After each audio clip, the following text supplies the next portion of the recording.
I'd like to acknowledge that Concordia University is located on unceded Indigenous lands. The Gungahaga Nation is recognized as the custodians of lands and waters on which we gather today. Choche is historically known as a gathering place for many First Nations. Today, it's a home to a diverse population of Indigenous and other peoples. We respect the continued connections with the past, present, and future in our ongoing relationships with Indigenous and other peoples within the Montreal community. And let me ask Matthias Fritsch to come and make a little announcement about the moment of silence. Yes, hello, is it on? Yeah, great. So good morning, good afternoon, wherever you are. I know it's late in some areas where you may be. Thank you so much for joining us. I just wanted to say that today is Orange Shirt Day in Canada. So we are going to observe a minute of silence at 2:15 Montreal time to remember the victims of the residential school system. We talked a little bit about that yesterday. And Professor Connolly, who will be giving a talk at that time, kindly agreed to interrupt his talk for that. So just so that you know, some of us have orange shirts, and Doug over here is wearing an orange heart. Wonderful. So that's what we'll be doing today here in Canada. So thank you. Thank you. Okay, so what we have on tap here is 45 minutes of discussion about previous day's sessions.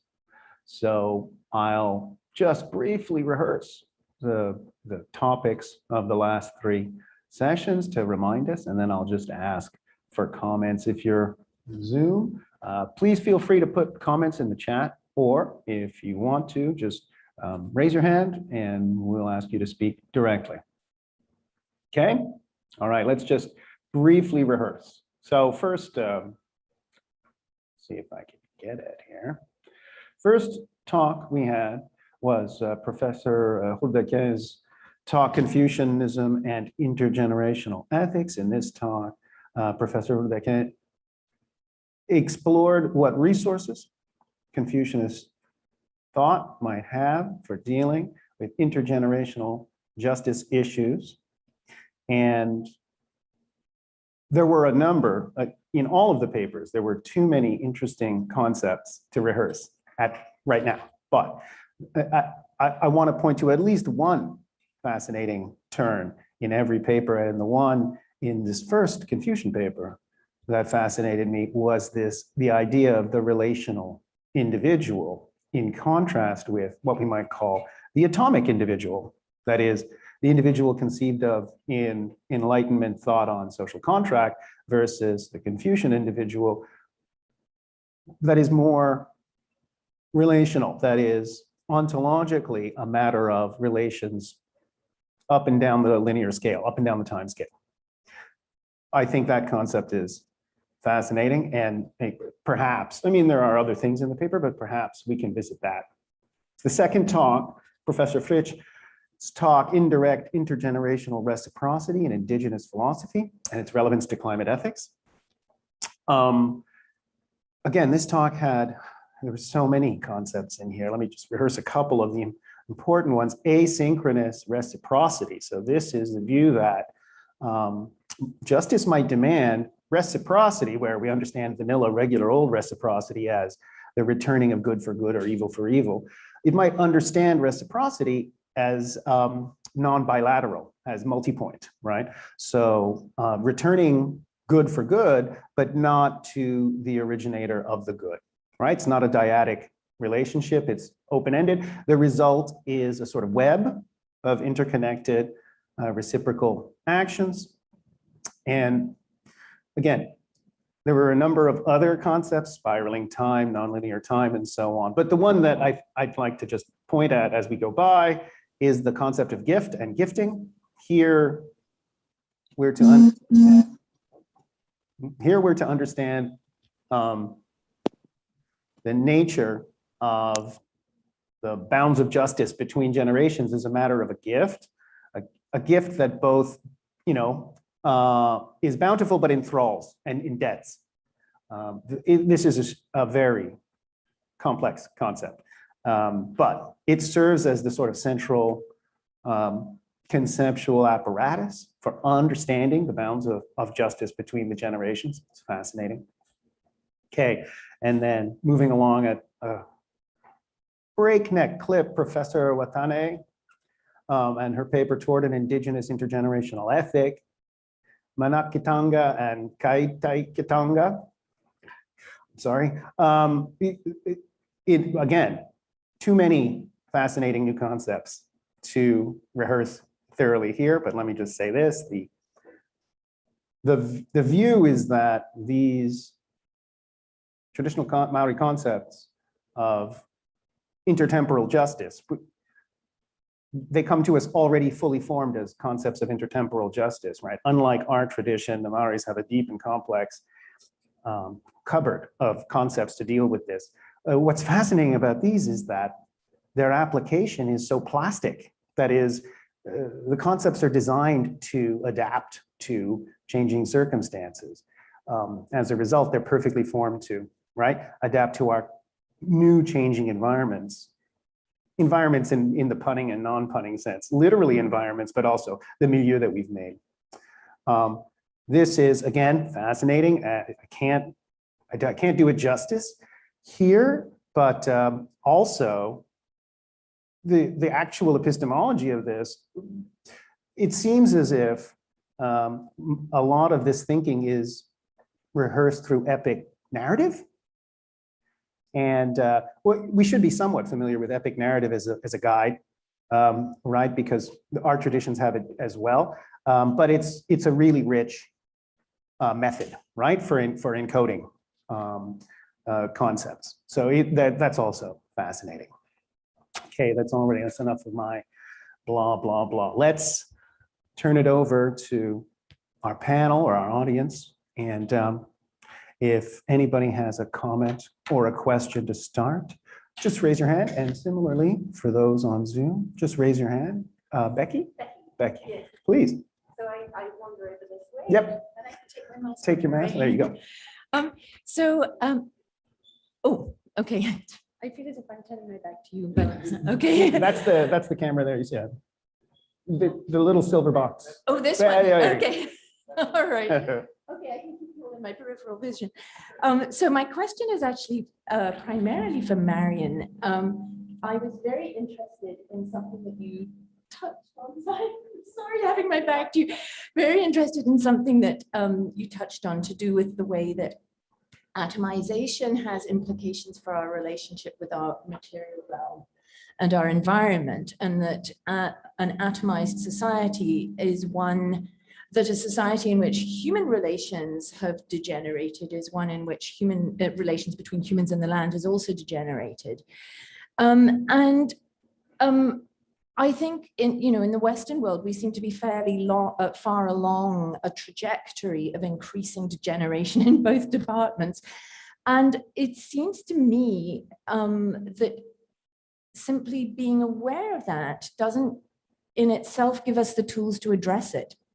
And I'm wondering if there are moments within our experience that we can draw upon that would give us experiential information that can point us in a different direction, whether Confucianism has tools in that regard. Perhaps are there Confucian moments within our day-to-day modern Western experience that might, if we become cognizant of them, that might be sort of become part of a toolkit, as it were. Thank you. Yeah, let's hear you on the mic. Yes.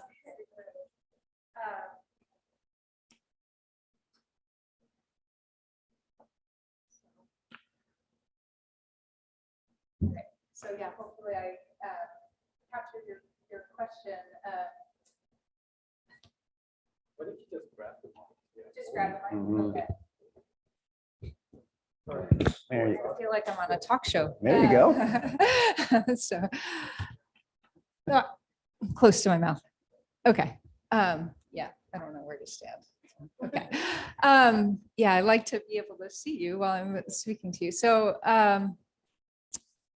the question was about the lack of awareness of our kind of locatedness in place and in the physical material world.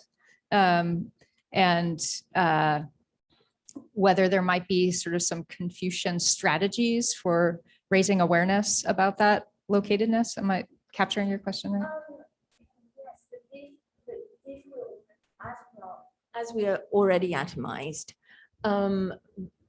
how do we, what's our toolkit for recalibrating these relations? The intellect alone doesn't seem to have the necessary equipment to do that. Yeah, that's super helpful. And I mean, I think as I said in my talk yesterday, I think early Confucianism isn't super centered on like locatedness in place and that those forms of interdependency, although it's sort of there indirectly, but it's not foregrounded. I do think the tradition foregrounds kind of interdependence more broadly and specifically dependence of humans on other persons for sort of care and sustenance and relationships that provide meaning. So I think there are ways in which maybe that could be extended, and some of the ideas that are kind of backgrounded could be foregrounded. This idea of forming a triad between sort of heaven, humans, and earth, but to sort of bring this down to the more concrete, which I think is where your question was directed. I think the Confucian conception of ritual or li might be helpful because rituals in the Confucian tradition are envisioned as sort of ways to structure interactions. And I mean, you talked about awareness, sort of promoting is not really the right word, but generating attention and awareness and channeling and structuring moral emotions and also helping extend them. So if there are practices that would sort of ground us in ways that draw attention to our locatedness in place, I think the Confucian view would suggest that rituals along those lines could be helpful. And I'll just briefly give one example before I stop, which I was thinking about this last night in relation to like intergenerational relations and how rituals can play a role in social change. And I mean, at the end of my talk, I was mentioning how, well, actually Matthias's talk talks about these dialogues with ancestors that Kyle White speaks of, this posing the question, like, how can I return the gift that I've received, or how, might I become a good ancestor? I mean, from a Confucian perspective, like actually posing those questions and participating in a process of dialogue could be kind of thought about as a form of ritual. So, if you say in decisions that were being made, pause to ask, how will this affect future generations? That might be an example of a ritual. And you could imagine a similar ritual, like, even things like pausing to think about where one's food comes from or other aspects of one's sustenance could be incorporated in ways that would perhaps ground people more strongly and directly in place. Thank you. Yeah, you can.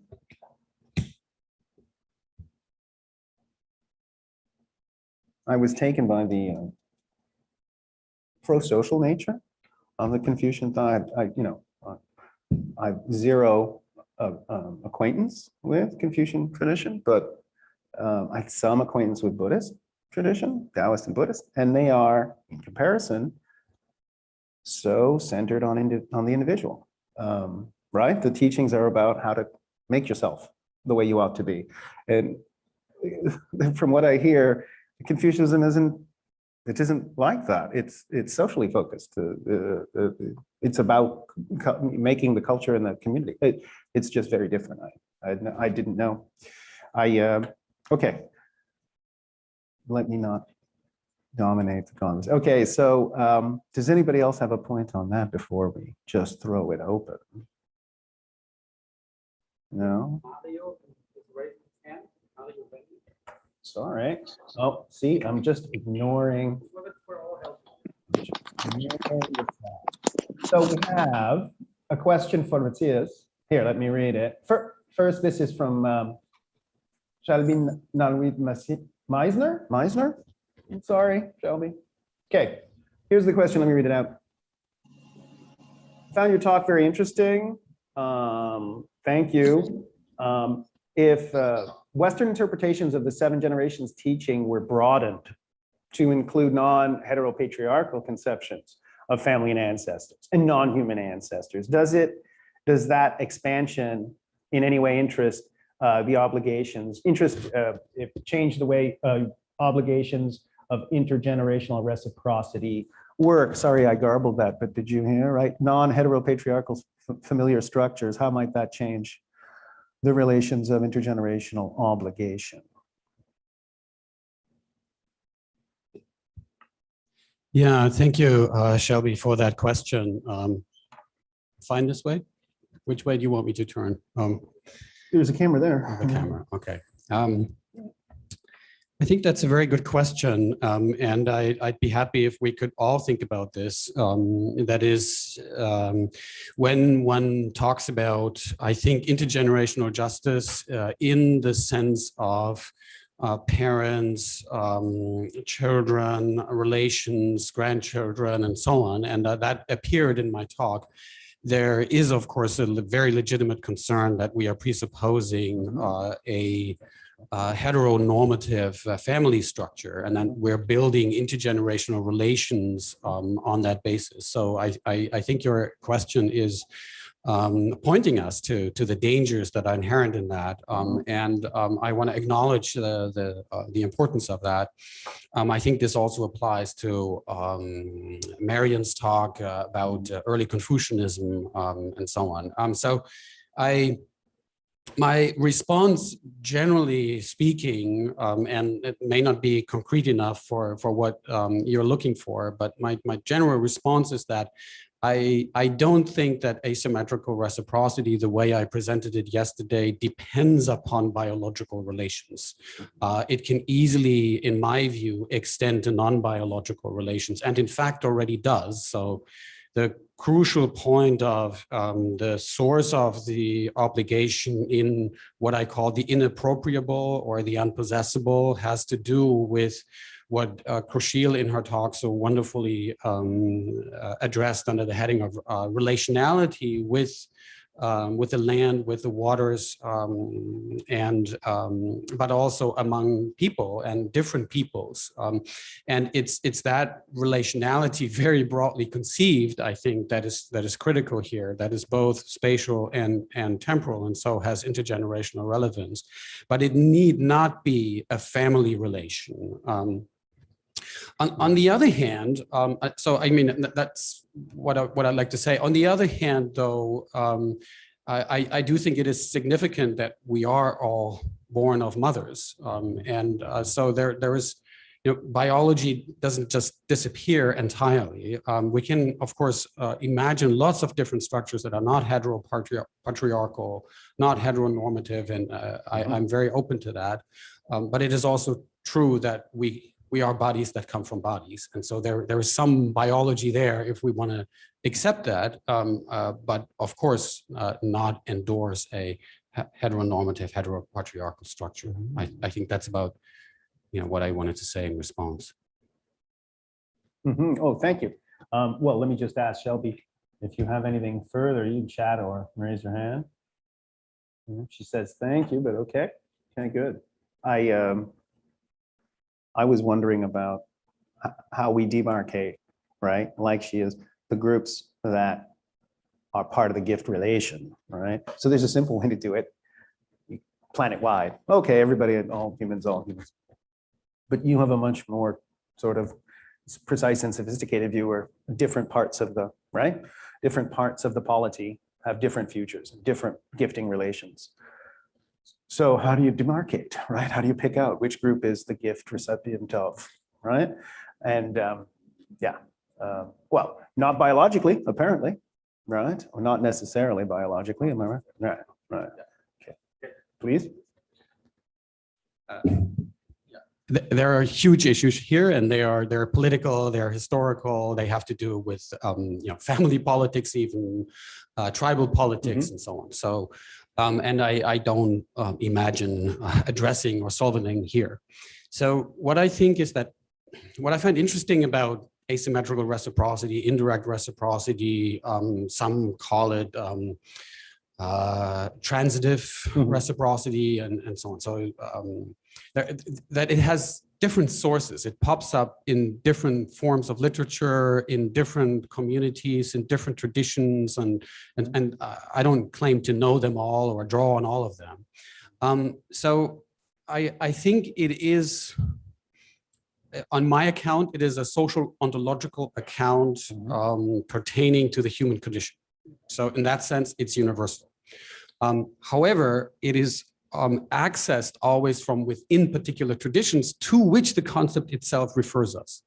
Right? This is what I was trying to get at yesterday too. So I do think it is the right way to think about the human condition and its intergenerationality, but at the same time, it is not a concept that is universal from the beginning, but it is sort of layered and built up from within different traditions that access it, which is why on the one hand, it is for me, the right social ontology to propose in this context, but on the other hand, always differentiates the past, situates it in different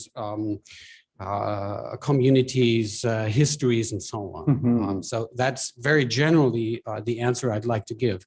And then the questions as to how do you demarcate the groups is a subsequent step. That, of course, you could say, well, that's where a lot of the really important discussions ought to be happening. And I agree with that. But I'd still like to point out that the beginning point for that could perhaps helpfully be the notion of asymmetrical reciprocity.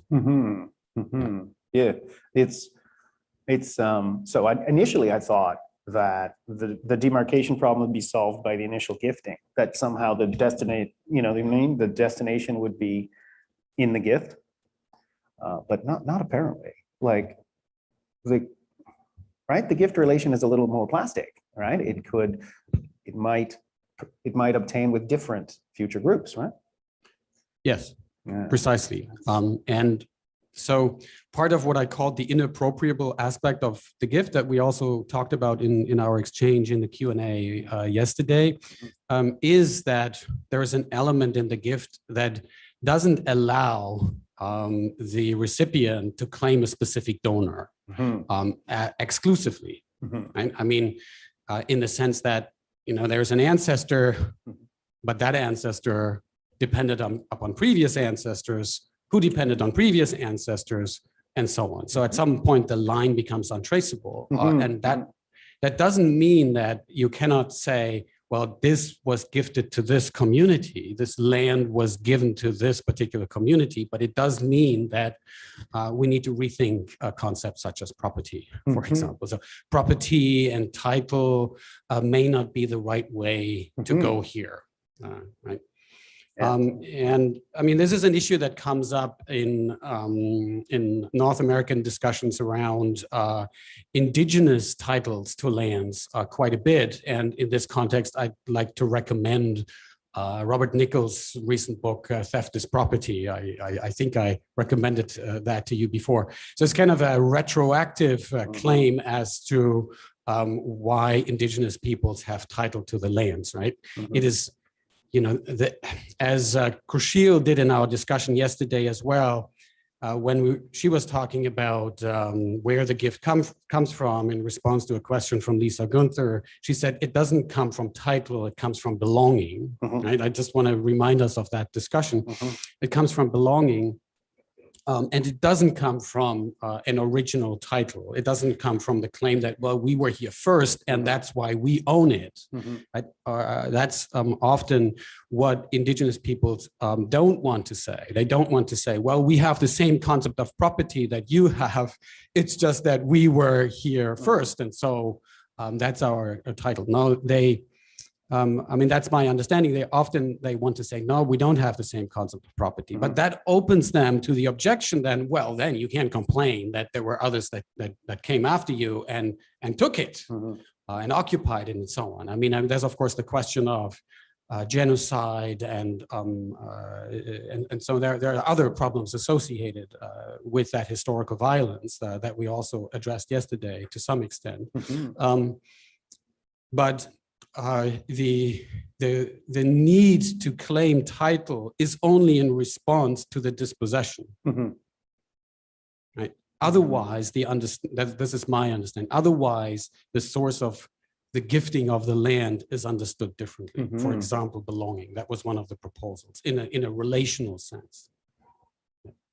It's it's kind of a trap, right? I mean, the dispossession and then the desire to repossess or reconnect is understood by the colonists in property terms, right? Yes. Now it's like, well, I guess you want the title back or something, right? And it's hard to make them see differently. It's hard to see it differently, right? Given that that's the conceptual toolkit you come into it with, right? What else could they be asking for but the title back? Exactly. Because they had it before, because they got it first or whatever. Yes. Yeah, people often point to the ancientness of the title, right? Like, yes, exactly. But in these discussions, and I don't want to take up too much time, I had a lot of time yesterday, but what I want to say is that we miss a real opportunity if all we talk about is title and property.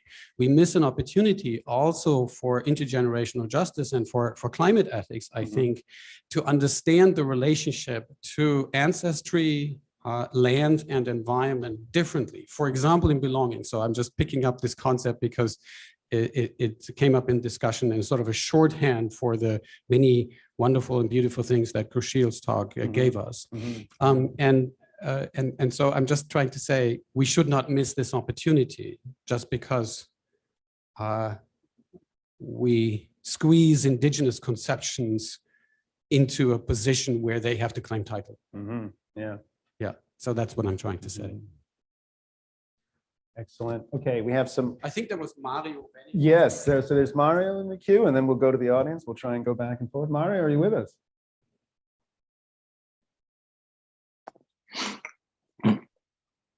Let's see if this works. Hello, everybody. Can you hear me? Yes. Yes. Thank you for the amazing talks. Unfortunately, I haven't been able to follow all of them. And good morning to Canada. I'm speaking from Spain at the moment, only with my cell phone.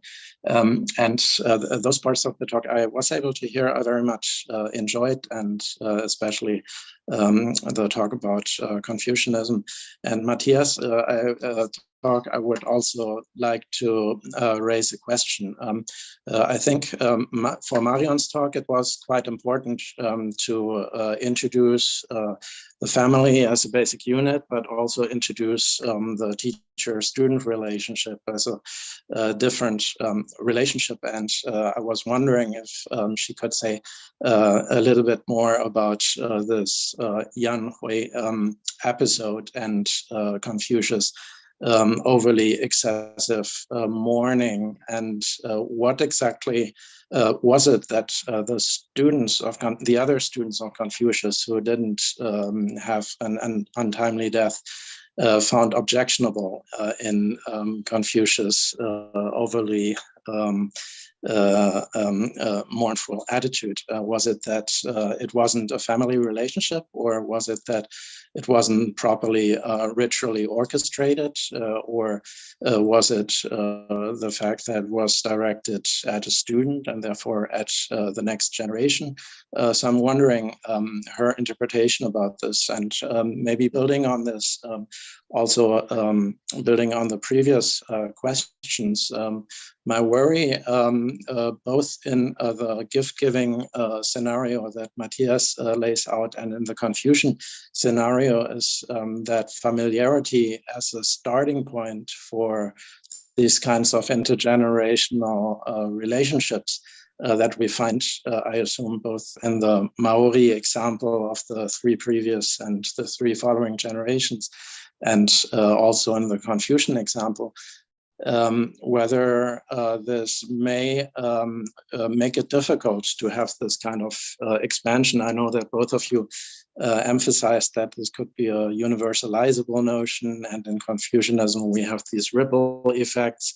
But after all, from everything that sociologists and anthropologists tell us, for example, about Chinese culture, that it's a low trust culture, and one of the reasons is the idea of familism, that your own community deserves special obligations, and there's conflict in your own community's ownership of land, in Matthias' case, or in the Chinese case, of making stakes in the world and having a Dao in the world, and those of other communities. And so many sociologists blame nepotism and crony forms of relationship on this emphasis on the family. So I'm wondering whether you're open to these criticisms, and how you think that an ethics that's inspired by a family, a core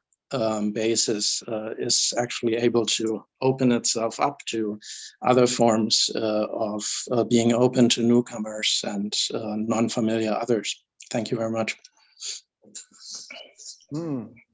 Please. So yeah, those are great questions, and they're like big and deep ones. So I'm going to try and I'll try and be fairly brief in answering them, though I think there's a lot more to say. So first, about the sort of the excessive grief. I mean, I think one thing, why was that something noted by Kongza's other students?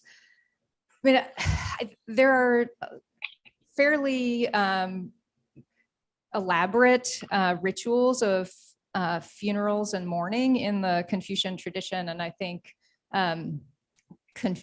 Kongza's like open display of sort of deep dismay was sort of atypical in relation to practices. It's also the case that well, so anyway, I'll just stop. There's more to say about that, but I mean, I think there's actually a sort of complex interplay in the Analects between fidelity to certain historical traditions and adaptation of those traditions. And I think one of the reasons Kongza, in his reply, says like, if not for Yan Wei, like for whom would I excessively mourn, is because I think Yan Wei is so distinctive in his own sort of moral virtue that Kongza maybe thinks that the kind of emotional response that he has is more warranted in this case. With respect to the second question about sort of starting with close relations as a basis, or family relations as a basis for intergenerational ethics, that also like brings us into sort of big questions and debates within Confucianism, and also between Confucians and others, like Mozi, who actually was very concerned about this idea of kind of what's sometimes referred to as love with distinctions rather than a kind of universal love. I think the best Confucian answer to that worry might be to point to like Mozi and this idea of extension, where like the family might be a place where one first learns certain moral attitudes like empathy and respect and care. But moral development actually involves extending those attitudes outward to all persons and to the world as a whole. And there's discussion in the Mozi of like how that might work. Oh, thank you. I'm fascinated by the issue of how familial, how biological these demarcations are, right? Like and the interplay between, how do you say his name? Gongju? Konse, sorry. Yeah. And his protege. Well, anyway, I'm reminded of the symposium and Alcibiades, and how different that looks, that relationship looks. Yeah, and Professor Watane is not with us, I guess, but that epic method, the method of embedding concepts in epic narrative. Anyway, let me not dribble on. Okay, Daniel, in the chat room, are you?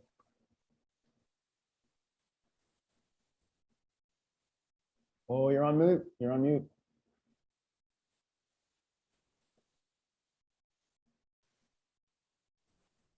Still on mute. Can you hear me now? Yes, there we go. Okay. So it was not mute, but my system. Okay, so I have a very different question than the conversations would have thus far. But first of all, I just wanted to say how much. Turn up the volume. We can't hear again. Oh, there you hello. go. Yes. Yep. That my question is a little different than the conversations we've been having before, which I've enjoyed a lot. But I also wanted to say how much I liked a conversation that happened between the papers by Matthias Fritsch and Crucial Watane yesterday. I was especially happy to hear in the paper by Crucial Watane her discussion of mana, and the entire philosophy that goes with it, which is a concept that for us who are maybe more familiar with anthropology and French traditions, mana has become a very problematic concept as it's been appropriated in that and mobilized and discussed, especially by Lévi-Strauss, by Lévi-Strauss taking it from Mauss, and then the discussion that follows. So it struck me that it was really interesting that since Matthias's paper relies so much on the notion of the gift and the notion of this obligation to return the gift, which in Mauss text, that obligation emerges from mana. That mana is more or less, is very hard to define, and I don't want to put even more weight on that, but I rather would like to ask if the speakers could tell us a little more on what the relation is between the mana that enables the circulation of the gift in Mauss' essay, if that still can be said, and the accounts of mana that she was talking about, which I understand were more associated with care. So that's really interesting. Yeah. Thank you. Who wants to speak to that, Matthias? Yeah, thank you, Daniel, for that question. Again, a wonderful and important question. I would really like to defer that question to Crucio, who knows so much more about the Maori tradition. I only know it in those discussions that you are referencing. And I think you're right that Lévi-Strauss's critique of Mauss is very relevant in this context, in the sense that that critique needs to be rebutted. And I think this is exactly what Jacques Derrida, in his reading of Marcel Mauss and Mauss's reading of the Maori traditions that he was familiar with by way of anthropologists tried to do.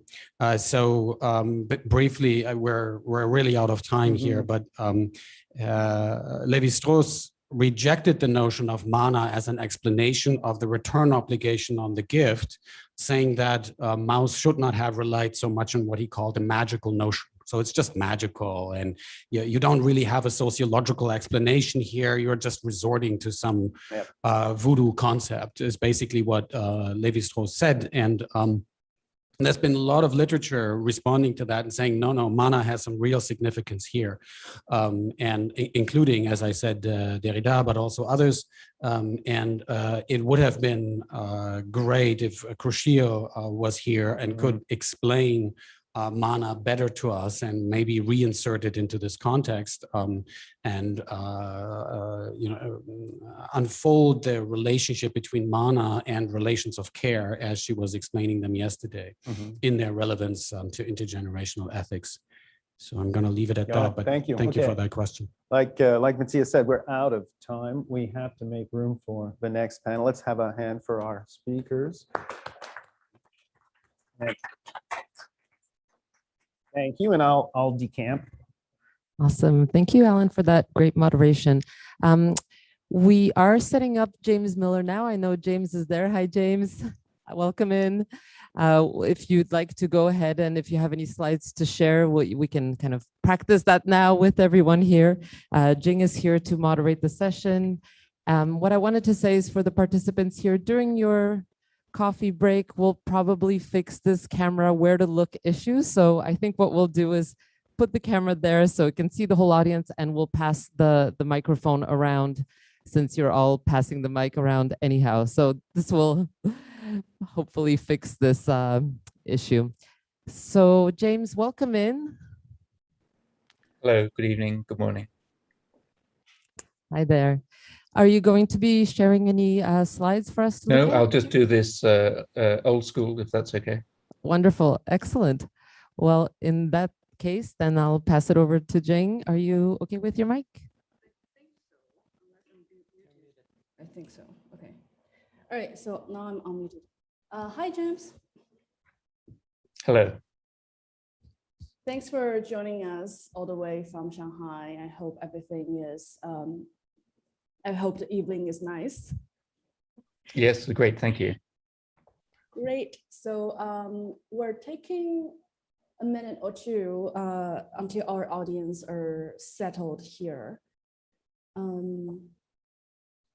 Okay, so before we start, I would just like to say that it is our honor to have here Professor James Miller to join us as our first speaker of the second day of our conference. And Professor James Miller is Professor of Humanities at Kushan University. And he is the inaugural Professor of Humanities at Kushan University, Associate Dean for Interdisciplinary Strategy, and a co-director of the DKU Humanities Research Center. Prior to his appointment at Kushan, Dr. Miller served as the director of interdisciplinary graduate program in cultural studies and as the director of the School of Religion at Queen's University in Kingston, Ontario, Canada. Dr. Miller's research is based in the study of Chinese philosophy, theology, and religion, with an emphasis on philosophy of nature, environmental ethics, and the intersection of religion and ecology in China. He is known worldwide as the scholar of Taoism, China's indigenous religion, and especially its relation to ecology. He has published 6 books, including most recently, China's Green Religion, Taoism, and the Quest for a Sustainable Future. So let's welcome Professor James Miller joining us all the way from Kushan in China.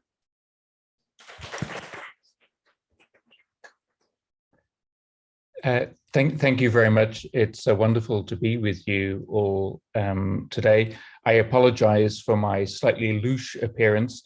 It's because I'm not in my office in Kushan. I'm actually on vacation in the south of China, the South China Seas in Hainan right now. So I've just had a wonderful day on the beach contemplating this talk, but it's wonderful to participate in this. And I very much wish to thank all of the organizers for inviting me here today. In fact, I think that the topic of conversation, nature, time, responsibility, is obviously of supreme importance for ethical thinking in the world today. But I'd also very much like to commend the organizers for deliberately orchestrating a conversation that integrates non-Western philosophies and religions with indigenous traditions. I think it's been very much the case in the history of Chinese philosophy, especially to think about the equivalencies between Chinese philosophy and Western philosophy. But I think that a much more important linkage ought to be made between Chinese philosophies and indigenous philosophies and traditions, because both traditions have experienced a certain kind of marginalization and colonization, though in obviously extremely different kinds of ways. But I think establishing the conversation between Chinese philosophies and indigenous traditions is extremely important. And it's a move that hasn't, frankly speaking, hasn't taken place sufficiently today. So I really want to commend the organizers for making this move to think about indigenous traditions in relation to non-Western philosophies together, and also to bring, of course, Western philosophies into discussion with that today. And secondly, I'd like to apologize for, in a certain sense, interrupting these conversations a little bit late. So perhaps some of the things that I will say might jar a little bit with some of the things that have been said before, but I hope that if that happens, we can smooth that out in the Q&A. So today I would like to talk about Taoism, China's indigenous organized religion. This religious tradition is perhaps not so much in evidence today in China, but I think everyone who studies Chinese culture, even in its contemporary sense, realizes that Taoism has contributed enormously to the underlying ideas and values that continue to shape mainstream Chinese culture today. And if there's a certain kind of leitmotif that appears in all of my talks, it's that we all think about Confucianism too much as being a kind of defining feature of Chinese society and culture. And I'd like to introduce perhaps an alternative perspective into that, and to talk about the significance of Taoism in Chinese culture, and also in relation to the theme of this conference today. So I'll do three things basically in my talk today. First of all, to give you all a quick refresher course on Taoism, and especially the concept of Tao, the fundamental concept that lies behind the Taoist philosophical and religious traditions, and how this links to ideas of nature and time in Chinese cosmology. And then after this quick refresher course, to talk a little bit more in detail about the concept of the porous body, which has really been my area of research in the past few years, thinking about the body not as a hermetically sealed, autonomous, isolated entity that is somehow distinct from the world around it, but rather as something that is open and porous to the world around it. And what is the consequence of that in terms of thinking about ethics and responsibility towards the space around us, but also to the generations in front of us and behind us. And then the third element of the talk is really to address this question of responsibility, and especially the question of intergenerational responsibility, and to see if we can generate the outlines of a kind of ethic of intergenerational responsibility from within this Taoist framework. So first of all, I think Taoism is often described as a kind of cosmological religion or philosophy, something that aims to link human beings with the processes of change and transformation that occur all around us. And this relationship between the individual as a process of change and the world around us as a process of change or transformation. This is the kind of underlying assumption of all Taoist thinking and practice. And in fact, the concept of Tao, or translated as way or path, links the space around us and the time before us and behind us together. And from this concept of path as the basic motivational activity in the world, we can see that space and time are linked together, understanding the cosmos not simply as a static place or an environment even, or some kind of order that is given to us in which we operate, but rather the space itself in which we live is already a dynamic process that is on the move from one time to another, one place to another. And this unity, this conceptual unity of space and time is present in the Chinese word for universe. In modern Chinese, it's called yuzhou, which is how we normally translate universe. But actually, a kind of better translation of this term is really space-time. The first character, yu, refers to the 4 cardinal points, north, south, east, west, plus up and down. So that denotes the space, the 3-dimensional space in which we live. And the second character, zhou, refers to the duration of time from past to present to future. So in Chinese cosmology, when we think about universe, we think of not just a place, a 3-dimensional place, but in which we inhabit, but also a kind of 4-dimensional transformation or movement from past to present to future. And this kind of underlying cosmology of that we see in Chinese culture brings space and time together as a sort of to constitute the cosmos in which we live. And I think that one consequence of this orientation to the universe as a space-time process is that there hasn't been as much philosophical reflection in Chinese philosophy on time as a discrete concept, at least in comparison to, I think, the significance of time, especially in Christian theology and certain elements of Western philosophy. And I think that there hasn't been a very deep reflection traditionally in Chinese philosophy on time as a kind of discrete concept that can be analyzed independently of other variables within the kind of world order. But before the conference, I did some kind of research into what scholars have written about the concept of time, and Joseph Needham, in his monumental Science and Civilization in China, distinguishes 3 concepts of time in Chinese thought. The first, this idea of yuzhou, the universe, this space-time construct that we all inhabit.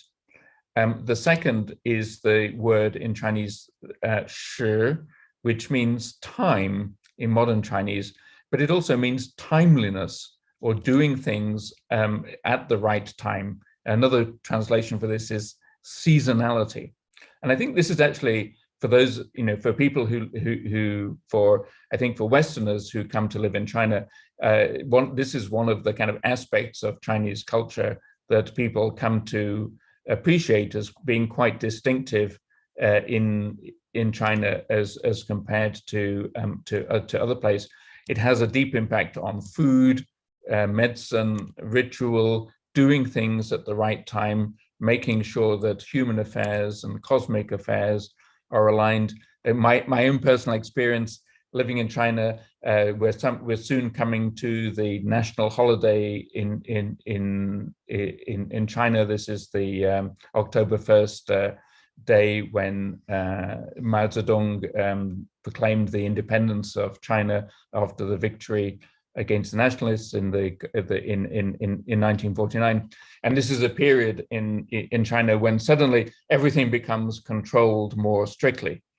And when I first came to China, one of my thoughts was, well, if something should be controlled now, it ought to be controlled, at any time. Like, that is to say, if something is wrong now, it ought to be wrong at every kind of historical juncture.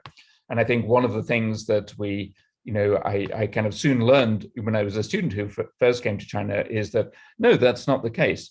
That's that I think in a kind of Western rational ethical system, we assume that if something is wrong, it must be wrong in all times and in all places. But I think in this kind of Chinese cultural framework of seasonality, there are times when things are wrong, and there are times when they're not wrong. And so learning to live with the kinds of rhythms of time is deeply embedded, I think, within Chinese culture. And the third concept that Needham writes about in his Science and Civilization in China is Zhou, J-U-I, which means a kind of duration, right? But in his article, really, in his book, he really notes that time, at least as an abstract concept, hasn't received as much philosophical attention in China, perhaps in comparison to Christian theology or Western philosophy. And I think one of the things that has happened, for those of us who study Taoist philosophy and religion, I think has been a developing interest in the concept of time and timeliness. And in 2019, there was a conference on Taoism and time that took place in Los Angeles, which took place back to back with the 17th Triennial Conference of the International Society for the Study of Time, that was established about 50 years ago by the philosopher of time, J.T. Fraser, and it was somewhat influenced by his work. And his work is very interesting. He distinguishes what he calls 6 chronotypes, or frames of time that mediate human experience of time. And if you're not familiar with his work, it's I think somehow it never really made it into the mainstream discussions about time, but I find it very interesting, and I would encourage all of you to, who are thinking about ethics in relation to time, to consider his work.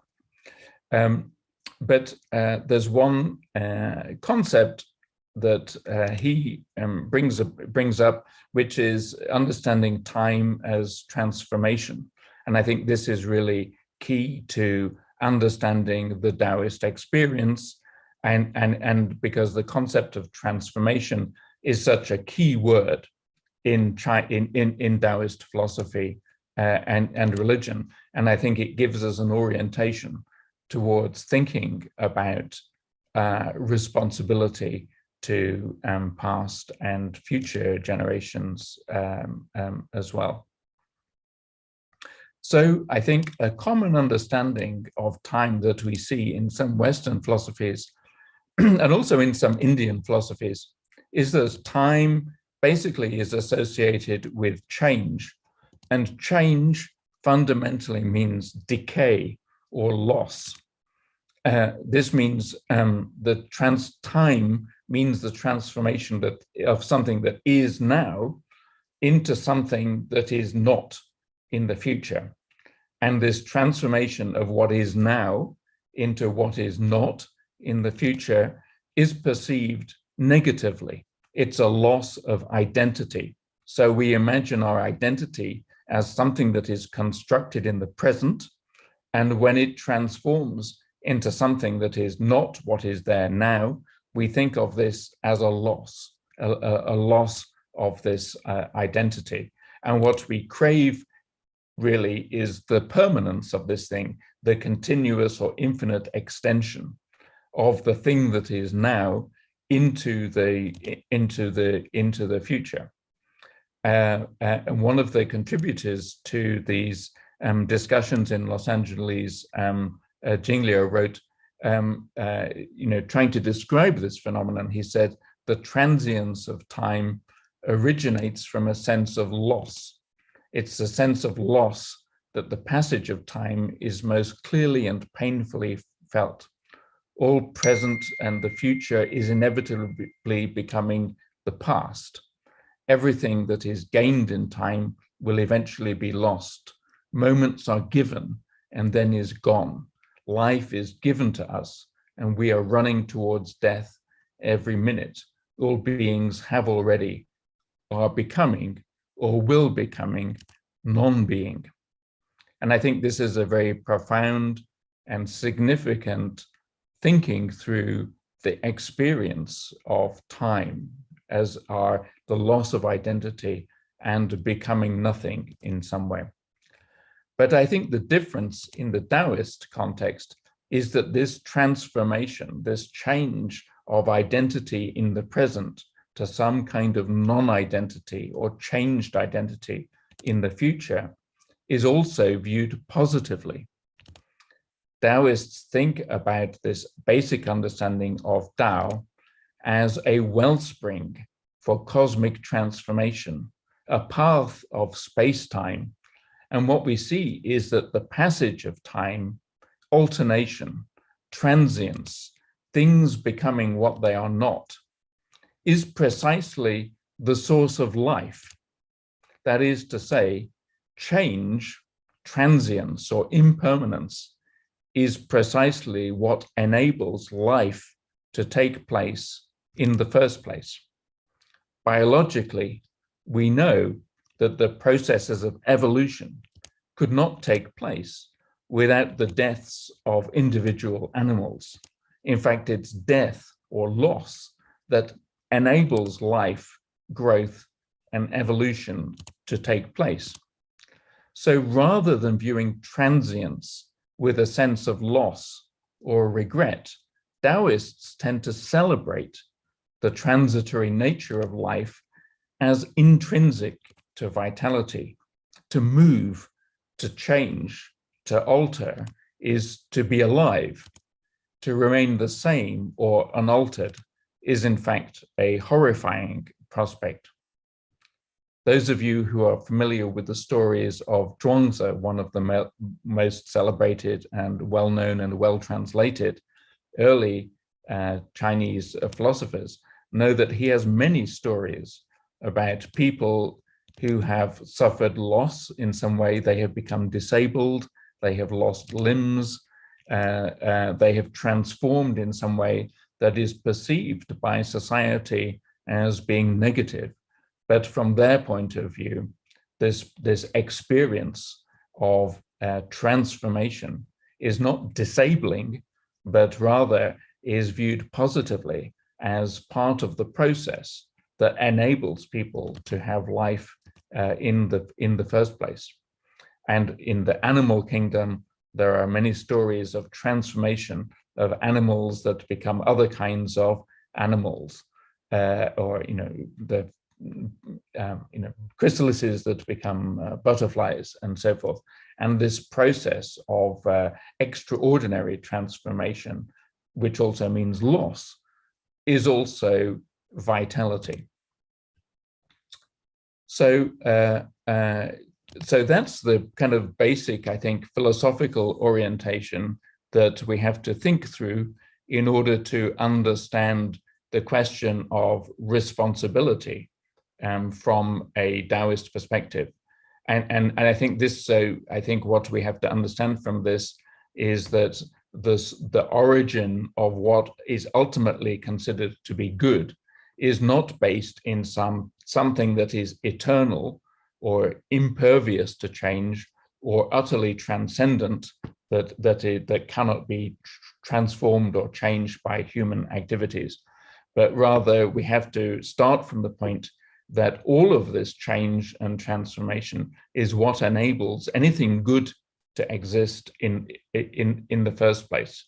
So our sense of responsibility to what happens in the future can't be based in the idea of preserving what we have now in some infinite way into the future.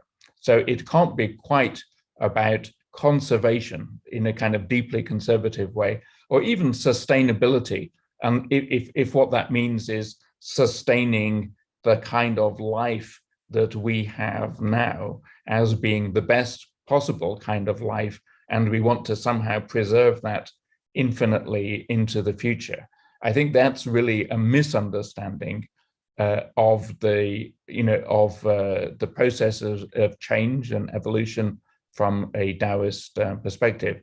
And I think that might have some issues, some challenges towards what perhaps from a kind of normative Western view, we might imagine as being the most desirable thing, that is to preserve some kind of life that we have existing now continuously into the future. I think there have been moves recently to think about, to expand our concept of time. And I think all of us are familiar with ideas of deep time, suggesting a move towards thinking in larger time scales than that of human life, placing the story of human life within the 4.5 billion year history of the universe, or the 13.7 or 8 billion year history of the universe. One aspect of this way of thinking has been illustrated in a number of works, including, for example, Brian Swim and Mary Evelyn Tucker's project, Journey of the Universe, which invokes a majestic sense of connection and pattern between human lives and the lives of animals, planets, and even stars. It places our human experience within a much larger story of the emergence of, or much larger story of that of the universe, from the Big Bang 13.8 billion years ago through to the formation of stars, planets, and the emergence of life on Earth. I'm not sure if you've seen this film, but it's very interesting. It's a very interesting film, and I show it a lot to my students. And there's a part of the film that that the students always go, oh, which is when the narrator, Brian Swim, intones the stars are our ancestors. And this evokes, I should point out, Mary Evelyn Tucker is a Confucianism scholar, and this evokes this very deeply filial sensibility between the human beings and this vast cosmic processes that enable us to have life. And in fact, it recalls the famous Western inscription by the Confucian philosopher Zhou Duni, which says, "Heaven is my father, and earth is my mother, and even such a small creature as I finds an intimate place in their midst. Here, the grandeur of deep space-time is presented as a moment of intimacy, the outer space of stars and planets conjoined with the inner space of the human body." And of course, this macrocosm-microcosm relation of the universe and the body has been a leitmotif of Taoist religion. But I think that this discussion of connecting our life here on Earth to this deep time, which usually means the backwards time, or the prehistory of the universe, I think could also be construed forwards into the future.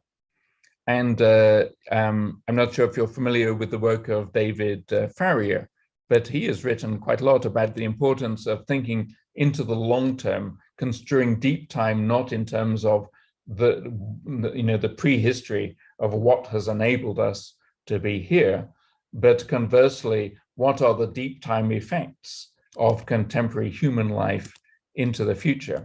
And he published an article in the Atlantic magazine a few years ago, where he notes two deeply serious kind of misinterpretations or misnamings that are central to our human experience today.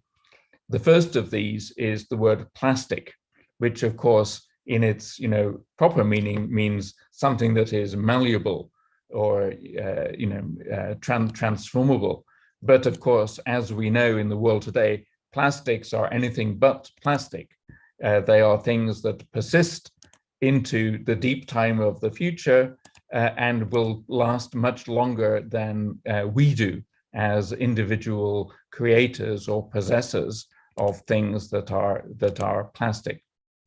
And this, for him, constitutes one of the fundamental misperceptions or misreadings of the relationship between human beings and the material world. We mistake the things that are malleable for the things that are persistent, and vice versa. And the second that he invokes in his article is the idea of the cloud, which implies something that is ephemeral, immaterial, or heavenly. And I quote what he writes here. He says, despite the appealing connotations of the cloud, the data, of course, has to go somewhere. And Greenpeace estimates that the power consumption of just one of Apple's immense data centers is equivalent to the annual supply for 250,000 European homes. Traces of this seemingly ephemeral data will persist into the deep time of the future as rising concentrations of carbon warm the atmosphere, end quote. So this thing that we imagine to be infinitely pliable and variable and ephemeral, the cloud, where we store all our photos and data and no doubt our YouTube recordings of this conference, has a concrete material consequence that will persist in our world perhaps far longer than YouTube will be hosting our recordings of this conference. So this value of thinking about deep time is it shows that we mistake transience for permanence. And I think that in the Taoist framework, there's interesting discussions in the Tao Te Ching about the relation between softness and hardness. And I think this is related to transience and permanence. In the Tao Te Ching, there's this famous verse: water is soft, but it will conquer the things that are hard. And as human beings, we gravitate towards, we imagine the things that we think are the things that are hard or permanent or durable. These are the things that we gravitate towards. But in fact, what we ought to refocus our attention towards is the things that are changeable or transient, because it's the transience of things that in fact constitutes life. And if we imagine our own bodies, while they are soft and malleable and permanent and transformable, we're alive. But when they become hard and immobile, this is denotes our death. So, and I think from this understanding, human beings misread the nature of things in the world. We mistake the transient for the permanent. We mistake the soft for the hard, and we ought to reorient our.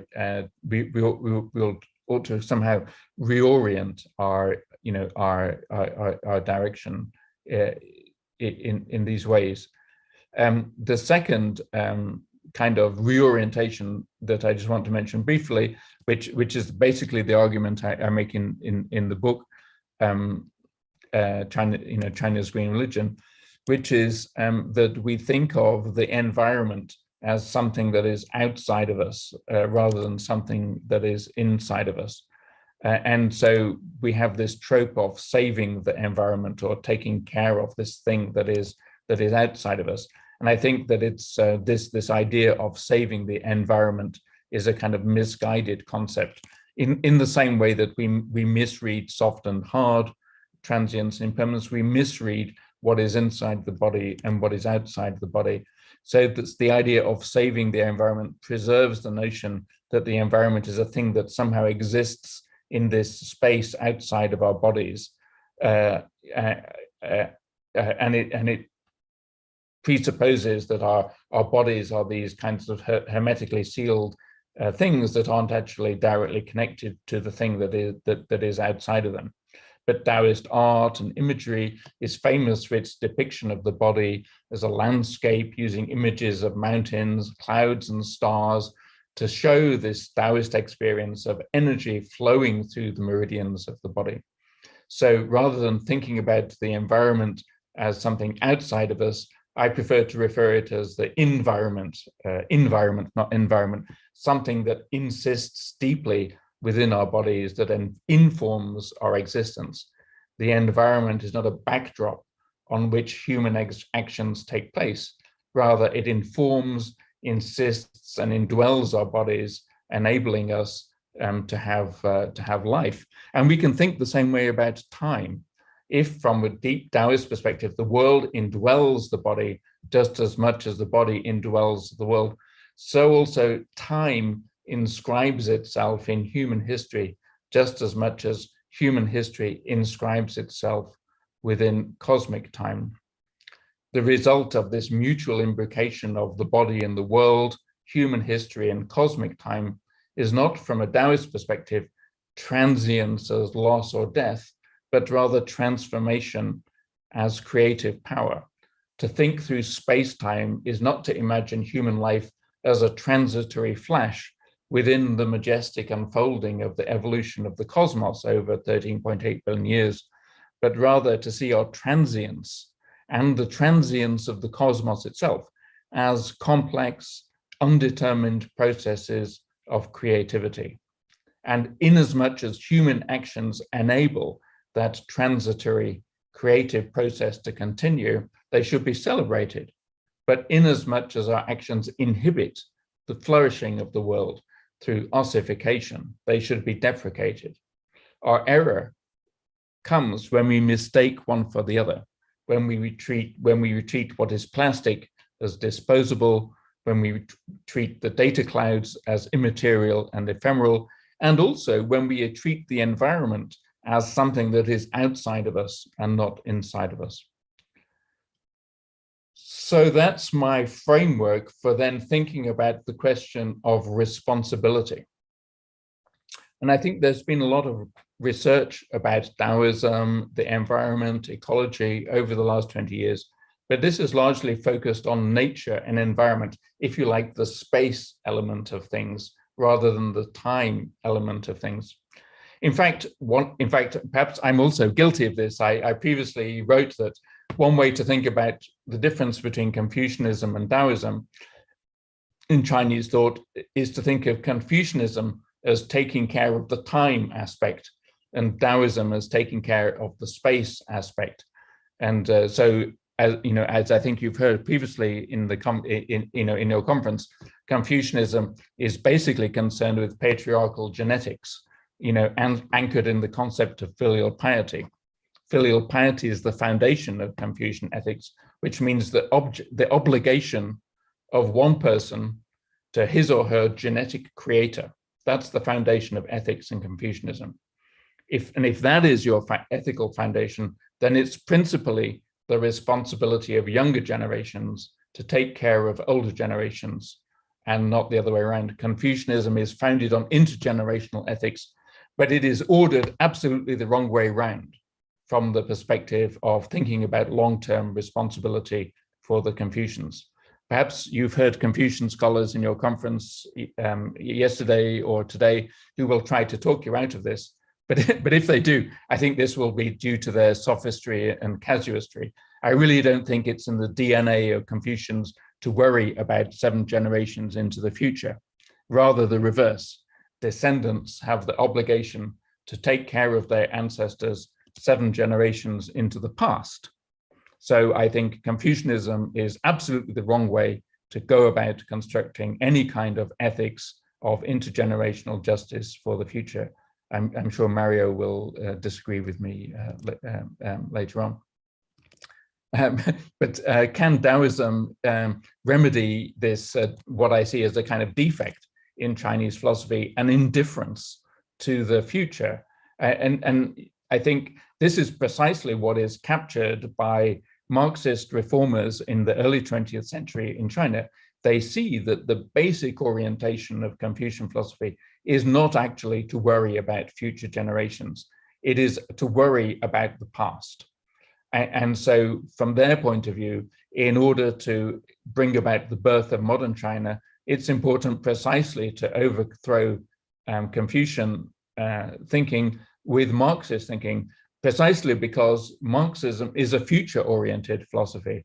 Marxism is about the realization of some, is to think about, and it's to think about the history as the progressive evolution of social forces over time that will bring about inevitably a better realized future. But for the, and they saw Confucianism precisely as their enemy, because Confucians traditionally idolized the past. It's a past-oriented philosophy, worrying about will there be somebody to burn incense in front of my grave, rather than will they be happy or living in better material conditions. So apologies for my invective against Confucianism, but I really think it's deeply unhelpful for this kind of conversation. It's precisely the opposite of the indigenous philosophies that worry about 7 generations into the future. I think that Taoism can help us in a few ways, perhaps. One is that this diagnosis of misreading as soft and hard, misvaluing permanence and transience, I think is at least a step in the direction. I think this perhaps points to the role of philosophy in general, that is to say, identifying truths about things and critiquing misperceptions about things. But I think the Tao Te Ching notes that simply understanding the problem, is not doesn't mean that it's easy to fix it. And the sentence from the Tao Te Ching, nothing in the world is soft and weak as water, but when attacking the hard and strong, nothing can conquer it so easily. Weak overcomes strong, soft overcomes hard. Fine, but then the kicker, everybody knows this, but no one can really practice this. So I think that Taoism is used, this kind of Taoist philosophical critique is useful in pointing out how we misperceive the fundamental relationship between the body and the world, impermanence and permanence, soft and hard, yin and yang, and the way our society orients us to value something that ought to be deprecated.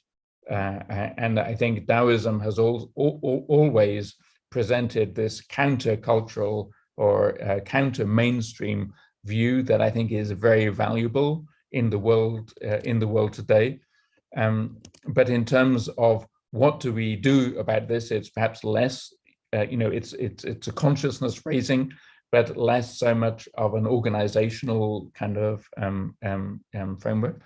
But I think if we go back to this idea of porosity, the world indwelling us, I've always thought of that previously as a kind of spatial concept, to imagine, all of the processes of the world around us flooding into my body, and imagining myself as embedded within this environmental context. But I think we could also, repurpose this in a kind of temporal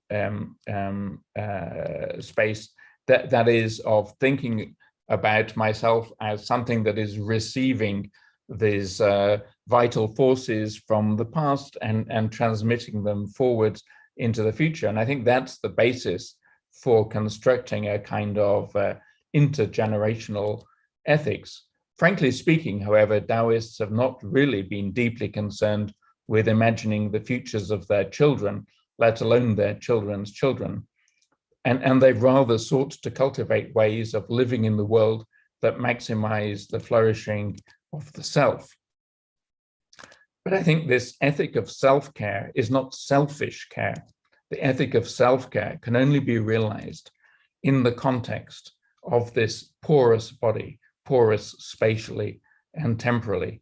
We live and breathe because we ingest and excrete, not because we isolate our minds and bodies from the planetary context that enables us to draw breath in the first place. Inasmuch as this planetary context is not simply a place, but a temporal process and a transformation, then I think Taoists will always advocate agility and suppleness, if you like, an ethic of plasticity rather than plastic, in this plasticity in the true sense of the world. Thank you very much. That's the end of my talk.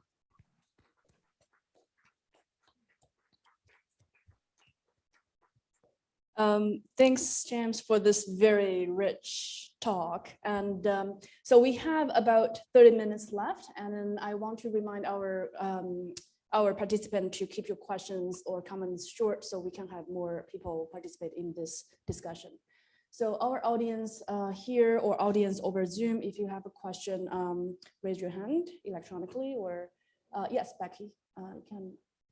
We need a mic.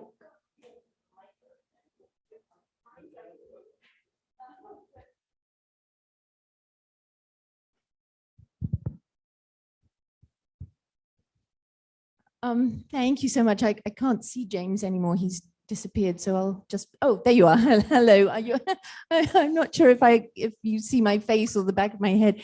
That was a wonderful talk. I'm fascinated by the idea of transience and life, the relationship between life and transience.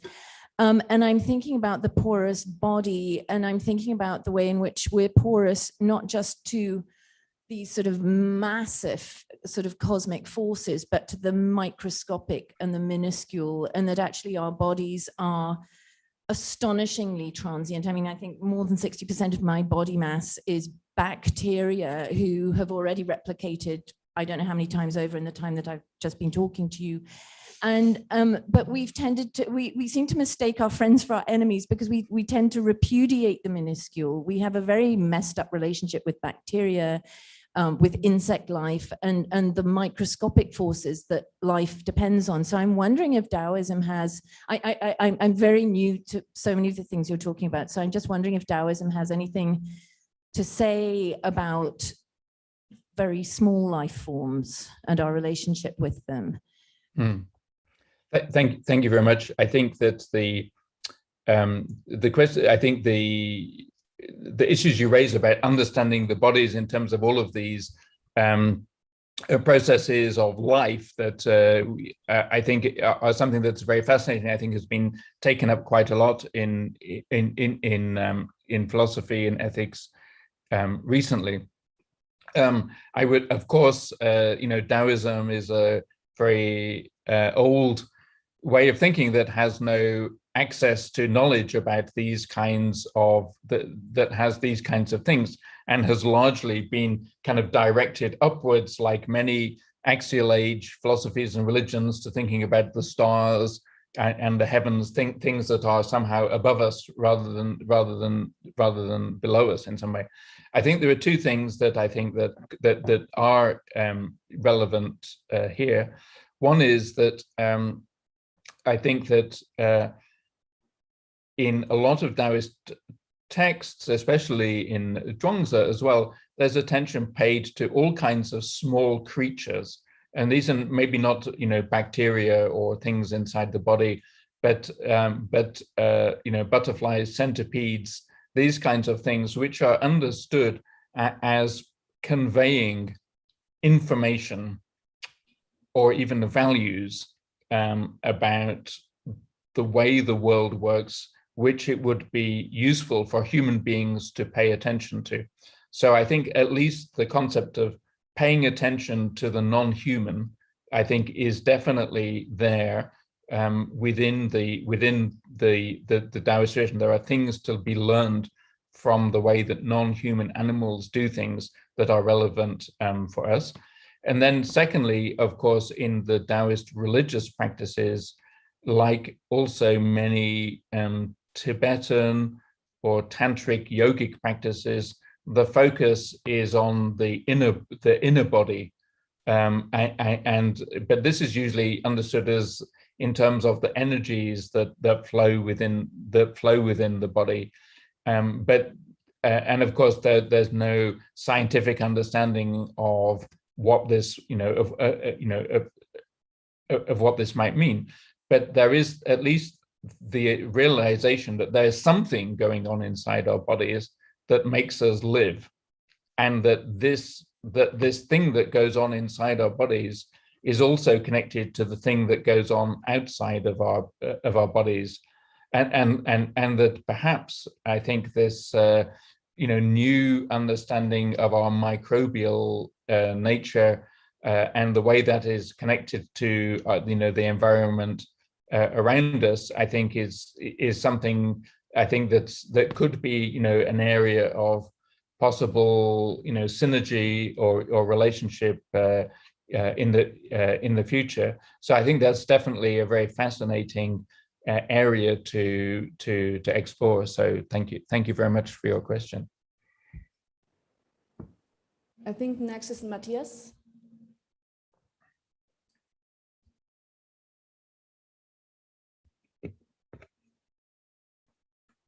Hello, James. Thank you so much for this wonderful presentation, which I really, really enjoyed. But allow me to play devil's advocate for a moment. I mean, yesterday we had some concerns around, and today again in Maria's question, for example, on the one hand, family, organic communities, and so on, and whether that fits our modern times and more complex societies where we have all kinds of institutional setups that encourage more short-termist and more selfish conduct. And in that light, I wonder whether the Taoism you have presented really has something to offer us today. On the one hand, I think the worry on my part is that the celebration of transience can also be a celebration of consumerist capitalism. I mean, the idea of our contemporary, very short-termist consumerist lifestyle is you go into a supermarket, you buy something and you trash it right away. And then you walk back around and go back in and buy more stuff, right? That's also change and transformation and so on. And that's, I guess, not what we mean when we are talking about the Taoist understanding of transience. So and then on the other hand, I worry that the celebration of transience that you have presented, so a different understanding of what's valuable, not that which lasts, but that which is in transformation, is also perhaps still presupposes in some sense of order, some sense of the cosmos that is in the end so well ordered that I can affirm its transformations. And that may not be our situation today anymore, especially when we talk about deep time. So a clue seemed to me when you talked about the Tao as time in the sense of seasonality. So seasonality is also very important in many North American indigenous philosophies, but it is often read, and I'm not saying that's fair, but it's often read in terms of cyclical time. So that is, life is inscribed in the seasons that return, from summer to autumn to winter and so on. And then there's rebirth in the spring. And that's where human lives need to be situated. And I worry a little bit that there is still a sense of order that is not quite appropriate to what we need today when it comes to an intergenerational ethics. And the reason being that, especially if we look at deep time, the kinds of transformations that we are faced with today, they touch the very, planetary boundaries within which life has been capable of being so vital and being a source of vitality, transformation, recreation, new potentials, and so on. And what we're faced with is the sixth great mass extinction. And it seems to me that when we're faced with that kind of a future, we have we cannot just affirm change, right? Especially not in the context of deep time. I think there's a very excellent point, Matthias. I think that, and I should say, I'm not attempting to be an apologist for, the Taoist tradition. I'm would rather be an apologist for our continued flourishing on Earth. But I think that, and so my interest in Taoism is really practical in the sense of in the ways that it might help us to refocus our attention on things that are productive. I think one thing I would say, in terms of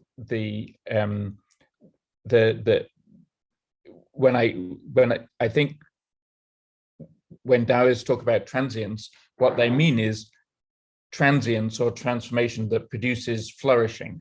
So I think if there's a kind of moral good that's embedded in Taoist philosophy and religion, it's the optimal flourishing of all life.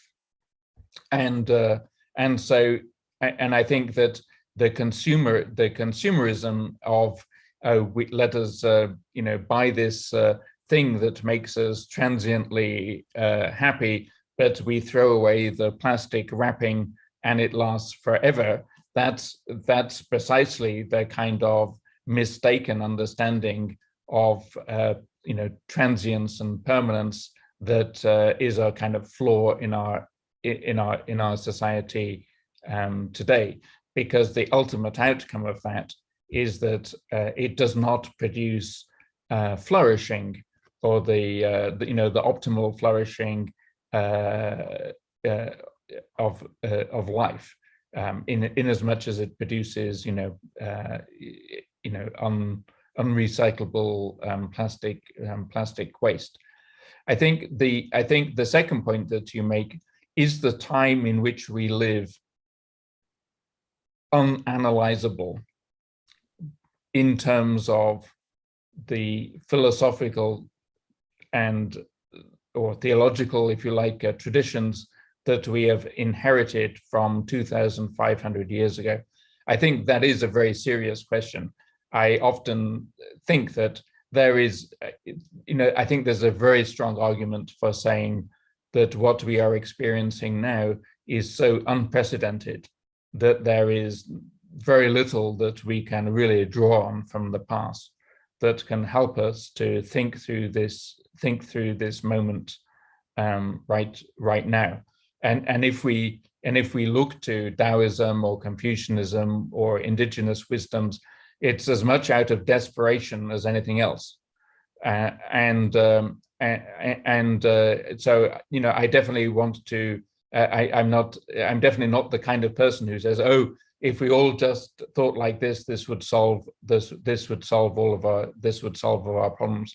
So I think I want to be very sanguine about the situation that we are facing, and I'm also skeptical that whatever we can retrieve from the past will somehow help us to deal with these problems right now. But I think what I would say though is that I think that our current environmental situation is not the result of some universal human anthropological framework, but is rather a specific kind of cultural, economic, political form of, you know, that we're all familiar with, and that alternatives to that cultural, political, economic system are things that deserve our attention. But I don't think that these provide a simplistic. I don't think that these provide a simplistic solution. Yeah. Thank you. I think the next is Amy.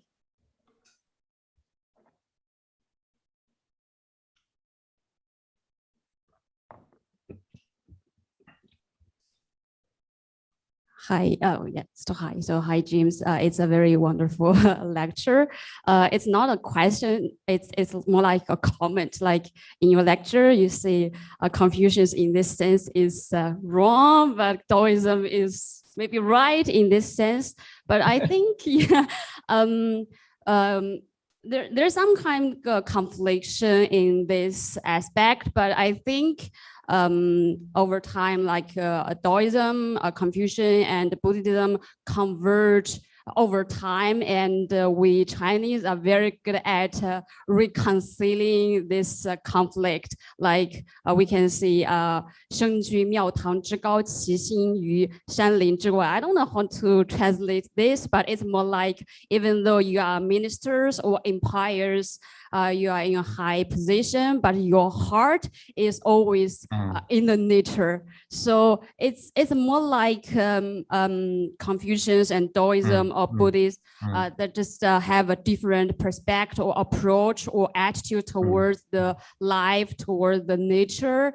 And sometimes I think over time we Chinese can find a very good balance between this different views. So it's just my comment. Thank you. Thank you very much. I very much appreciate that, and I think you're exactly right that you know, in Chinese intellectual history has lived through the complex interplay of all of these traditions of thought. What I find disturbing right now is the exaltation of Confucianism as being somehow the center of Chinese thinking, the essence of what it means to be Chinese. And there are many wonderful things about Confucianism, and for sure it's deeply significant in Chinese culture. But I think that, you know, right now in the current political environment, it's Confucianism that is exalted for various kinds of political reasons. And what I see is that, of course, Confucian philosophers try to take advantage of this to kind of smuggle in all of the aspects of Confucianism that they think of as being beneficial in a kind of progressive way to Chinese society. But I think that we're not at the current moment. We're not really in a place where we can think about how to retrieve and reactivate all of the excellent values from Buddhist and Taoist thinking alongside of Confucianism. And perhaps it's the current political environment that exacerbates my antipathy towards Confucianism right now.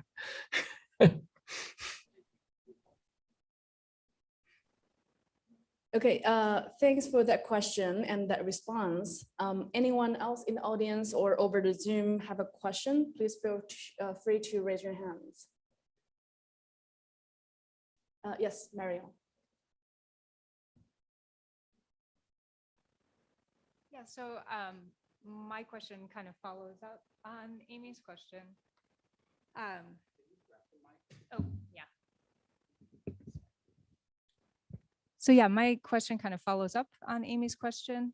And I, you know, even though I gave a talk on Confucianism and intergenerational ethics. I did note some commonalities in our orientation. So I think we have sort of a shared interest in thinking about, how some of the ideas in Chinese historical and philosophical traditions might be relevant to contemporary issues and concerns and intergenerational ethics. I think also I have a shared interest in not just being an apologist for Confucianism as you do for Taoism, and I think also a common interest in sort of mutual flourishing through time. So I guess what I wanted to ask you, I mean, I hear you saying that there's a sort of political context in which your sort of vehement opposition to Confucianism is framed. But I talked a little bit yesterday about sort of mutual accommodation and harmonies among different elements. I'm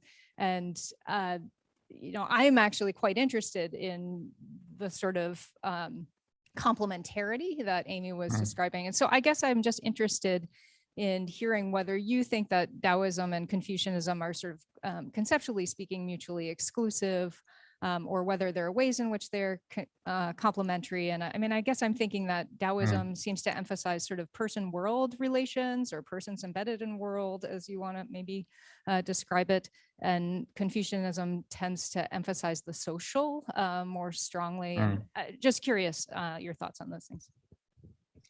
Well, thank you very much, and I apologize for not hearing your earlier lecture.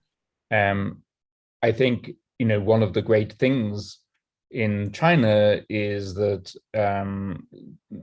these two traditions have continuously borrowed and been influenced by each other.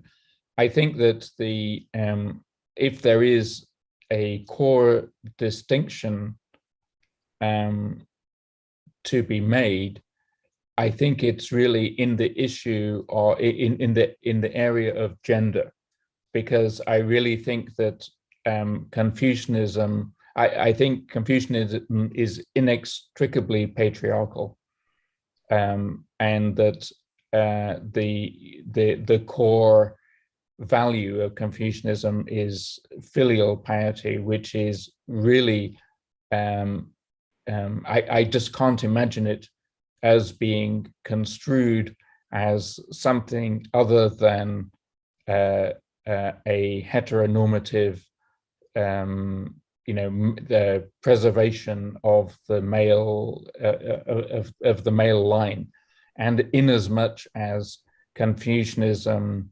extols harmony and the reconciliation of difference, what that means in practice is harmony within a heteronormative framework, and all of the social consequences that implies, and that therefore to be socialized within a Confucian network of responsibilities and relationships inevitably means to be socialized within a heteronormative patriarchal network. And while it might be theoretically possible to imagine this network of relationships to occur in a non-patriarchal or non-heteronormative way, that has never ever happened. And so that's why I'm less, wonderful to imagine Confucian feminists or Confucian, thinking through. I think in some ways there's a lot of, this aspect of relationality in Confucianism has a lot of resonance with feminist philosophy's understanding of the ethic of relationship as being the essence of existence, right? It's our relationship that constitutes our existence. But in Confucianism, that relationship is always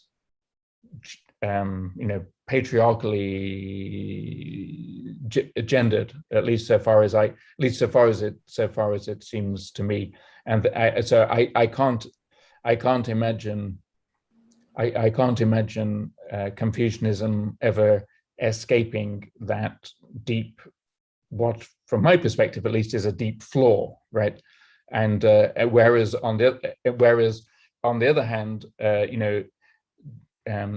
if Taoism has a slight preference, it's for the kind of yin aspect of things, and I think this has always existed in response to the presentation of a heteronormative order of things in Confucianism, and the fact that Chinese society today is a very complex interplay of heteronormative and non-heteronormative forces, I think is testament to the fact of Buddhists have other completely different ideas about gender, and Taoists and Confucians all somehow infusing Chinese society with a very complex and framework, and I think that's fine. What I don't want people to do is to reduce Chinese culture to Confucianism, and also, again, you may have a different view from me, but I'm skeptical of the ability of Confucian philosophers to transcend its what I see as its inevitably patriarchal origins. But maybe I just like imagination. Thanks, James. That's I think it's very spot on criticism, and I do want to invite you to stay on tomorrow for my talk. It's going to address some of the criticism against Confucianism. I will talk about filial emotions and respectful emotions between mother-in-laws and daughter-in-laws, which is not, traditionally bonded by the male patriarchal. Well, it's centered around it, but you'll find out more tomorrow if you. Thank you very much. But I think a lot of us here, even Confucian scholars, we do resonate a lot with the criticism that you raised here. We have one question from the audience from Sandy Lamel. And the question is this: perhaps Professor Miller could specify how he envisions the relationship between the Chinese and indigenous traditions, perhaps as complementing each other, as one with responsibilities, loyalties with ancestors and past, and the other with the future generations and future. In that sense, it would then be an important challenge of reconciliating past and future, tradition and innovation in the perspective of transformation, as the concept evoked earlier. I think that's an utterly brilliant question, to which I don't know the answer. I mean, to me, that's like a big research program, and I think that the studying together of indigenous and non-Western philosophies is something that we're not very good at, and so I don't really want to speculate on that, except to say I think you've highlighted something that is extremely important, and I think there could be a lot of resonances. I don't know if anybody has PhD students right now, but please put them on that trajectory. I think it's a very important piece of research to be done. So I'm sorry to give you a null answer as my final answer, except to say that I think it's very important. Thank you. Thank you, James. Thanks for such a wonderful talk, and for the criticism that you raised, and also for broadening our imagination, lifting us from the more concrete and situated understanding of who we are and where we are. So thanks for that. And also thanks for taking the time during your vacation to give this talk. More importantly, it's my bedtime is really and what I gathered to the midnight of in South China. So thank you so much. And then again, please join me to thank Professor James Miller.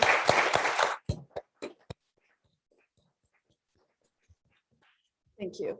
And we will take a 15 minutes break. Coffee will be in the back.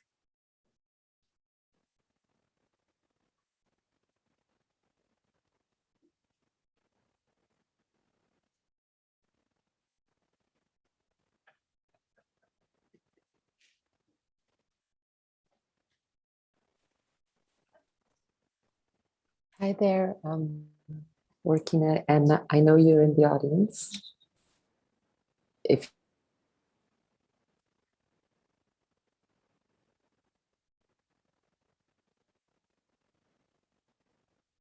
you'd like us to help set you up.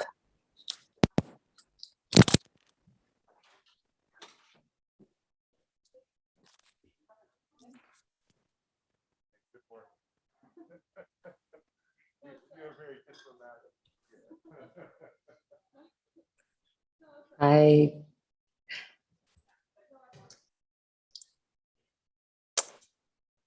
just going to grab a microphone.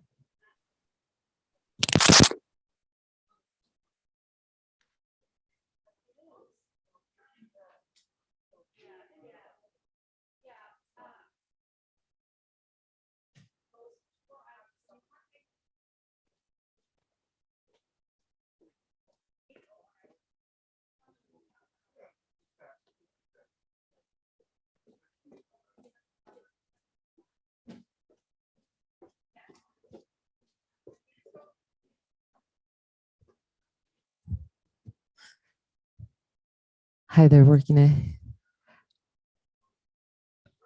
You'd have to unmute yourself just to make sure we hear you.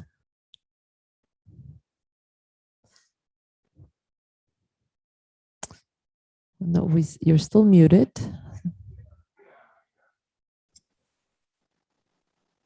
Now you're unmuted. Now you can hear me, yeah? Yes, now we hear you perfectly. Thank you. Right, so I just would like to share my PowerPoint. Great.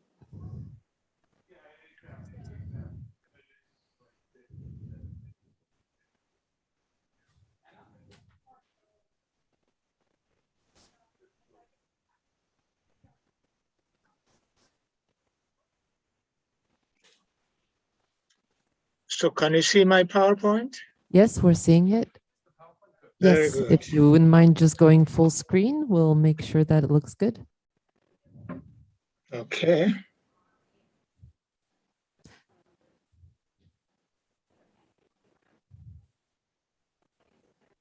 Yeah, just that button. Perfect. This one. That one. Yeah, that one.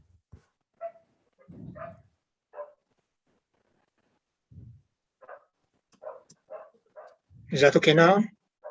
It's full screen now. Looks good. Very good.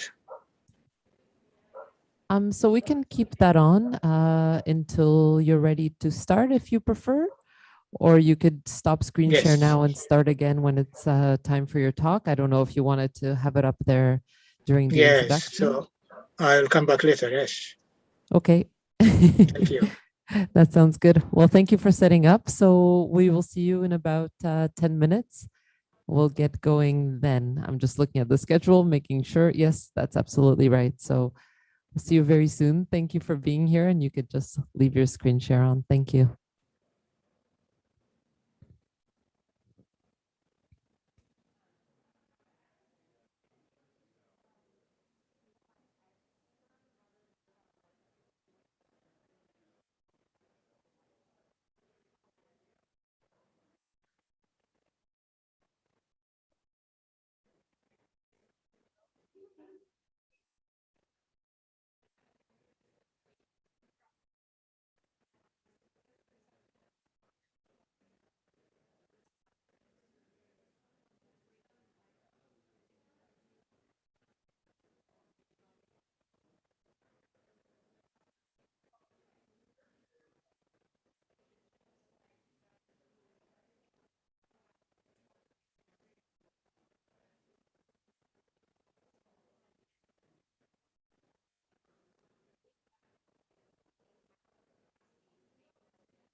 So to change it now, but then I wondered if it would really even really matter. Like this could stay the same. It was just to move this camera.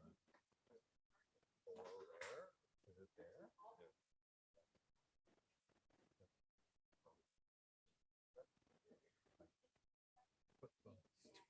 Yeah. Laptops. So I feel like probably. Okay, well, we could just keep it as is, I guess. Only thing I would say is to like.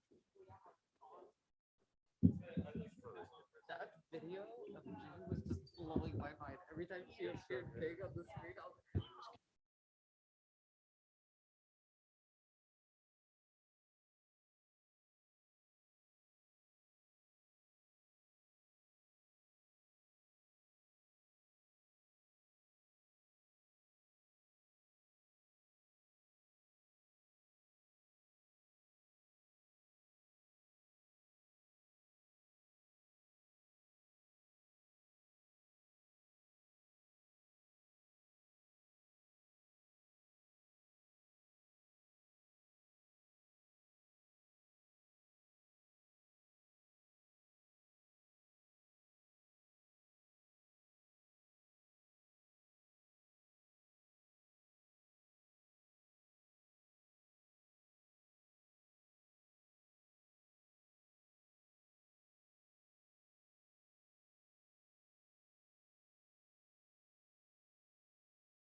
Test, test. Yeah.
That for now, like just, yeah. Yeah. This is.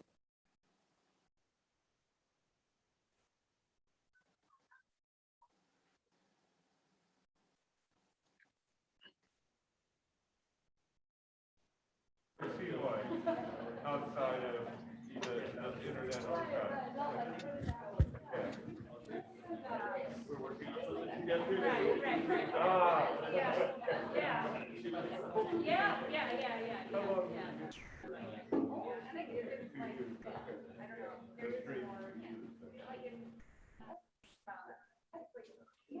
Okay.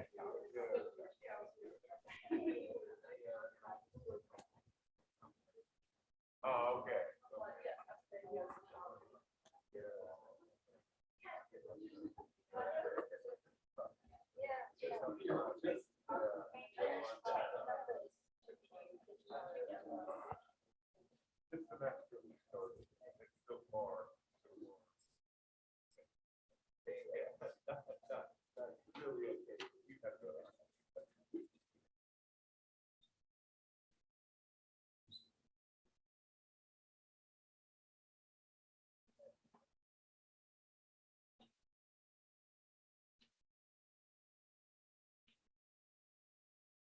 Okay, we good?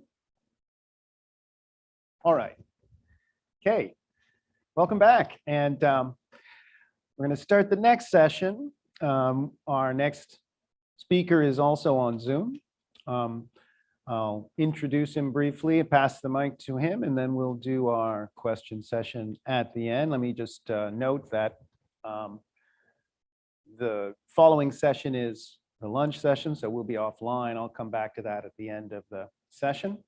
Okay, let me first introduce our next speaker, Professor Workineh Kelbessa, Chairman of the Department of Philosophy in Addis Ababa University in Ethiopia. Professor Kelbessa has published widely in environmental philosophy, African philosophy, indigenous philosophy, climate ethics, comparative philosophy, and others. He took a BA in philosophy from the University of Addis Ababa, an MA from Erasmus University in Rotterdam, in The Hague, and his PhD from the University of Wales in Cardiff, now Cardiff University, in 2001. He has two important texts, traditional Oromo, the indigenous group, Attitudes Towards the Environment, an argument for environmentally sound development, in 2001, and Indigenous and Modern Environmental Ethics, a study of the indigenous Oromo environmental ethics and modern issues of environment and development, in 2011. So join me in welcoming Professor Kelbessa. Can you hear us, Professor? Can you We hear you. Thank you very much. Can you hear me? Yes, go ahead. Thank you very much for this introduction. I would like to thank the organizers for inviting me to participate in this important conference. I'm going to talk about intergenerational justice and the environment in Africa. My presentation is divided into 5: introduction, moral obligations to future generations. Do we have moral obligations to non-human animals? Intergenerational justice and sustainability in Africa. And finally, I will conclude my presentation. The objective of this presentation is to describe how Africans envision their futures and promote intergenerational justice. And as you know, there are a number of ethnic groups in Africa and about 55 countries. Therefore, there is no single unified African worldview. So in this presentation, I use the phrase African worldviews to refer to the underlying common or shared worldviews of the African people. So the major question of my presentation is, what kind of world should current generations bequeath to the generations to come in Africa? The first part of my presentation is on moral obligations to future generations. Before proceeding to deal with this problem, I'll briefly look at how some writers look at the concepts of time in Africa and intergenerational justice. Some writers, particularly John Mbiti, a Kenyan theologian, thought that Africans lack the concept of the distant future. And for him, for Africans, particularly for traditional Africans, time is a two-dimensional phenomenon, just a long past or Zamani and a present or Sasa. So for him, people are not interested in events beyond 2 years. So they cannot think about the future beyond 2 years. So for him, he said, time has to experience it in order to be real. There are also other writers who shared his viewpoint. And again, the French philosopher, anthropologist, and sociologist, Lévi-Brul also said that the concept of the future is indifferent to primitive people in different parts of the world. But I don't agree with this position. If you let this view stand, it will be difficult for Africans to talk about the future. So Africans use different things to refer to the future, among others, atmospheric conditions, changes in wind direction, behavioral change of animals, the appearance of insects, and so forth, to predict the future, organize their lives around seasonal calendars, and deal with future events. Among others, they also plant trees to benefit from these trees in the future, just beyond 2 years. So various cultural groups in Africa recognize the moral obligations of the current generation to future generations, and at the same time, ancestors. I'm going to take some examples from the continent. The first one is the Oromo of Ethiopia. Oromo is the biggest ethnic group in Africa. So the question is, what is the basis of Oromo obligations to future people? One may think that probably the interest of one's children. So some people may think that because of the fact that they are very much concerned with the future of their children, they try to talk about the future, but that is not really the case. Because the Oromo people are very much concerned with humanity as a whole, not only with their own children. So one of the important foundations is the destruction of the land will endanger the prospects of the future generations. So that is one basis. The second basis for obligations to future generations is divine punishment. So if people don't protect the environment, they think that they will be punished by what they call Waka, that is God. So the people should not ravage the actual purpose of God and the whole history and order of things. So for the Oromo people, the land is not a commodity to be exploited as we wish, but it is intrinsically valuable. and commands respect and protection.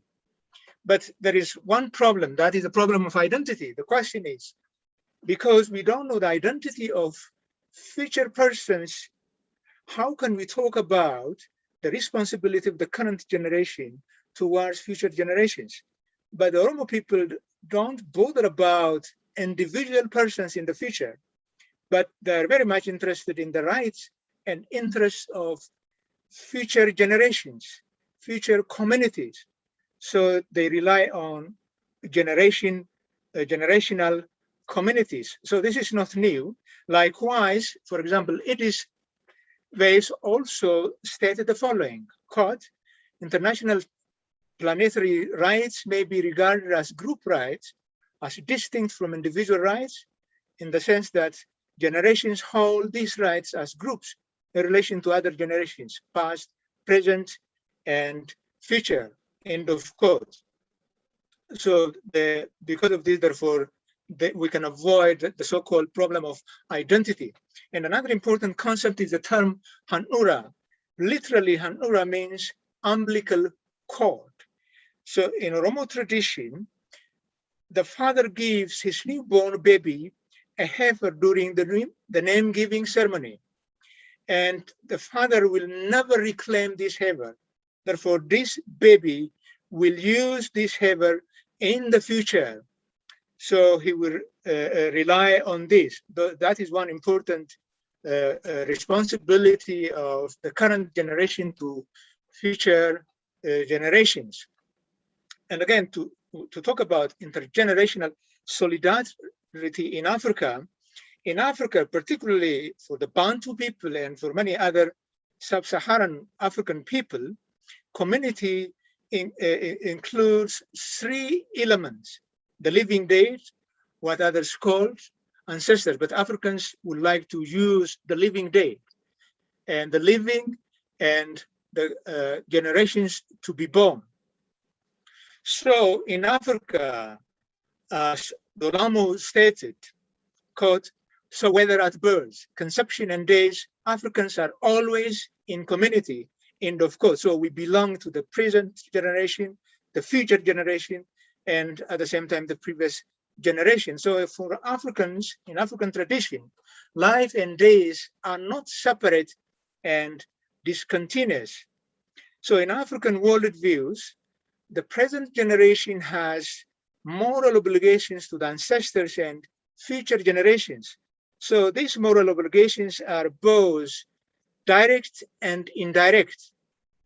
On the one hand, the current generation is required to take care of the future generations, prepare good ground for the future generations. And in addition to this, the current generation is required to owe a debt of gratitude to their forebears, to their ancestors. So this is indirect moral obligation towards future generations. So in Africa, the ancestors are considered the guardians of the community and at the same time the land. Therefore, the current generation is required to meet the demands which are important to meet the interest of future generations. So the current generation ought to preserve the environment which is rich in biodiversity for future generations. According to one Ghanaian philosopher, all the duties owed to the ancestors, none is more imperative than that of husbanding the resources of the land so as to leave it in a good shape for posterity. So he indicated that in the upshot, there is a two-side concept of stewardship in the management of the environment, involving obligations to both ancestors and descendants, which motivate full all things being considered. So as I said earlier, the current generation has both direct and indirect responsibilities to this. And again, another philosopher from Zimbabwe, Murov, also talked about the responsibility of current generation, particularly in his work called Ukama. Ukama is the word which means relationality. So Ukama traces our human relationality to the natural Murov called totemic ancestorhood. So according to Murov, Ukama recognizes the essence of humanity on the basis of ontological relationality. So this is an important concept for the Shona people in Zimbabwe and in also other parts of Southern African countries. So here the element of totemism inherent in this relationality embraces cosmological or ecological relationality as inseparable to what it means to be human. So this ontological relationality indicated the oneness of current, past, and future generations. So in particular, humanistic solidarity, that is keeping the memory of ancestors and paying attention to the generations to come. That is very important, according to Murov. Among others, he said, quote, "The life experience of the current generation is understood as being grounded in the past, and the present will contribute to its own existence into the future when it has become the past. Through humanistic solidarity, the common life of the living, the present, and that of the ancestors, the past is reenacted as a gift to be shared and passed on to posterity," end of quote. So this solidarity is solidarity with future generations grounded in memories of the past. So as I said, the three generations are interconnected. So after examining these, a South African philosopher, my colleague, Brains, wrote the following, quote, "It is likely that this backward-looking notion of duties to posterity is one of the most significant contributions African thought can make to our conception of moral obligations to future generations. So Africans have a pluriversal collective ownership of land. The land does not belong to individuals. It belongs to community, that is commonly to past, present, and future generations.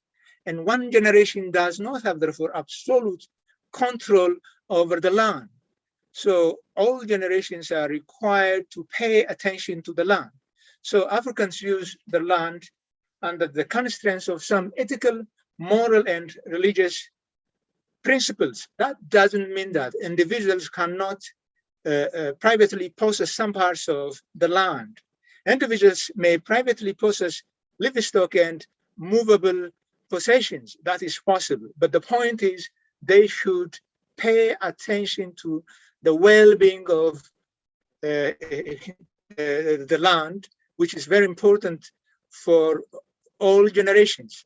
So in this connection, again, Ubuntu also emphasizes restorative justice and intergenerational ethics. Ubuntu is the concept used in Southern African countries, particularly in Zulu and Xhosa ethnic group, and at the same time in Soto, and in Zimbabwe, and even in other African countries, in East African countries. Usually, the meaning of this concept is humanness. Some people wrongly define Ubuntu as humanism, but the correct definition of Ubuntu is humanness.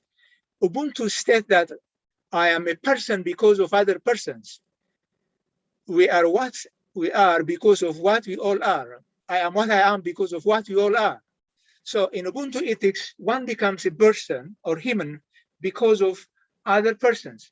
So Ubuntu ethics teach human beings how to discharge their duties to different generations, including to both human and non-human generations. So in Ubuntu and in other African communal ethical traditions, the sense of belonging is important. Therefore, according to one writer, quote, "In African society, to be is to belong. An individual exists corporately in terms of the family, clan, and whole ethnic group," end of quote.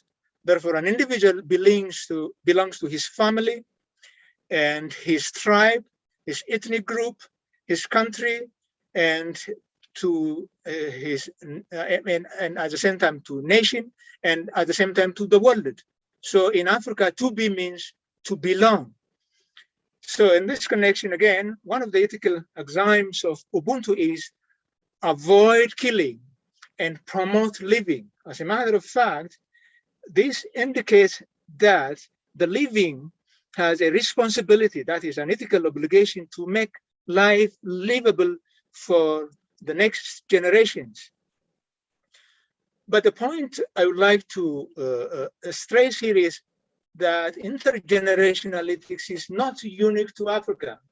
As other colleagues discussed yesterday and today, we can find intergenerational ethics in different parts of the world. Among others, for example, the seventh generation principle in Indochina and in the Americans, particularly a number of people, particularly Native Americans in Canada, in South America, in America, that means in USA, talked about the seventh generation principle. As Matthias discussed yesterday, it refers 3 previous generations and 3 coming generations, and at the same time, the 7th one. So that is very important. And again, another European philosopher, an Anglo-Irish statesman and philosopher, stated the following in a quote: "Society is a partnership in all science, a partnership in all art, a partnership in every virtue, and in all perfection. The ends of such a partnership cannot be obtained in many generations. It becomes a partnership not only between those who are living, but between those who are living, those who are dead, and those who are to be born." End of quote. So this is very much similar to the African conception of intergenerational justice. And again, another American philosopher, the late Daniel Cullen, also talked about intergenerational partnership. So that is why I've said that it is not unique to Africa. Another important question is, do we have moral obligations to non-human animals? We have 2 contradictory positions here. Some are against the view that Africans have direct moral responsibilities to animals, because according to some writers, Africans have developed anthropocentric worldview, and they don't have direct responsibilities or obligations to animals. They have only direct responsibilities or obligations toward fellow human beings. So some writers say that Africans worship their ancestors.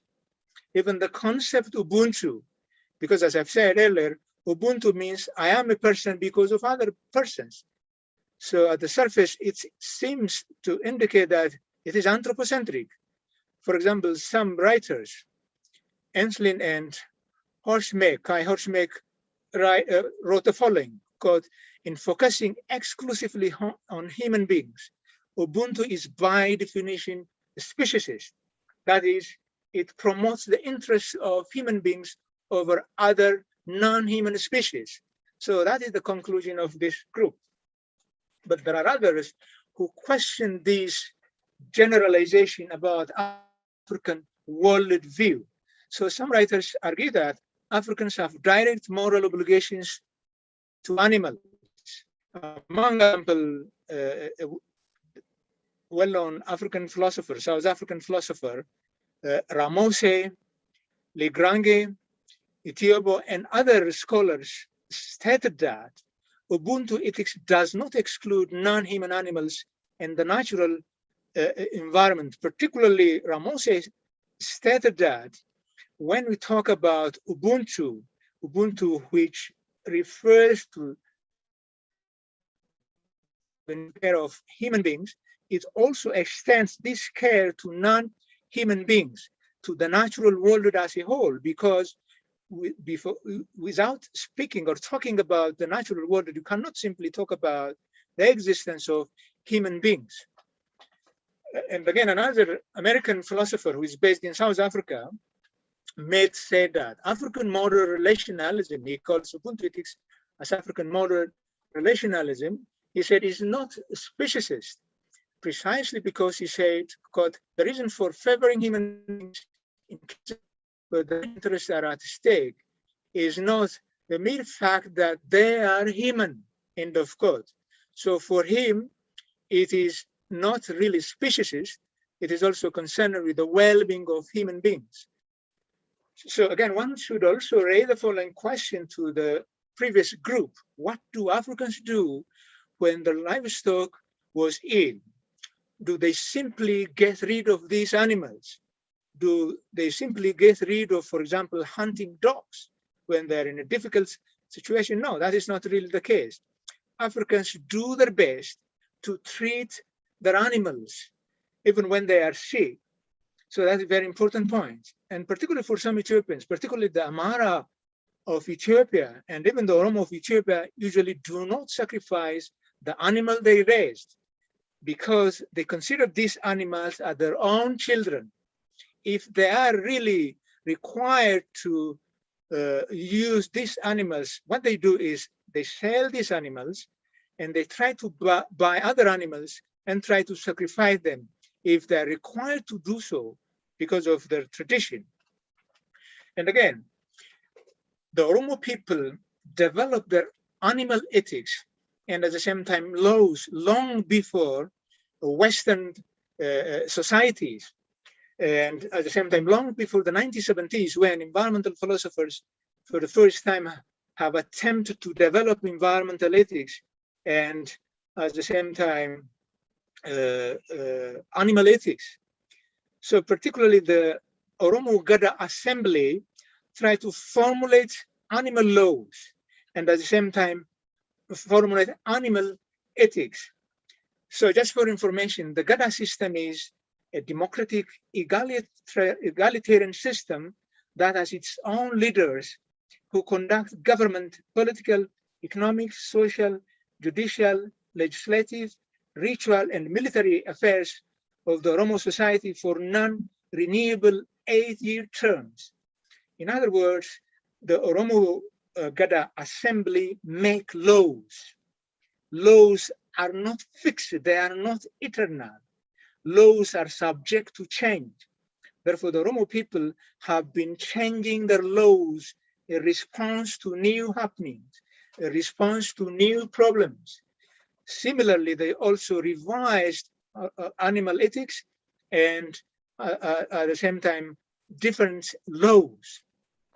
So according to the Oromo people, animals have the right to exist and should not be harmed and killed without good reasons. For example, the owner of different domestic animals can use these domestic animals, particularly in the Borana area, in the southern part of Oromia. Oromia is part of Ethiopia, as I said. If, for example, the owner of a donkey failed to feed his donkey and water his donkey, and as a result, his donkey died, the community will punish him because the owner is required to take care of his own animals, his own donkey, his own horses. And particularly, horses and human beings have similar status. For example, currently, if a person kills fellow human being and at the same time a horse, he would be punished 100 head of cattle. As a matter of fact, therefore, we can say that the rights of human beings and horses are similar. Horses play a considerable role in Oromo society. So in short, therefore, human beings are required to take care of their animals. At the same time, they are not expected to destroy wild animals, even if they are harmful to them. For example, in Borana area, it is important to allow wild animals to drink water. In Borana area, it's very difficult to find running rivers. Therefore, they usually draw water from wells, and they usually use this water. In the evening, they don't destroy this water. They leave this water for wild animals to drink. if a hunter, for example, goes to water points and try to kill them, the society will punish these hunters. Therefore, it would be wrong to mistreat wild animals and at the same time to prevent them from drinking water. So that is very important lesson for particularly modern hunters who usually go to water points and destroy animals. And another important component of Oromo animal ethics is it would be wrong to deplete species. You can reduce the number of, for example, harmful animals, but you cannot totally destroy a particular species. So that is very, very important. Contemporary environmental philosophers, including, for example, Holmes Rolleston, also promoted this idea. So it would be wrong to deplete all species as a whole. So the Oromo people do not simply consider justice, integrity, and respect as human virtues applicable to human beings, but they extend them to non-human species and Mother Earth. And again, totemism is another important tradition in Africa, particularly, for example, in Southern Sudan, in Zimbabwe, Kenya, Uganda, South Africa, Democratic Republic of Congo, the Central African Republic, Botswana, Namibia, and in even other parts of the continent. Different cultural groups have their totem animals, and therefore they don't kill these totem animals. Totem animals and particularly the members of a particular group consider themselves as brothers and sisters. So in one way or another, therefore, this contributes to preservation of animals. And again, many communities in Africa use discriminatory hunting practice. Usually they don't kill or hunt all animals without any restriction. In most cases, they hunt old male animals, and they don't kill female animals and young animals, which are very important to continue these animals. So that is another important point which explains the fact that Africans also pay attention to the well-being of animals. In addition to this, Africans also protect sacred groves for different reasons. They don't destroy sacred groves because sacred groves allow some animals to live there, and there are also some trees that are respected by different communities.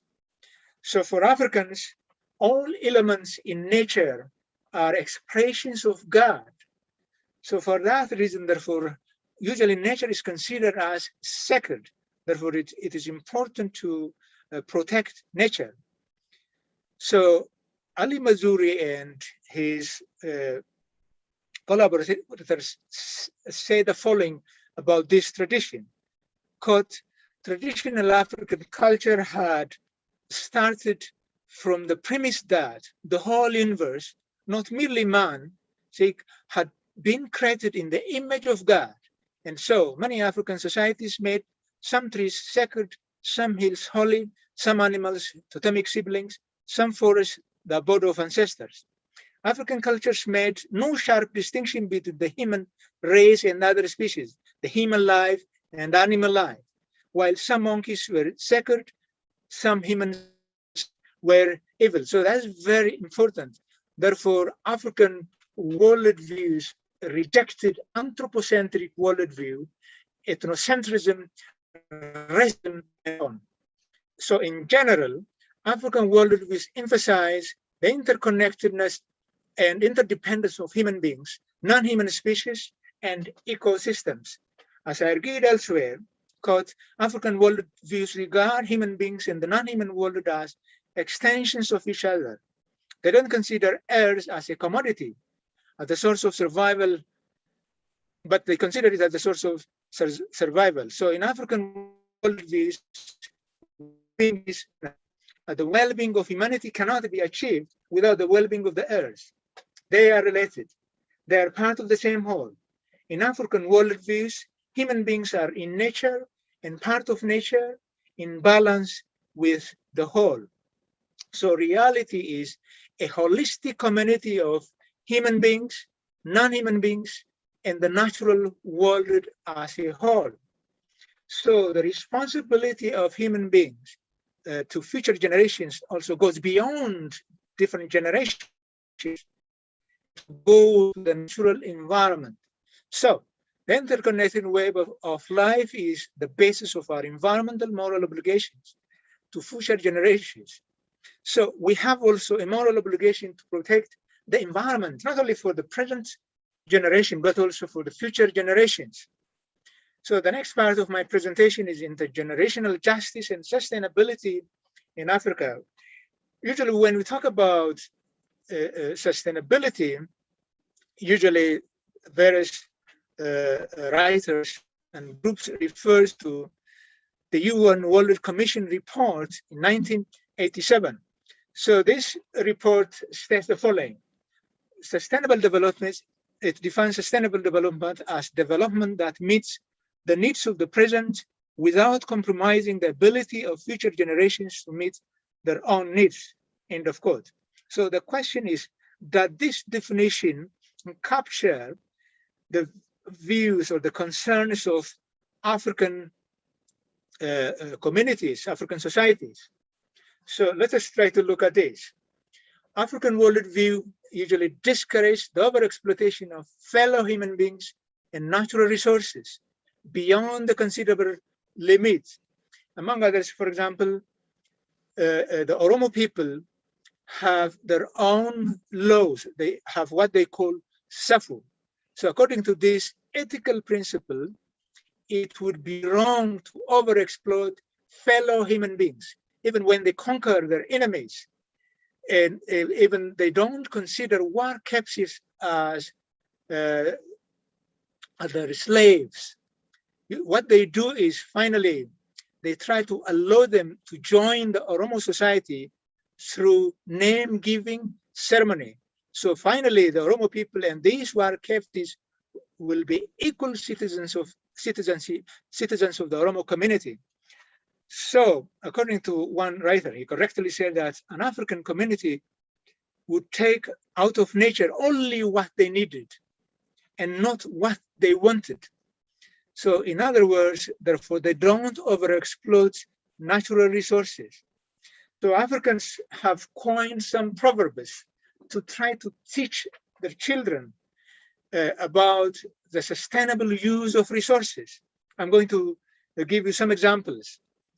The Ndebele people coined, for example, the following proverb: always store some for the future, and don't continuously milk a cow until there is nothing to milk. So if you continue to milk until there is nothing to milk, so you are going to destroy the source of this milk. And as a matter of fact, therefore, you are required to attention to even the well-being of your cow and other animals. And again, the Oromo of Ethiopia also coins several proverbs. One who collects crops in daylight will grin during the night. A rat with two dens will not die because it repairs another source of survival. And again, he who does not think for tomorrow eats 9 times a day. And at the end of the day, therefore, this person overused his resources. So an important lesson that can be drawn from this proverb is we should use our resources carefully and judiciously.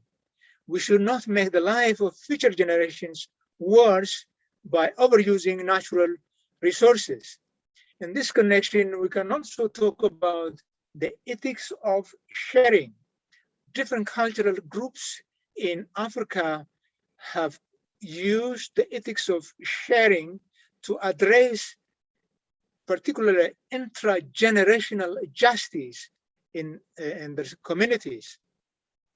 For instance, one should not fill his or her stomach while his or her neighbor is hungry and is in a difficult situation. So particularly in Ubuntu societies, individuals who have Ubuntu in Southern Africa are believed to be generous, hospitable, friendly, caring, and compassionate. When your colleague suffer, you also feel suffer. So you don't consider your colleague as your competitor and consider him as your enemy. When your friend is happy and successful, you will be very happy for him. But if you fail to do so, therefore, you will be criticized because you will lack Ubuntu. Similarly, in Ghana, for example, Kwame Jeche stated the following: when a person is known to be honest or generous or compassionate, he would be judged by the Akan as a good person. Used normatively, the judgment he is a person means he has a good character, he is generous, he is pushful, he is humble, he has respect for others. And another Wolof maxim in West Africa also stated the following: the best remedy for man's ill is man himself. Similarly, for the Oromo people, a person who has Safu is honest, truthful, kind, and humble, and respect others. Another important tradition in Oromo society, which is called the Busagonofa Indigenous welfare system. When a particular person is in a very difficult situation and he lost his livestock, other members of the community are required to support this individual. So each individual is required to contribute his fair share. If he refuses to do so, the community will punish him, because you can't leave your colleague in a difficult situation.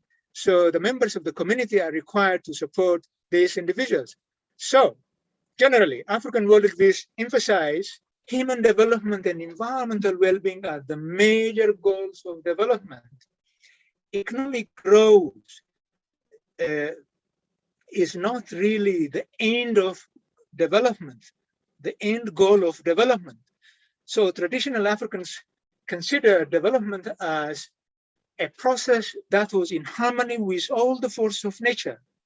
So for African traditional societies, development involves material well-being. That is very important. I don't say that economic growth is bad. Economic growth is very good because it helps you to meet your basic needs and at the same time to improve your well-being. But it should be the end goal of development.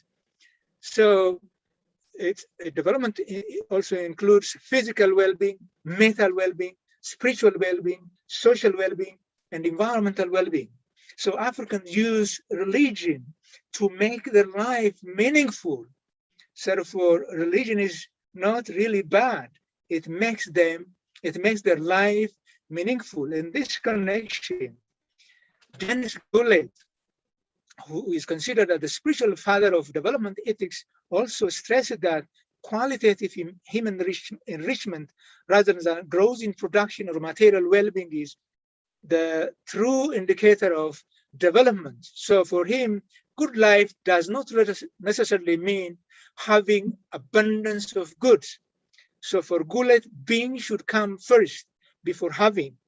So having is not the indispensable quality of being. So according to Goulet, we have to promote what he calls transcendental human values, ethical values, social values, religious values, and so forth. So as he stated and other religious traditions stated, human beings cannot live by bread alone. In addition to this, we need also normative elements. So having is not the indispensable quality of being. Similarly, John Stuart Mill and John Maynard Keynes also don't regard economic growth, continuous economic growth, as an end in itself. For example, for Keynes, after we reached a certain material standard of living, we should focus on the art of life rather than on the means of life. So let me briefly conclude my presentation. First, unlike some environmental ethicists who hold the view that only obligations to future generations matter rather than the value of non-human creatures, Africans have deep concerns for both human and non-human creatures. They have developed moral principles that deal with future generations, both future human and non-human generations, and the preservation of the natural environment and its resources through their history. In African worldviews, the present generation is under an obligation to maintain the basis on which future generations depend for survival. It would be wrong to overuse natural resources beyond limits and leave future generations with future opportunities to survive. Therefore, members of the current generation should behave responsibly toward the environment. Third, when properly understood, formally adopted, and fully explored, the African environmental ethics and philosophy, which is included in African worldviews, can very well contribute to the attainment of sustainable development in Africa. And again, African policymakers should aim at the critical appropriation of indigenous knowledge and the integration of indigenous and modern scientific knowledge to promote environmentally and socially sound development. So it is important to stress that indigenous knowledge has its own shortcomings. Therefore, what is required is critical appropriation of this knowledge, and by avoiding the negative aspects of indigenous knowledge and embracing the positive aspects of indigenous knowledge, among others, for example, indigenous intergenerational justice, we can therefore try to address the current environmental issues, including problems of climate change. So the so-called developed societies can learn a lot from these traditions and try to consider, therefore, try to reconsider their attitudes towards consumerism, their attitudes towards the natural environment. And again, there are also some challenges to indigenous knowledge, indigenous conception of intergenerational justice.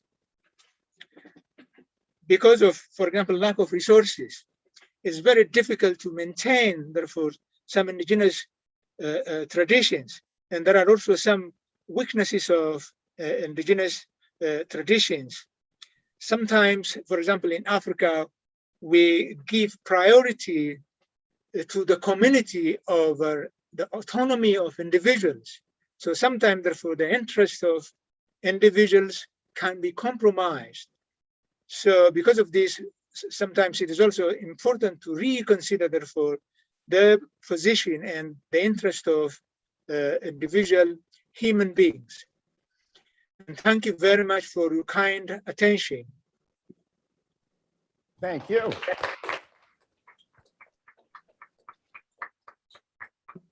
Thank you, Professor.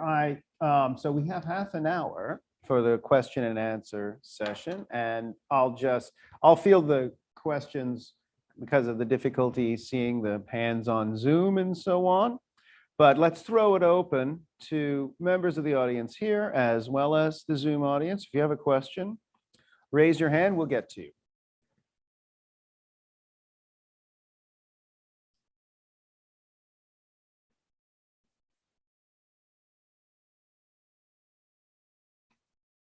Nobody yet? Let me, if I could, begin. I'm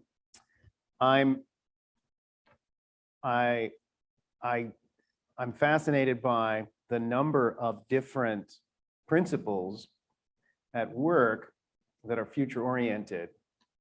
But what I really want to ask first is the idea of modeling obligations to the future on obligations to the past, right? There have been several places in our talks where people have pointed to the fact that some obligations are merely backward looking as opposed to forward looking. And it looks like you embrace this and you use the backward looking as a model. So could I ask you to speak a little more to this, how obligations to the past inform obligations to the future?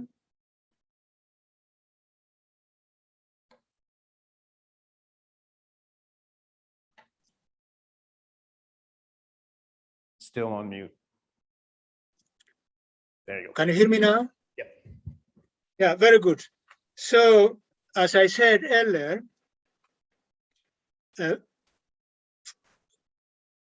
previous generations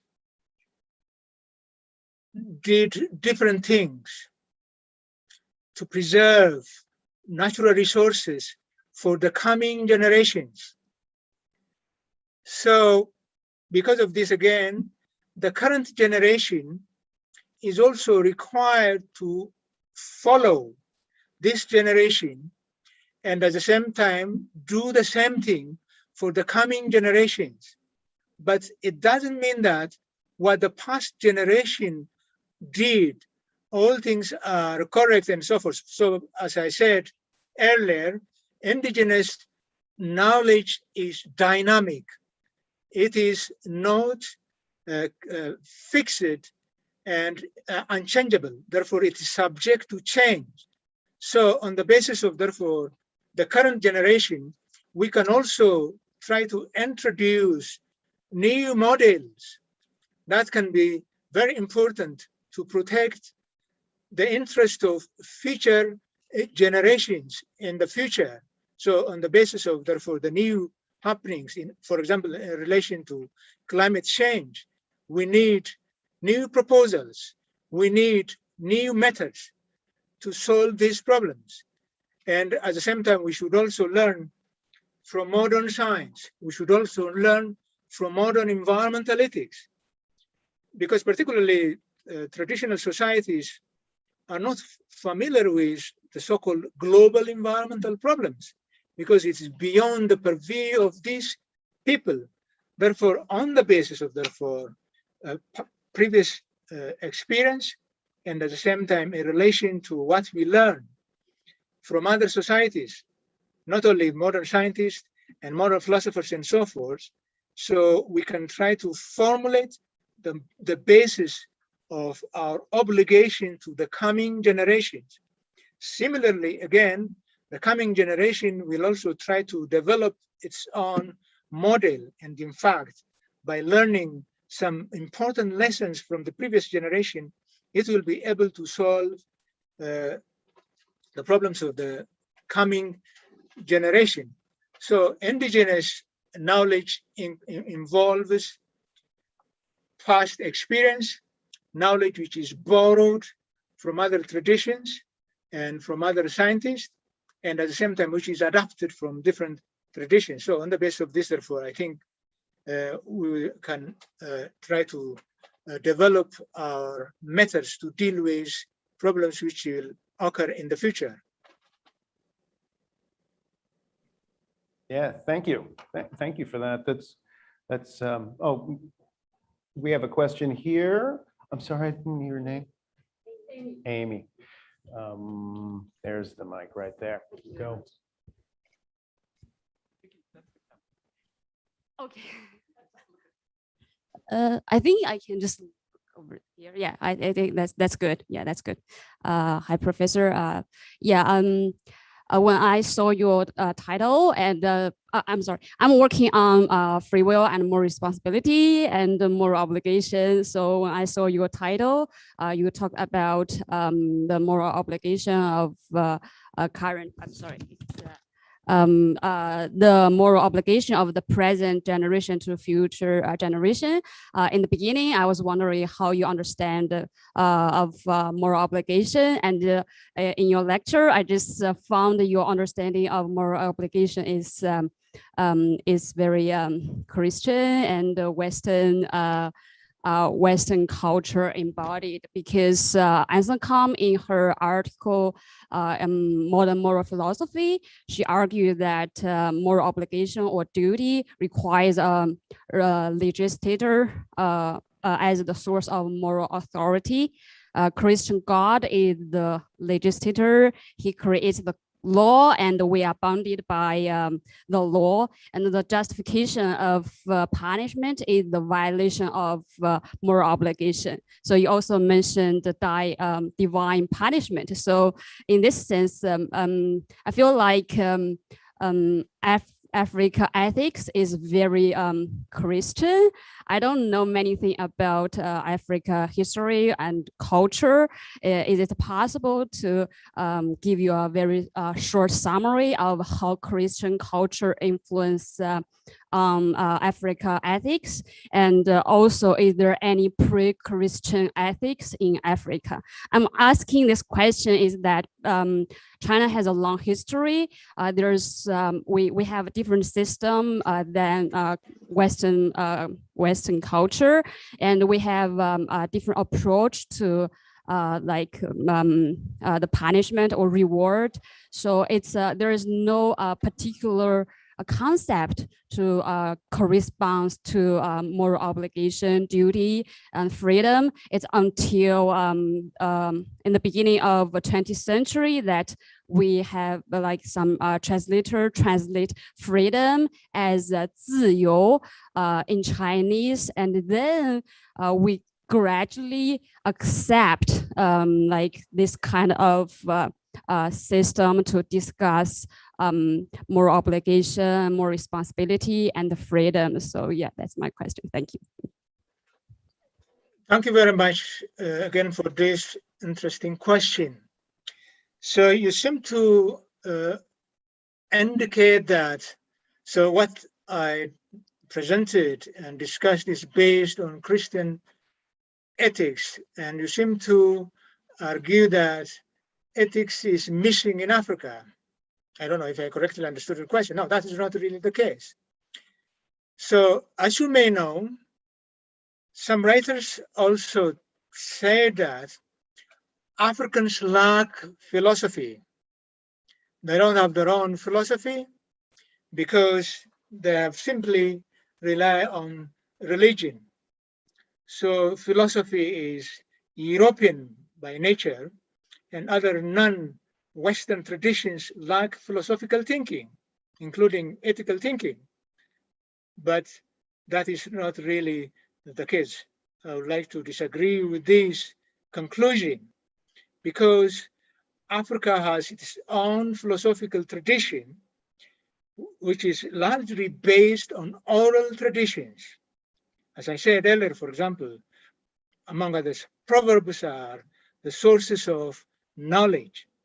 In African tradition, in African societies, we have, among others, for example, to use the words of Odera Oruka, Kenyan philosopher, we can find two types of sage, philosophic sage and folk sage.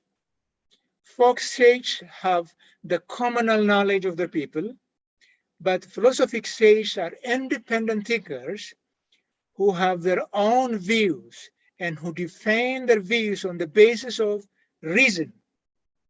Therefore, you can talk about this philosophical tradition, but to make it short, in relation to your question, therefore, African ethics is based partly on African religion, as I said earlier.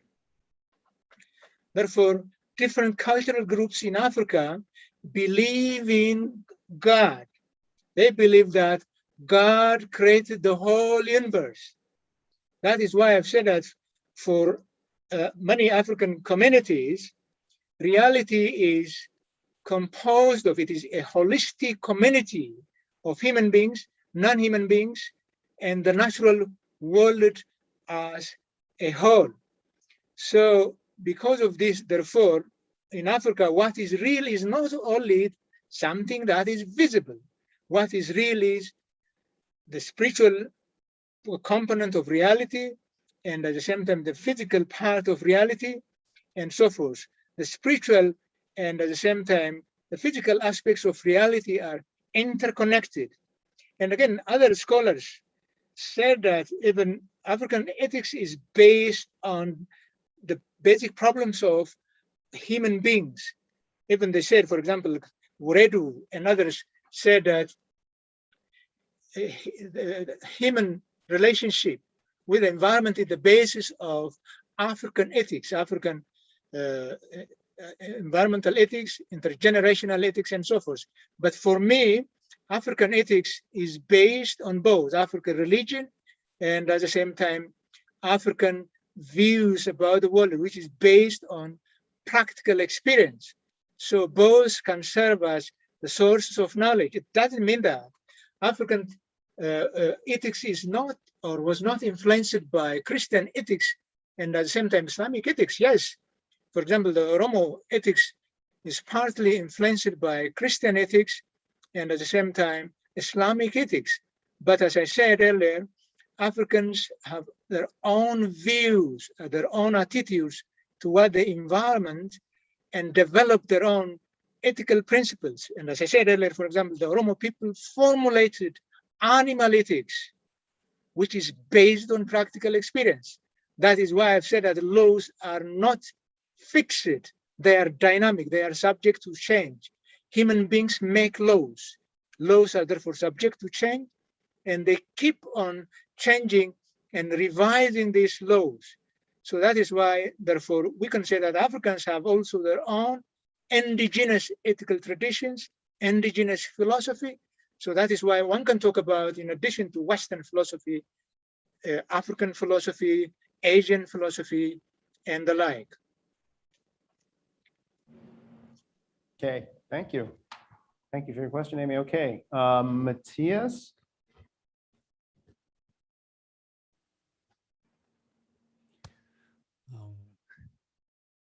Thank you. Thank you very much for sharing this rich knowledge of indigenous traditions from Africa with us on this important topic, intergenerational justice. I really appreciated your range concerning these different traditions and what we can learn from them. Since you heard my talk and referenced it, you will not be surprised that I was particularly intrigued that there are also indigenous African sources when it comes to what I called asymmetrical reciprocity and what you called the backward-looking duties in view of posterity. And I was also intrigued by the fact that you distinguished indirect and direct duties to posterity. And I think that points to the fact that what this view of the relationship between generations, namely both backward looking and forward looking at the same time, what it does is it doesn't claim to give us the full picture as to what we owe future generations, but it first of all situates us in a generational continuity or in a generational line or a chain, as another talk put it yesterday. And then, that opens then the question for what direct duties are also in line with what I've been calling indirect reciprocity. So I appreciated that very much, but I have a question that follows from that. I think when you spoke about generational communities, you used two different notions of community. I'm wondering which one is the appropriate one for you when we are talking about this sense of backward-looking duties to posterity. And the two different senses of community that I heard in your talk were, one, the sense of a community that involves ancestors and descendants. Right, so there's a community that stretches across time and already includes ancestors and descendants. So that is that is the first sense of intergenerational community. But there was another sense that you used when you spoke about the Parfitian problem of non-identity, and you offered Edith Weiss's solution to that problem, which is to think not of obligations stretching across time from individual to individual, but from generations considered as discrete groups, so that we can speak of, for example, all those living today as one group, ancestors as a preceding group, and future generations as another group. And then you can space those groups out and divide them into yet further units. Those are two different senses of an intergenerational community, right? And I'm wondering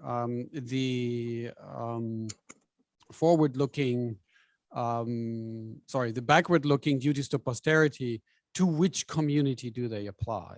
To the first sense or to the second sense? Thank you.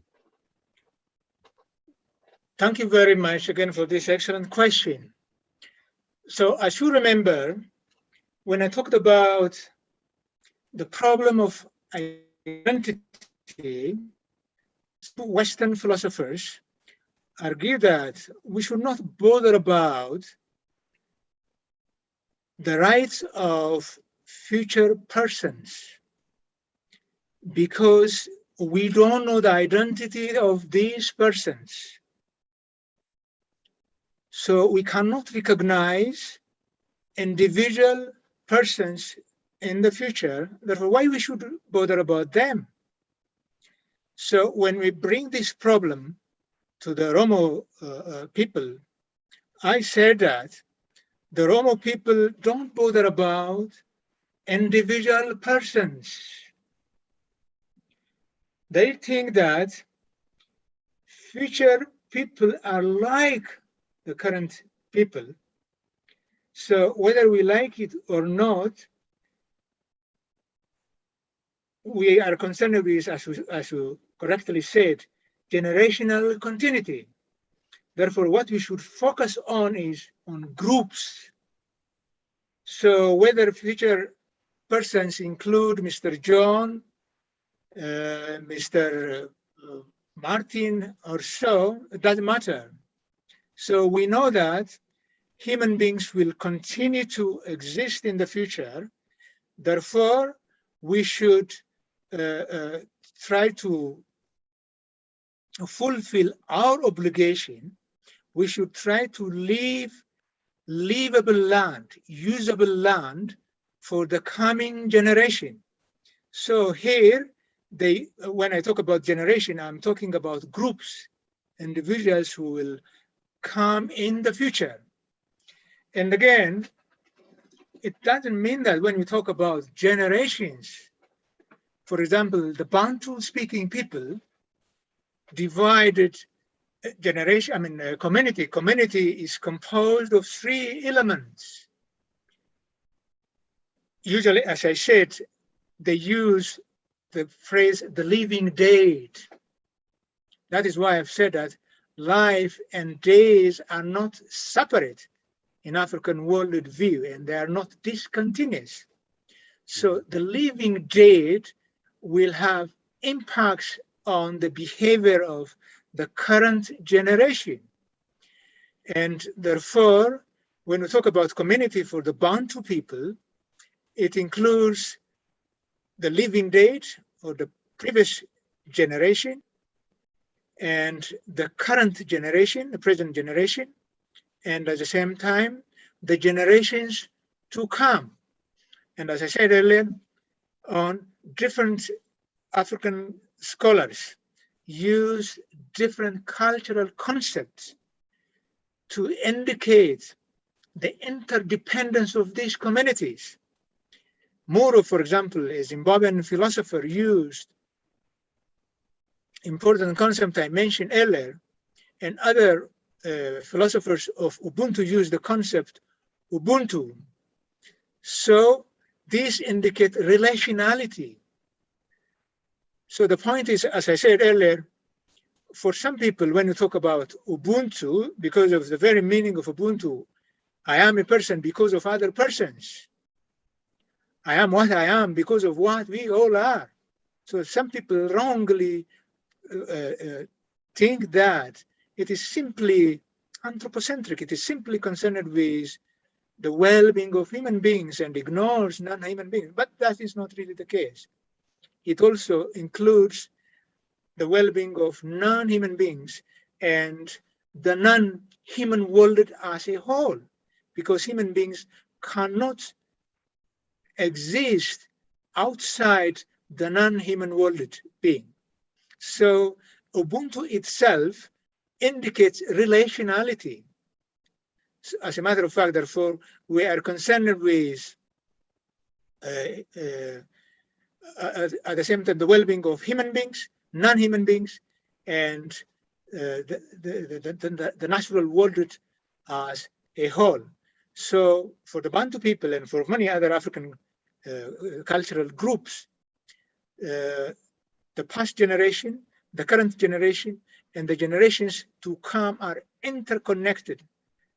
And ancestorship, totemistic ancestorship, as Murov indicated, therefore, explained the interlinkage among these three different generations. Yeah, thank you very much. So interlinked, but nonetheless discrete, such that relations of duty hold between them, so not simply part of the same community, but they are nonetheless discrete. Right. Thank you. Thank you. Okay. Well, we have 3 minutes left. Well, two people. I don't know if we can get both of you. I think Becky had her hand up first, or yes. So go. Let's give it a shot.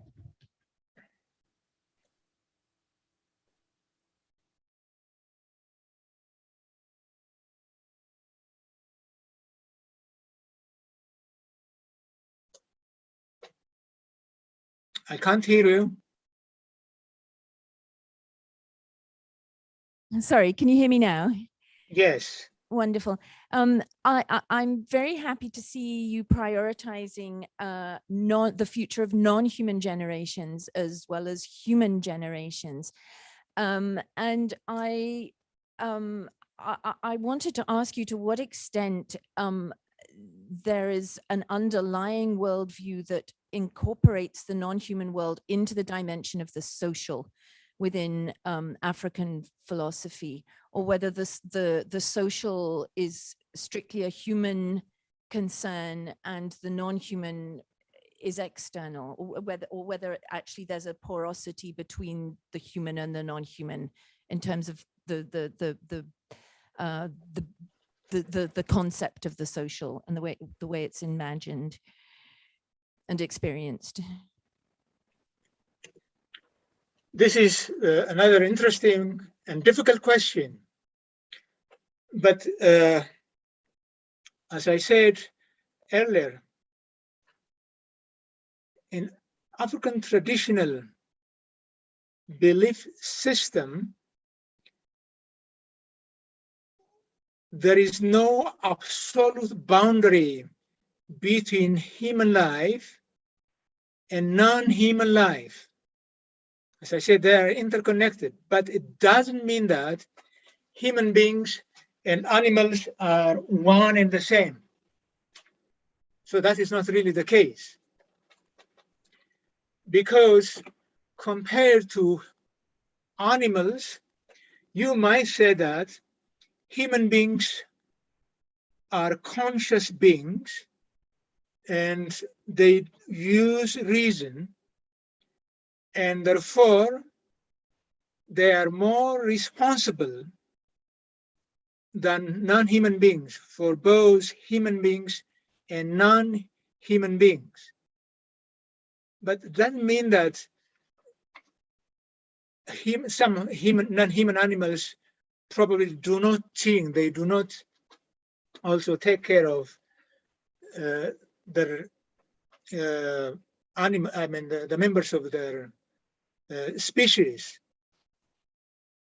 So non-human animals also cooperate and they try to defend the well-being of the members of their community. What we can talk about the biotic community as a whole when we try to relate human life and the same non-human life. So on the one hand, human beings are more responsible, and because of this, therefore, on the one hand, they try to protect the interest of their fellow human beings, and in addition to this, at the same time, they try to protect at the same time the well-being of non-human animals. But it is very difficult to say for me that the social aspects of life is clearly visible in the non-human community. But as I said earlier, but non-human beings also have their own way of dealing with different issues. And finally, as Holmes Rolliston stated, human beings are the privileged citizens of this world. Human beings, particularly animals, are based on gastrocentric view. They try to defend their own species, but human beings go beyond this and try to protect the interest and at the same time try to address the problems of fellow human beings and at the same time to protect the natural environment. So in that sense, we can make a distinction between conscious human beings and non-human beings. So I really share the view held by Holmes Rolliston in this case.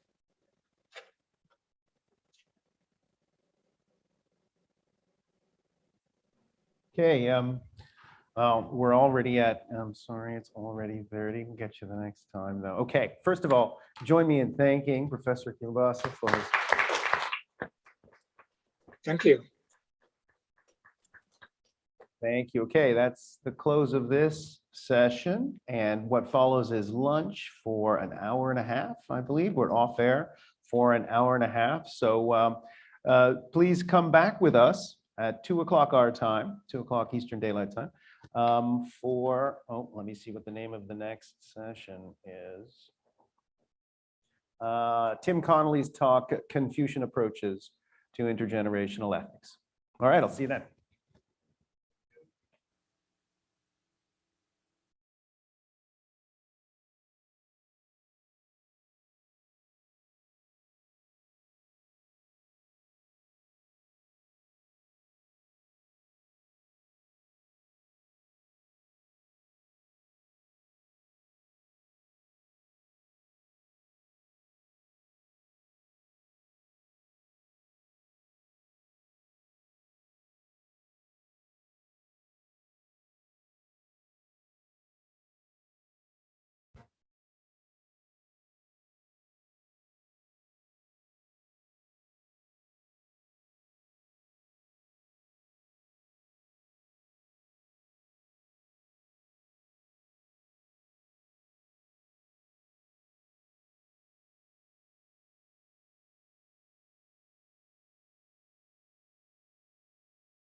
There's a mute button here. You can test out now by speaking. Testing. All right. Sounds good. Sounds good. Oh, would you mind moving?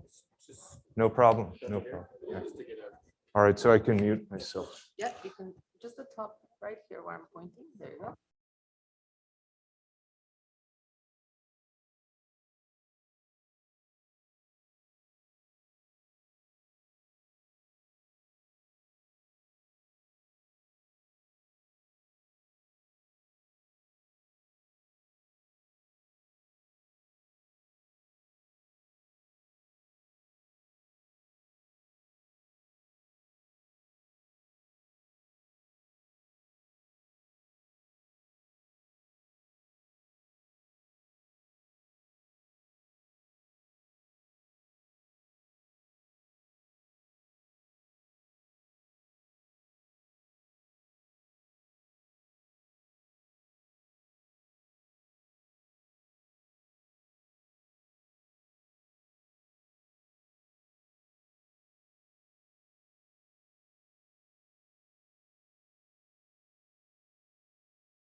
Just on mute. We'll say a few words at the start, right? Yes. We will also observe a minute of silence at 2:15. So, and we just discussed it, and Tim has kindly agreed to just interrupt his talk for that. So we'll do a minute at 2:15. Yeah. Yeah. You'll speak to that. Yeah. Yeah. I'll do that. Yeah. Thank you. Oh, I'm already on. Hello.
Hello, everyone. Good afternoon.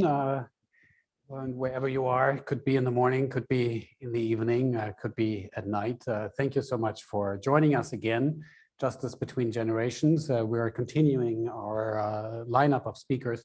Before I introduce our next speaker, I want to say that it is Orange Shirt Day today in Canada.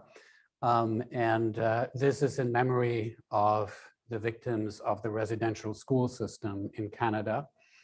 And we will, at 2:15, observe a minute of silence all across the campus here at Concordia in Montreal. And our next speaker, Tim Connolly, has kindly agreed to interrupt his talk for that minute of silence. So don't be surprised if that happens. Maybe you can even do a minute of silence at your end, wherever you are, with us here live or elsewhere in the world. So I'm very, very excited to introduce our next speaker, Tim Connolly from East Stroudsburg University. Tim is the co-department chair of Modern Languages, Philosophy, and Religion. His research centers on ancient Greek philosophy and classical Chinese philosophy. His recent publications include Foundations of Confucian Ethics, Virtues, Roles, and Exemplars, 2019, and very important for our conference, Doing Philosophy Comparatively from 2015. And his talk today is entitled Confucian Approaches to Intergenerational Ethics. Tim. Thank you for that introduction, and I'd like to thank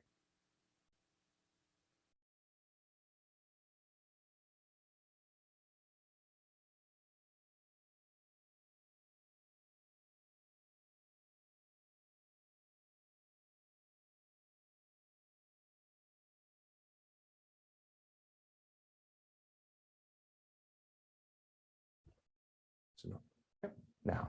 Okay, the reason I call it Confucian approaches to intergenerational ethics rather than the Confucian approach is because there are many different understandings of Confucianism and its place in the modern world. Like Professor Hurdequin mentioned yesterday, there are many Confucianisms.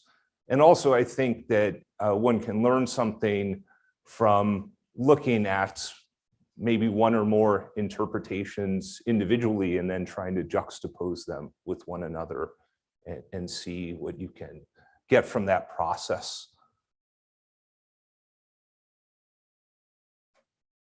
I think one thing that's clear is that Confucianism is an intergenerational phenomenon. And maybe the clearest aspect of this intergenerationality has already been mentioned, I think many times in this conference, the idea of filial piety, which involves not just respecting and honoring one's parents and elders and ancestors, but also living by the right values in the present and trying to carry your parent from the Confucius family cemetery in Shandong province in China. And there you can see something like 70 generations, 75 generations of Confucius's descendants who are all buried in this one place. And when I went there, it became very apparent to me in a way, just from reading the texts, it had not been as apparent, this intergenerational aspect of the Confucian tradition. There's also the idea that the cultivated person is a kind of model of intergenerational concern, not only someone who respects their parents and elders, but also what has good relationships in connection with people who are older and younger in the community. According to the early Confucian thinkers, the cultivated person tries to be a model for generations far into the future. And then sages in the Confucian tradition are depicted as engaged in these grand public works on a massive scale, like flood control and agricultural innovation. And these are works that show a kind of far-seeing vision into the future, where they want to build the kind of society where people are able to live prosperous lives. And then lastly, one more dimension of the tradition that I think is worth highlighting is that early Confucianism and the Confucian tradition itself is a kind of intergenerational project. So the Confucian thinkers don't just want to defend certain philosophical or ethical views, but they also want to transmit a set of values, a way of life, a system down through the generations. And even Confucius himself, who was held to be the originator of the tradition, considered himself to be a transmitter rather than an innovator, so somebody who was passing on traditions that were even older. I mean, they're literally almost as old in relation to Confucius as Confucius is to the present. So Confucius was transmitting an even earlier way of life. So that's what I mean by thinking about Confucianism as an intergenerational philosophy. And I think that's just the kind of thing we're working with.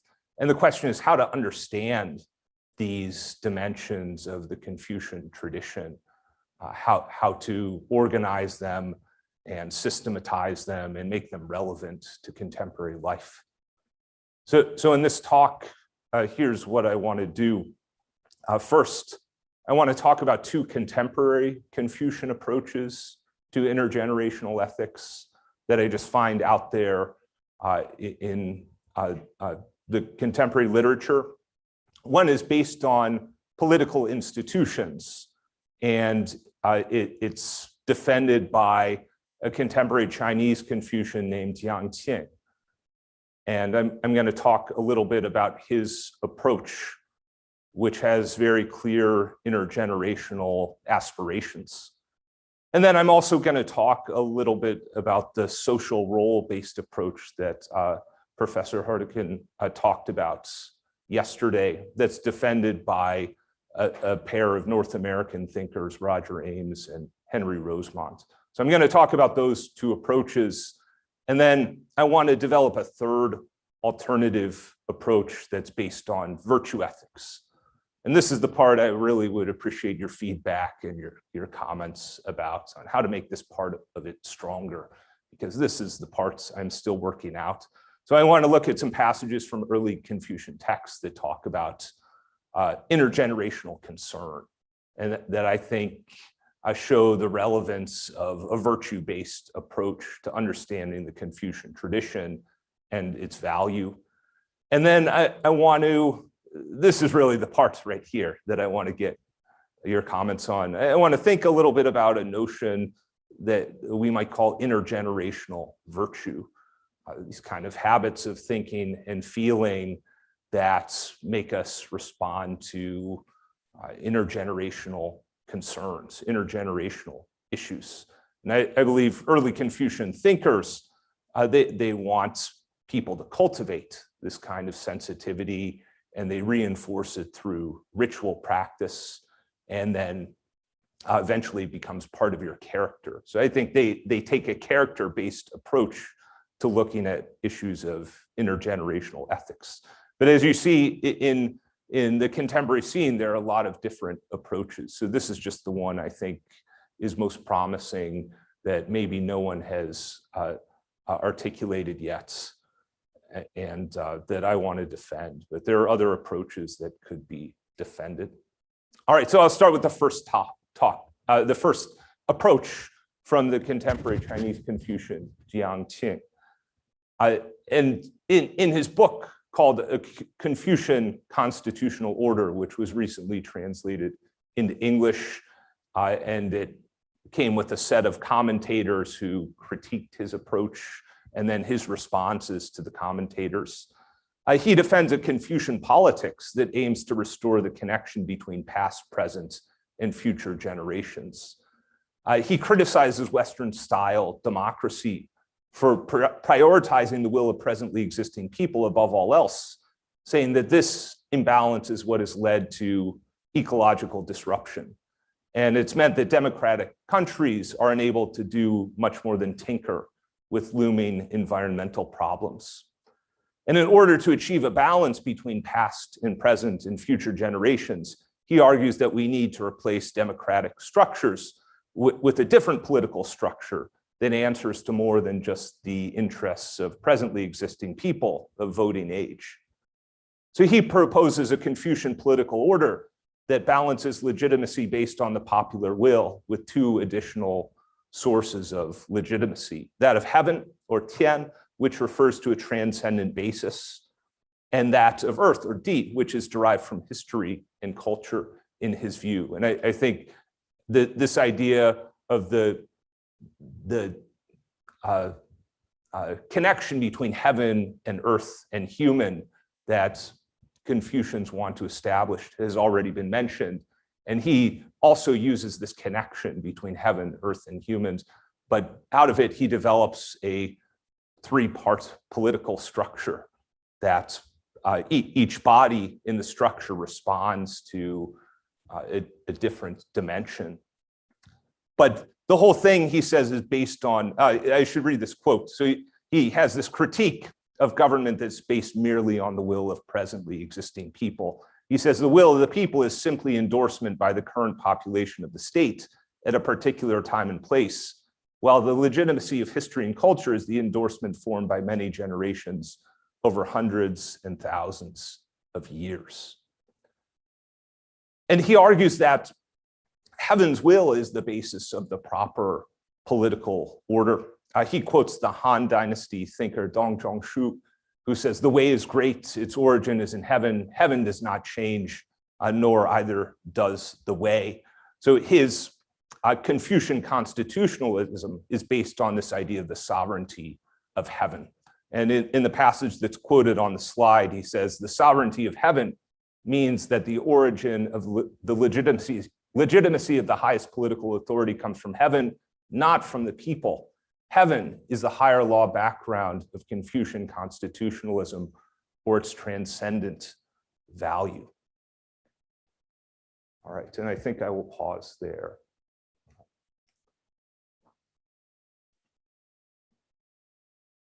Thank you, Tim. It's almost 2:15, so maybe we will observe a moment of silence now, and we will start again in a minute. Thank you.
So thank you for observing that minute of silence with us for the victims of the residential school system in Canada. And Tim, thank you for allowing your talk to be interrupted for this. Please go ahead. All right, I will start from where I left off. And thank you for bearing with me. So he argues that heaven, even though it's a kind of triad of heaven, earth, and people, he says heaven is the ultimate authority. And he says the will of heaven may sometimes coincide with the will of the people, but it doesn't always coincide. And when it doesn't coincide, it's the way of heaven rather than the popular will that shows us the proper place. So there's a question of how do we know the way of heaven? And in this sense, he is a very conservative thinker about knowing the way of heaven, because he says the sage in the Confucian tradition is a kind of mediator between heaven as a source of transcendent value and people. So the sage understood heaven, and especially the three sage kings in the Confucian tradition understood the will of heaven, and they captured it in the Confucian classics. So if you want to understand the will of heaven, you have to study the Confucian classics very carefully. And it's a kind of textual-based fundamentalism. If the way of heaven doesn't change and the classics capture the way of heaven, then we just study the classic texts to know it. So how this translates into a kind of political vision is that he thinks political leaders must answer not only to the will of the people, not even primarily to the will of the people, but they also have a duty to manifest the way of heaven and transmit the wisdom of the ages. And he says the state is the state of the past, of the present, and of the future. The role of the state today is to transmit the life of the past state to that of the future. The state is not the result of rational choice or the will of the people. It's the fruit of historical continuity and traditional inheritance. Present authority is legitimate if it preserves this historical continuity, carrying on the tradition of the past. The appropriate constitution must allow the transcendent way of heaven to enter into politics in a structural way. So he proposes a tricameral parliamentary system with each branch representing one kind of legitimacy. And even though there are three branches, there's a priority that's given to the one branch that's made up of these scholars that represent the ancient tradition, and they exercise a kind of veto power over the other two bodies.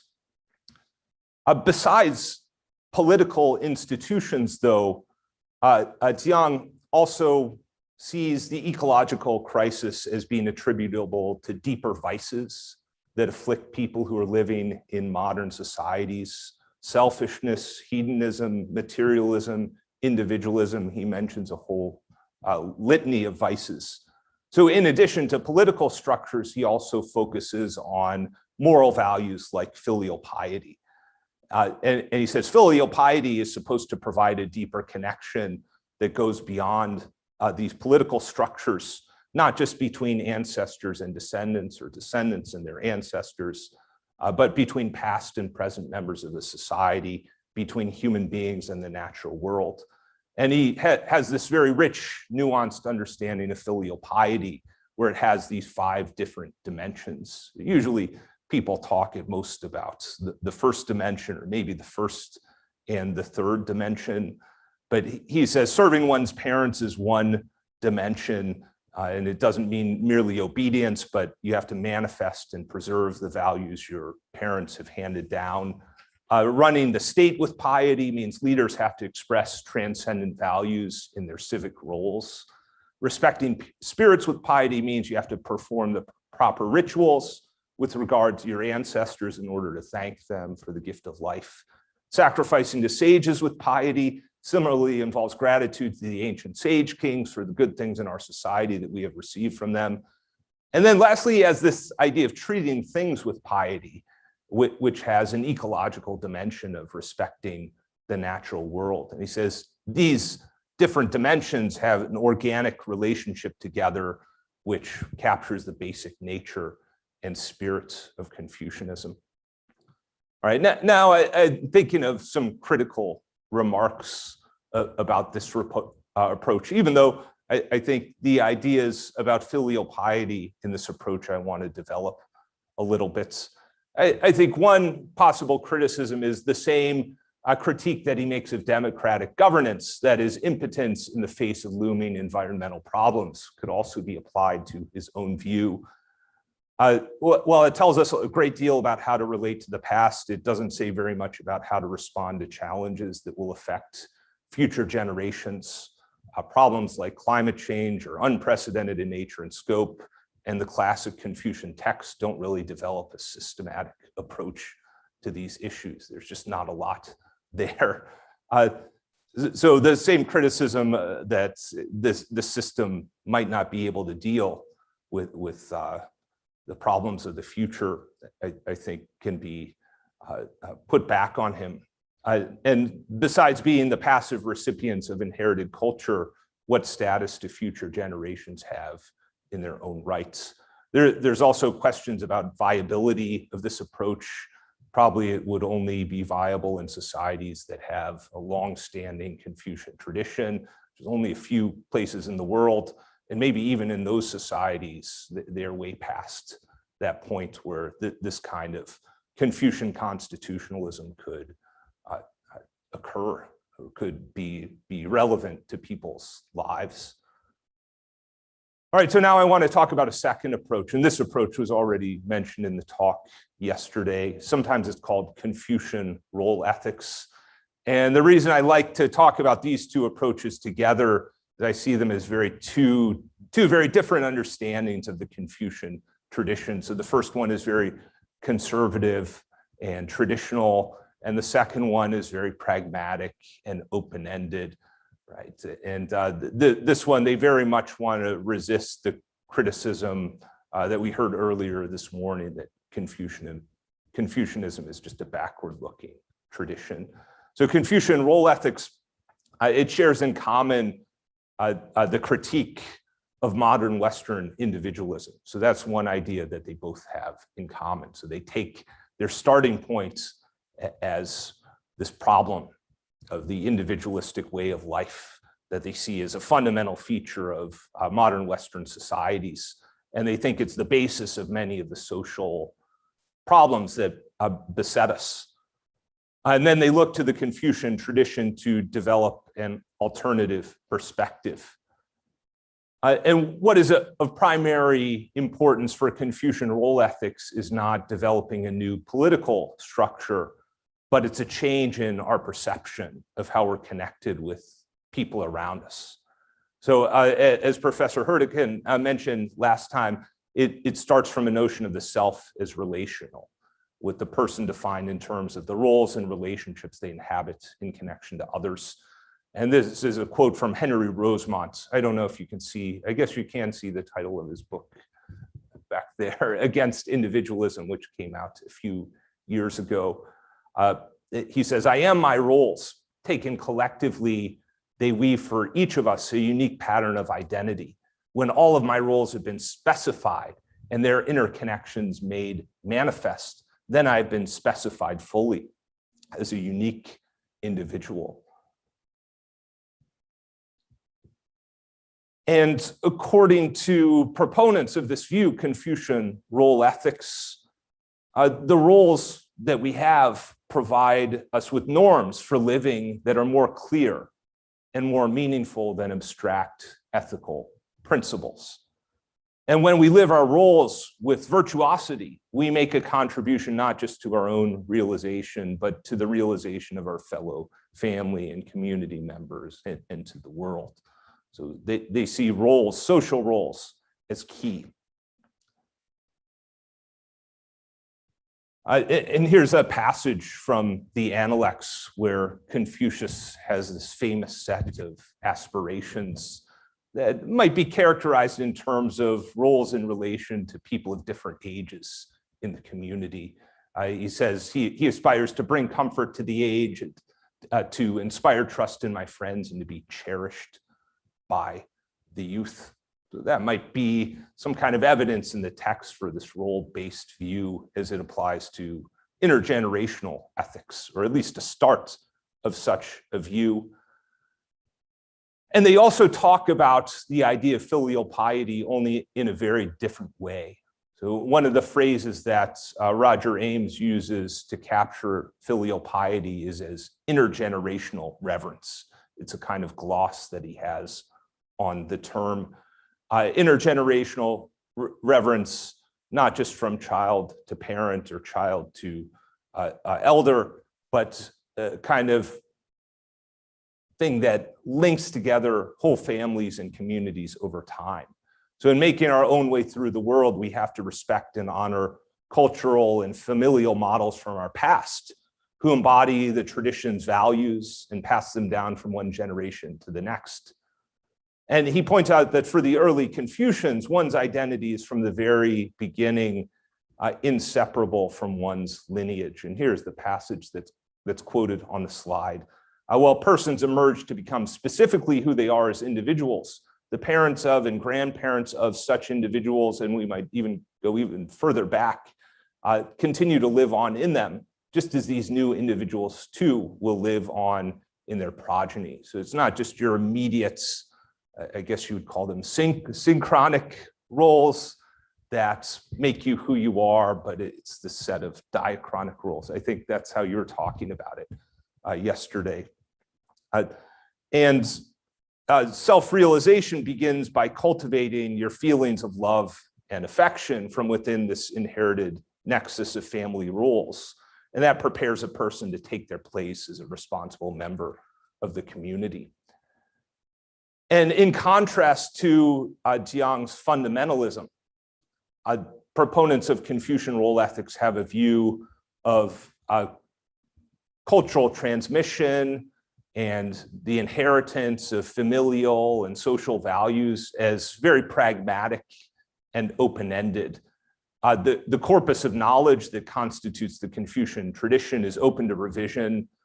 The class of scholars who transmit this legacy aren't doctrinaire advocates of some specific dogma, Ames says, but at different times and different places reflect different values. So this means it's a very malleable kind of tradition.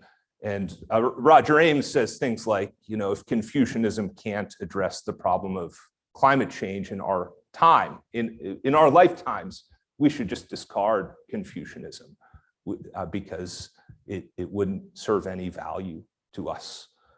All right, I also have a few critical remarks, even though I'm very inspired by and influenced by this approach.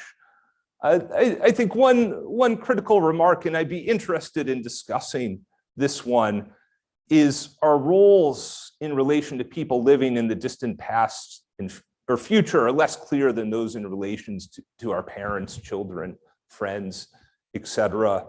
The roles that get mentioned most by proponents of Confucian role ethics are ones like parent and child, student and teacher, friend, community member, ones like 10th generation descendant of so-and-so, or great-great-great-great-great-grandparents of a yet-to-be-born person. They're less well-defined what kind of norms go along with those roles. So I think roles get their meaning by being concrete and particular and having clear norms associated with them. But the further we go back in time into the future, the less meaningful they seem to be. And also in emphasizing the Confucian tradition as this pragmatic, open-ended idea, they rely a lot on role models instead of transcendent, enduring values, but on the idea of these inherited models from our family background or from our culture. And the models never give us definitive guidance about how we should act in the present, but we can look at their situation, at received narratives that we have. We can kind of pick and choose which part of these past models we want to emulate. So it tells us a lot about how someone living in the present can look to the past and kind of mold it to serve the needs of the present. But it doesn't tell us very much about how someone living in the present should act with regard to the needs of future generations. We just don't know which things will be relevant to people in the future, right? So you might try to act like a model for future generations, but maybe they will care about different things. So there's nothing fixed according to Confucian role ethics that we could really pass down. Right, so I want to talk about this third approach that's based on virtue ethics. And I like this quote that I have up there on the slide that describes the virtue ethical approach to intergenerational ethics. It's an approach in which the morality of our actions is evaluated not from the perspective of demands or claims that the future might be said to make on us, but rather from the recognition that our concern for the future is an expression of our best virtue. So this is a third point of departure for addressing intergenerational ethics in the Confucian tradition that focuses on the development of inner virtue. So not about our roles that we play in relation to other people, and not about finding the right kind of political structures, but about cultivating our inner virtue. So we don't know what will happen in the future, right? We're not responsible for what's happened in the past. In the present, we don't even control. But what we do control is our response, our own character. So that's what motivates this third view. And I find some evidence for this kind of idea in the classic Confucian text. So I will share with you a couple of them. In this passage, this is from Mencius or Mengzi, who is the second sage in the Confucian tradition. And someone asks him for advice. He was a kind of political advisor. And a duke comes and asks him for advice about how to handle threats from neighboring states. And Mencius tells the story of King Tai, whose land is being invaded by northern tribes. And in response, at first, he tries to appease them with different tributes. That doesn't work. And the invaders won't rest until they take over his land. So what does he do? Well, he doesn't want to harm his people by having them fight back against this invasion. So instead of fighting back, he moves them. He assembles them. He tells them to go to Mount Qi. And at Mount Qi, the people see that he really cares for them. And they decide to follow him and continue to serve him. And the lesson that Mencius draws from this story is interesting. He says, if a man does good deeds, then among his descendants in generations to come, there will surely rise one who will become a king. All the gentleman can do in starting an enterprise is to leave behind a tradition which can be carried on. Heaven alone can grant success. What can you do about Qi? You can only try your best to do good. So I see this as a kind of virtue-based approach, right? The future is uncertain. We can try our best to do good. And what happens in the story is that the grandson of this king goes on to found the Zhou dynasty, which the early Confucians recognize as the perfection of political culture. And I found another passage that's in reference to this king. This is from the Book of Odes. And it says, heaven made the lofty hill, and the king, the great king that is just mentioned, he brought the country about it under cultivation. He made the commencement with it. King Wen, his grandson, tranquilly carried on the work till that rugged mountain Qi had level roads leading to it. May their descendants ever preserve it. So while the legacy that the descendants of this king have received is immense and worthy of gratitude, they themselves have the capacity to continue this legacy, hand it down to future generations. So it suggests a notion that human flourishing is an intergenerational kind of project. We inherit some stuff from the past, but when we do good things ourselves, we preserve this tradition from the past. We build a better future. And at the same time as we're expressing our gratitude, our respect, our reverence to our ancestors for their contributions, we're also pledging to continue their work. And I think that there are passages in the classical Confucian texts where they really want to try to cultivate this kind of intergenerational sensibility. And this morning, there was a little discussion about ritual. And I have in my talk one example of a Confucian ritual that's from Book 10 of the Analects, which is just a description of different ritual practices, allegedly by Confucius himself. So one of the practices is when you have a meal, no matter what it is, a fancy meal or just an ordinary plain meal, you make a sacrificial offering to your ancestors, and you don't just make the offering, but you have to do it with the right inner comportments. And the texts always talk about the importance of this inner comportment, right? And that's why I think the virtue approach works pretty well, right? Because it's not doing something for your ancestors. In that sense, it's not backward looking at all, but it's doing something for you and to you, and it's cultivating a certain kind of sensibility. All right, and there's a commentary from the great Neo-Confucian thinker Jushi that talks about how this helps people to remember their roots, right, in great things and in small things. All right, now I want to make my remarks that I think I'm the least confident about in this talk, about how to theorize this notion of intergenerational virtue. Right? What does it really mean to talk about intergenerational virtue? So I will try a couple of ideas out, and maybe you can tell me what you think of these ideas, or if you have other things that are relevant to the notion of intergenerational virtue, let me know, and I will try to use it, read more about it.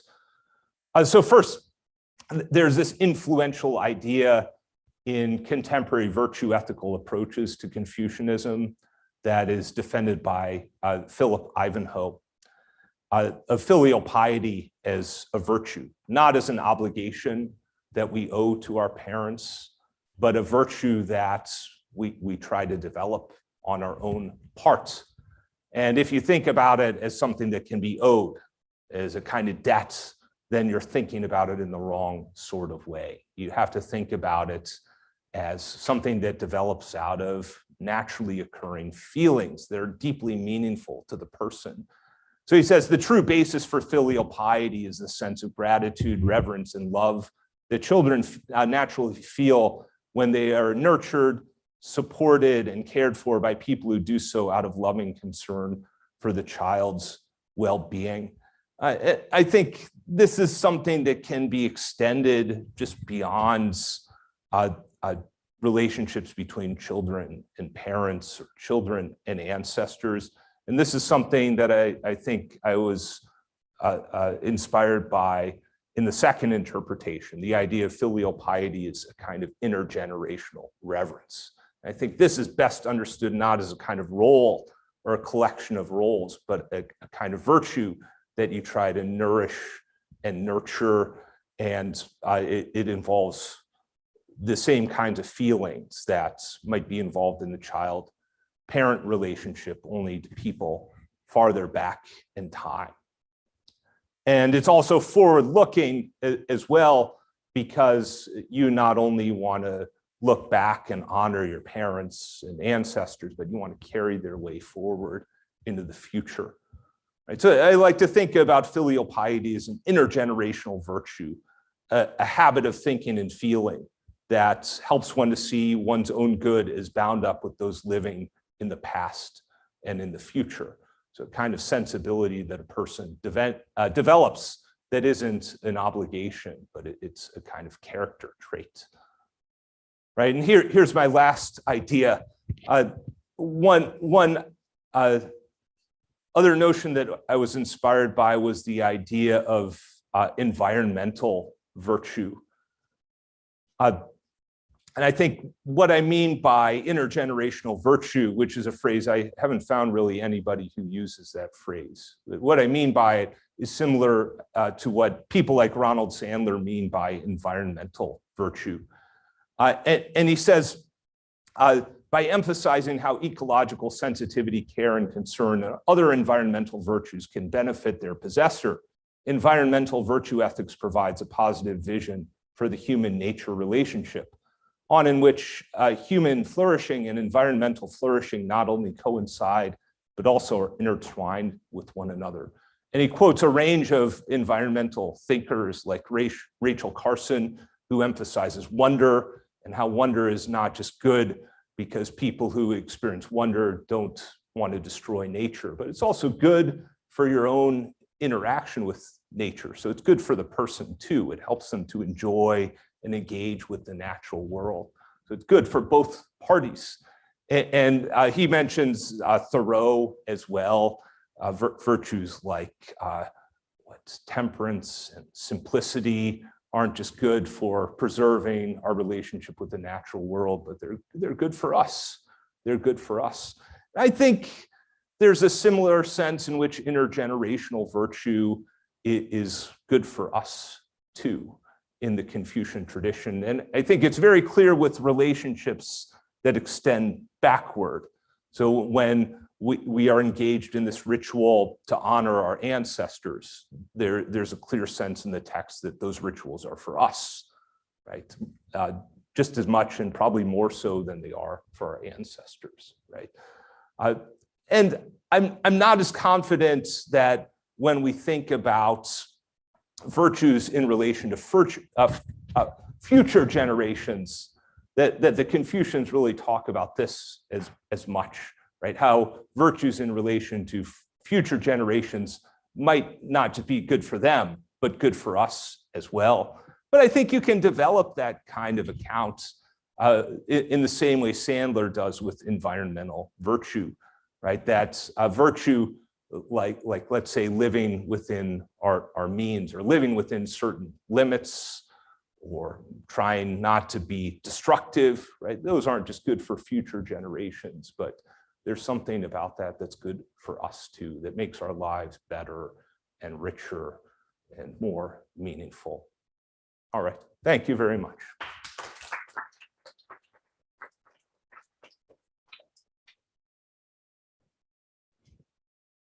Thank you, Tim. Thank you very much. So do we have questions either from our Zoom audience or our audience right here? Leah? So who has the mic? Oh, here we go. Thank you for the talk. So I have a question pertaining to the virtue of filial piety, rather. And you say that. Leah, maybe you want to walk over here and look at that big screen over there, because okay, then the audience audience can see you better. Okay, hi.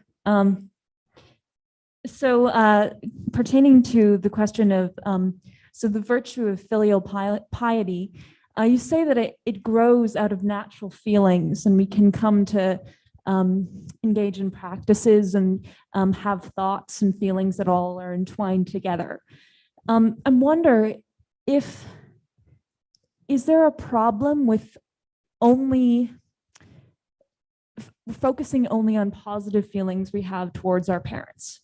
Because I think as much as we have gratitude towards our parents, and those are natural emotions, we also have resentment. And I mean, you think of my own case and the case of my siblings. And is there a problem if we don't also think and acknowledge that resentment? And maybe even towards future generations too, they offer us a sense of hope that gives meaning to our lives.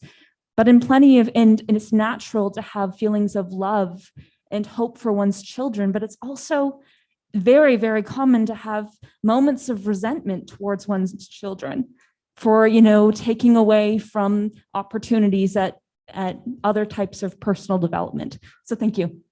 Oh, yeah, thank you for this question. I think that this kind of issue is always going to be a challenge for filial piety-based accounts, is that maybe the relationship is more complicated, right?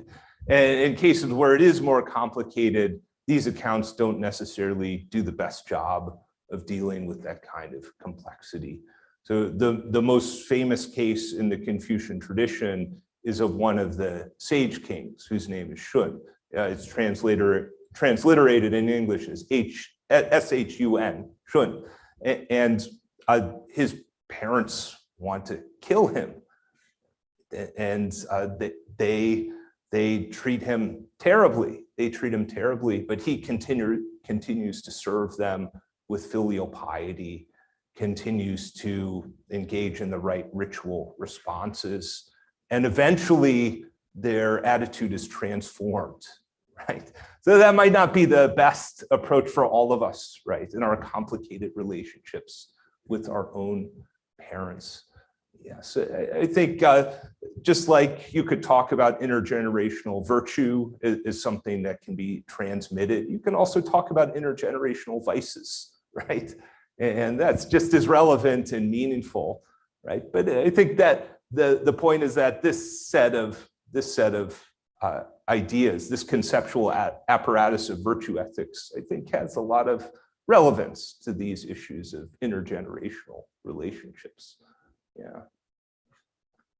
Becky? Thank you so much.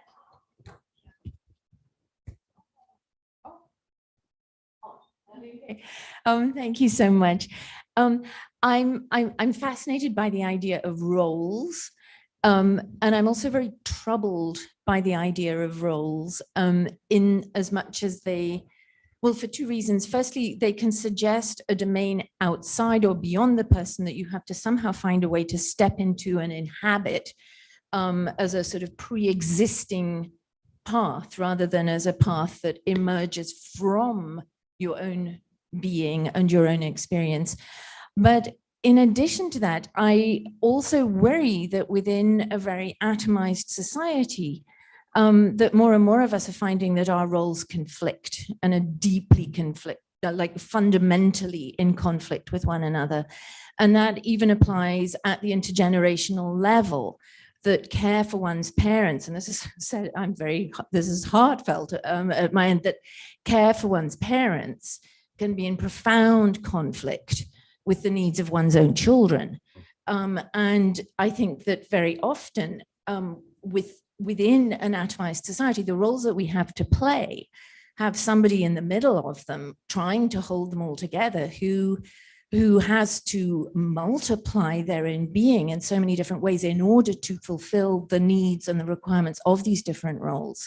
And so I'm just wondering if how we address that, or whether Confucian role ethics has some response or some way of dealing with this. And I think this is also not just at the personal and familial level, but also in the role that we might want to play as individuals in relation to the kind of world we would want to inhabit, and the kind of roles that we have to play in order to survive within the world we inhabit. And I think David Graeber's written about this a lot with his notion of, he calls it bullshit jobs.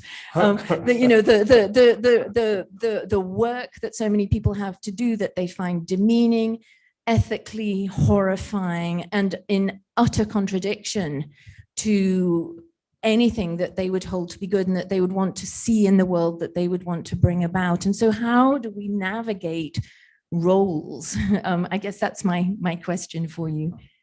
Yeah, thank you for this question. I think it's a deep problem with this view Confucian role ethics that reduces people to a sum of their roles, right? There are problems with role conflicts, and in the Confucian tradition, there are stories about people inhabiting these role conflicts. So one passage in Mencius asks us to imagine the ruler and his father has committed a capital crime. And he's the ruler though, right? So should he arrest his father for murder, right? Should he arrest him? So it talks about how does he address that kind of conflict between his duty as ruler and his duty as a son.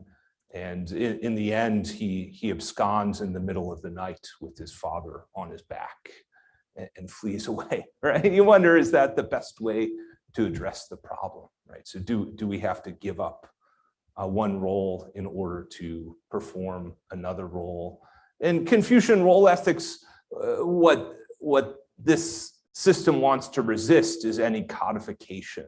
Like, this is what you must do in this role, and this is what you must do in that role. So they think it's always up to the particular person, right? There's no fixed standards that can tell you what to do in this role, because it's a unique pattern of personal identity, like he says in the quote, right? So it's not the same as my personal identity. It's not the same as one's parents' identities. It's not the same as your closest friend's pattern of roles. So each person has a unique pattern of roles, and you have to figure out how to harmonize those roles in your particular situation. And what you can do is you can look at models in the past, like who's someone who shows a kind of virtuosity in their roles, right? So somebody who had that same kind of dilemma that you admire, what did they do? What did they do? How did they navigate their way out of that dilemma? But even so, their situation is probably different, right? So you can't put off your choosing how to live your own roles on how you understand what they did, right? So it's always up to the particular person, right? So because of that problem that comes with reducing people to their roles, I think it's preferable to talk about things in terms of character traits, right? There have to be certain traits that are consistent across roles, right? That exist independently of this role or that role, and that are more reliable as a source of agency, right? I guess is how I would put it. So I think Confucian role ethics on its own, it just can't work, right? But if we supplement it with the system of virtues, then maybe it makes more sense. It makes more sense. Thank you, Tim. Steve Gardiner. Hi, Steve. Hello, can you hear me? Yes. Okay. We can hear you and we can see you. Go ahead, please. Excellent. So thanks for that really nice talk. Apologies if we get interrupted by the puppy. So I was very interested, I'm generally very interested in virtue ethical approaches to these things. And I wondered what you think about intergenerational vice in particular, and whether there are good ways of talking about that within the Confucian traditions, as you put it. Because I've been interested over time a little bit in kinds of moral criticism that could be made of generations that, amongst other things, they might find fairly motivating. So, for example, I once wrote a piece called "Are We the Scum of the Earth?"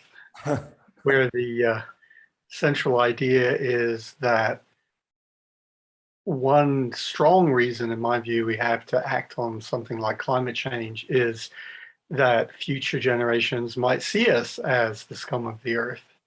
And we would find that horrifying, and it might in certain ways mar our own lives, the lives of our generation, to be put down that way by future generations and perhaps for a long period of human history. And I wonder what you might think about that, given the work you're doing.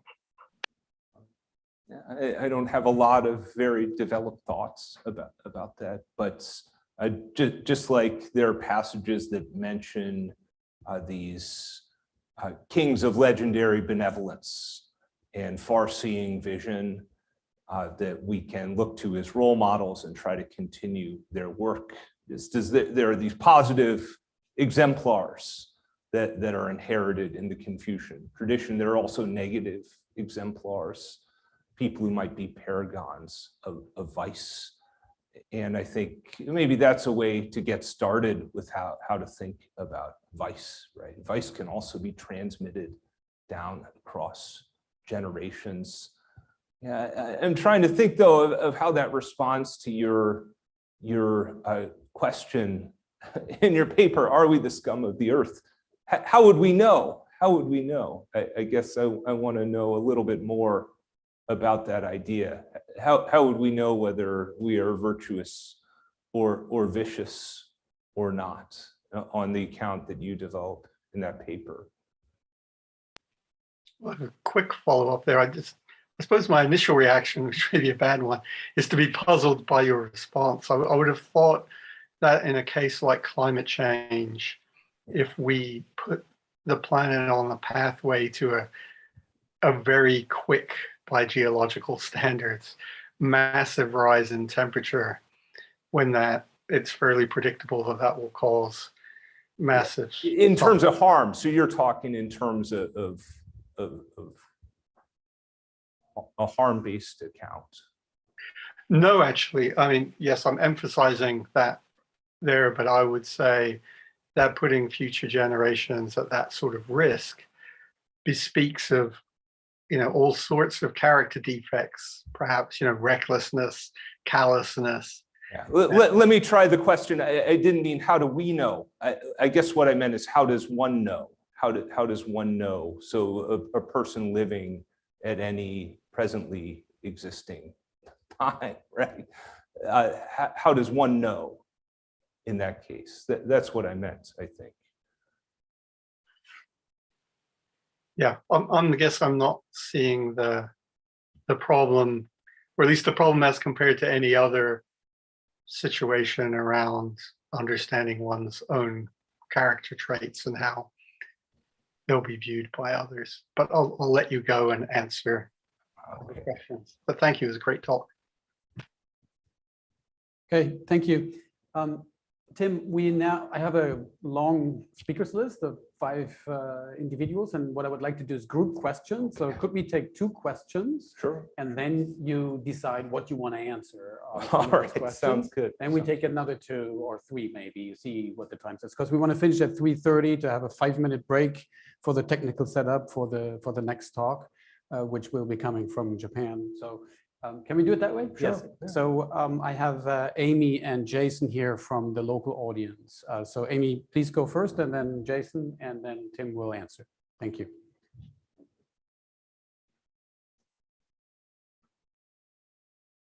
Hi, oh, okay, it works. Okay, Tim, thanks for your lecture. I never heard Jiang before. It's weird. And I heard Roger's Amy's work, but I had no chance to read her books. I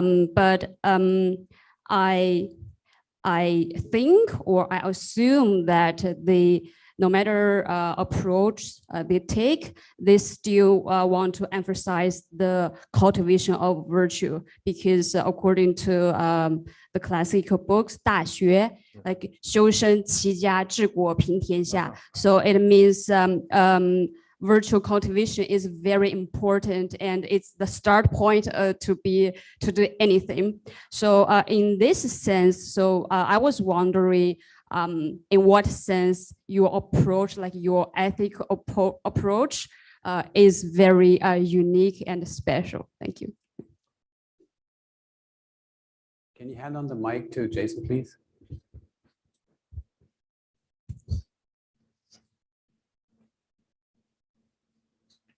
Yeah, thanks for your talk. I'll be quick. So you talk a lot about how virtue is a good way of understanding our character as humans.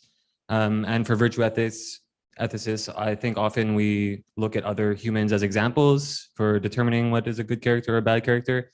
So my question is, how would you respond to the charge of anthropocentrism? And have you considered like non-human examples of good characters? Thank you. I will try this question first, and then maybe the first question next.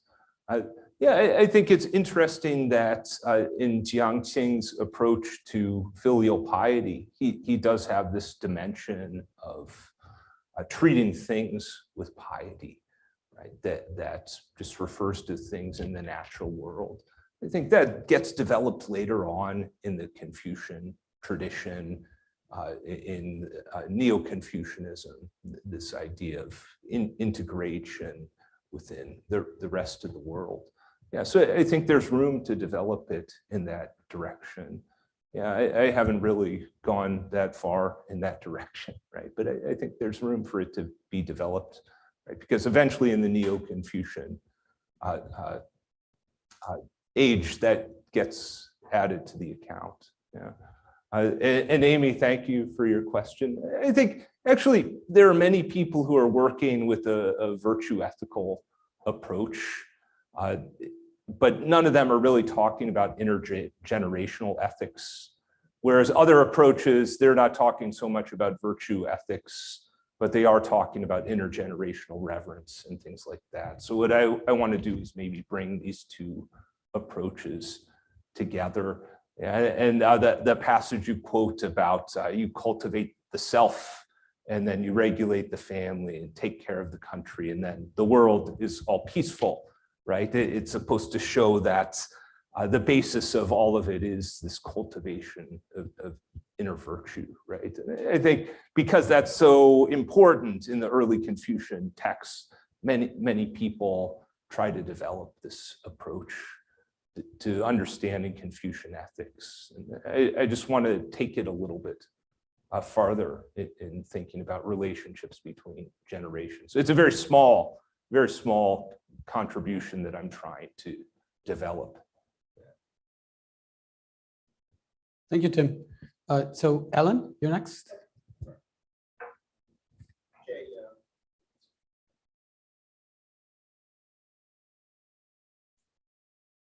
Okay, thanks. First of all, yeah, that's really the virtue twist is ingenious. It's a fascinating way of looking at it. I have a sort of old-fashioned question about virtue ethics. I bet you've heard this complaint already. So I'm hearing it from Tom Herka's mouth, but it's ancient.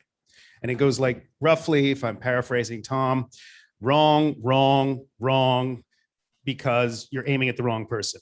It goes like this. The proper target of ethical comportment is the person to whom you owe the duty. So you feed the poor because they're poor. You help the sick because they're sick, right? The problem with virtue ethics is it inverts that. The reason for ethical comportment is me, not the poor person.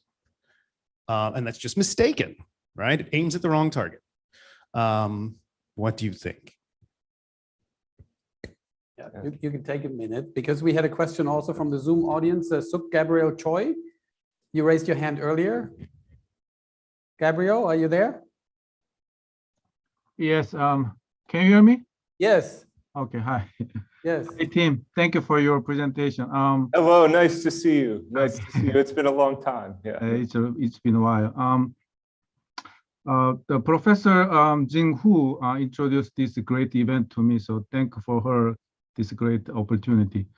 It is I have been learning very much a lot from Tim's article and book, and then as Tim may know, I'm also one of the people who support the virtue ethics approach to Confucian tradition and the other Asian philosophical tradition too. So on the one hand, this is all about the issues that we need to talk about for whole life, I think, as a homework. And on the other hand, from your presentation, I think also your the writing and thinking, first of all, must face many challenges from by the general attack against the virtue ethics understanding. And then on the other hand, I'm thinking about always why we need to pay attention to this old wisdom, Confucian tradition. Although we learned so many, the difficult and then delicate, very good arguments from so-called the Western philosophical ideas, right? The ontological theory, consequentialist theory like this. But among this, what is the exact point we can learn from this old wisdom? So there are many the problems we can talk about. Just let me ask briefly. We know this is very, I was very impressed to learn you extend your approach to the environmental issue too. But we understand what you say, for example, filial piety is blah, blah, blah, blah. We clearly understand. We understand why that is important, right? But, like for example, the Analect book 13, the section 18 of about the upright man. There are many issues about. I think the one of the points I want to emphasize in terms of the Asian philosophy is especially East Asian philosophy, especially Confucianism, is about unity of theory and practice. So we need to try to our best to exemplify our own theory, right? So about like the filial piety, the idea of a filial piety is very important. Then we need to actually practice filial piety, right? Then although many people understand filial piety is very important, but that does not mean everybody really practice this great virtue. So do you think the Confucianism has some kind of the other extra power or something else which make us actually practice the filial piety? That's my question. Thank you. Thank you for that question. So you decide what you want to answer. You have 4 or 5 minutes. Okay, Yeah. okay. I will go quickly. Yeah, No, take your time. 5 minutes is okay, good. okay. I think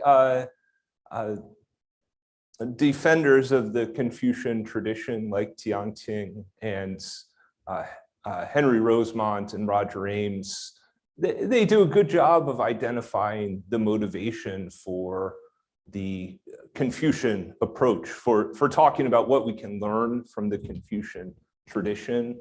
And that's this target of individualism, right? So we live in societies that are marked by individualism. In America, where I'm from, is the US, it's the most individualistic society in the world by certain measures in cross-cultural psychology.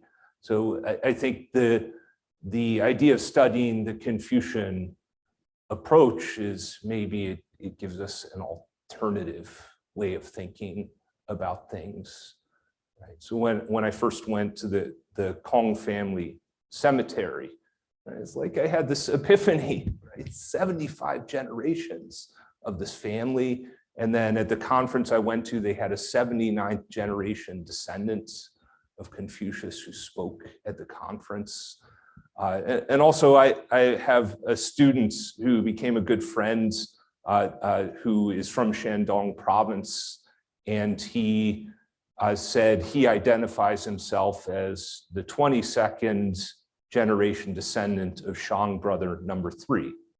And his surname is Shang, and that's what it means to him. And I think this is just very unusual for someone like me to think about, and for many of my students who do not come from a similar background, and something that's potentially life-altering, right? To think that it's possible to think about yourself as extended that far backward in time through your family roots, and somehow responsible to that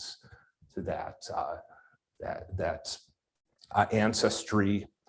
And I think that's something that's worth thinking about. So it's not because we ourselves might necessarily want to practice filial piety every day, but I think it's an important corrective. I think Confucian role ethics especially does a good job of identifying that. The question about virtue, right? The old challenge about virtue ethics.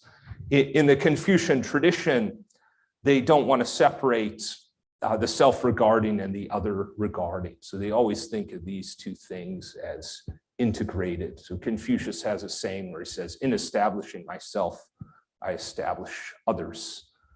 So it's very hard to separate what you do for yourself and what you do for other people, right? You do something for other people, you might also be doing something for yourself, and vice versa. But with that said, I'm not a reductionist about virtue, virtue monist, right? That there must be one, right? And it must be virtue rather than duties or roles or some other value. So I think virtue ethics, it could supplement duty-based approaches or obligation-based approaches, right? I think there's clearly a need for people to develop this kind of sensibility, an intergenerational sensibility, regardless of how we think about our duties. I think there's a need for people to be invested, to be personally invested in it. Something I'm thinking about in the US, we've had this issue with vaccination. And part of the issue is that the older population has gotten the vaccinations, almost all of them have been vaccinated, but the younger population who is less at risk, and my students among them haven't adopted vaccination at the same rate, at a much lower rate. It's like, that's a kind of failure to think about like how what you're doing impacts older people, right? In a way that's very substantial, potentially life-ending. It's like this need. So if I tell my students you have an obligation, right? You have a duty to do that. It's maybe hard to get the conversation moved much past that point. Probably they do have an obligation, right? But I think there's also a need to develop this kind of intergenerational sensibility, right? Where people actually feel in their hearts, right? I have some sort of investment in caring for the older people in my community, and older people in caring for the younger people in their community. Yeah. So that's what I would say. Yeah. I started a project at my university that's an intergenerational learning project. And we invited older adults from the community to come take some philosophy classes. And it's like a group of older adults, most of them in their 70s, and 18 and 19-year-olds talking about happiness and the good life. And it's very interesting. It's very interesting. You see like how first the students are very skeptical of it, that it could have any value, but then it very quickly takes off and it does some things that are very magical and meaningful and lasting, precisely because there's not this kind of connection or connectedness that is there. Maybe we can end on this magical note. Okay. Thank you so much, Tim. Thank you. All right, thank you. So we take a 2-3 minute break and then we have our next talk, Hiroshi Abe from Kyoto University. Thank you.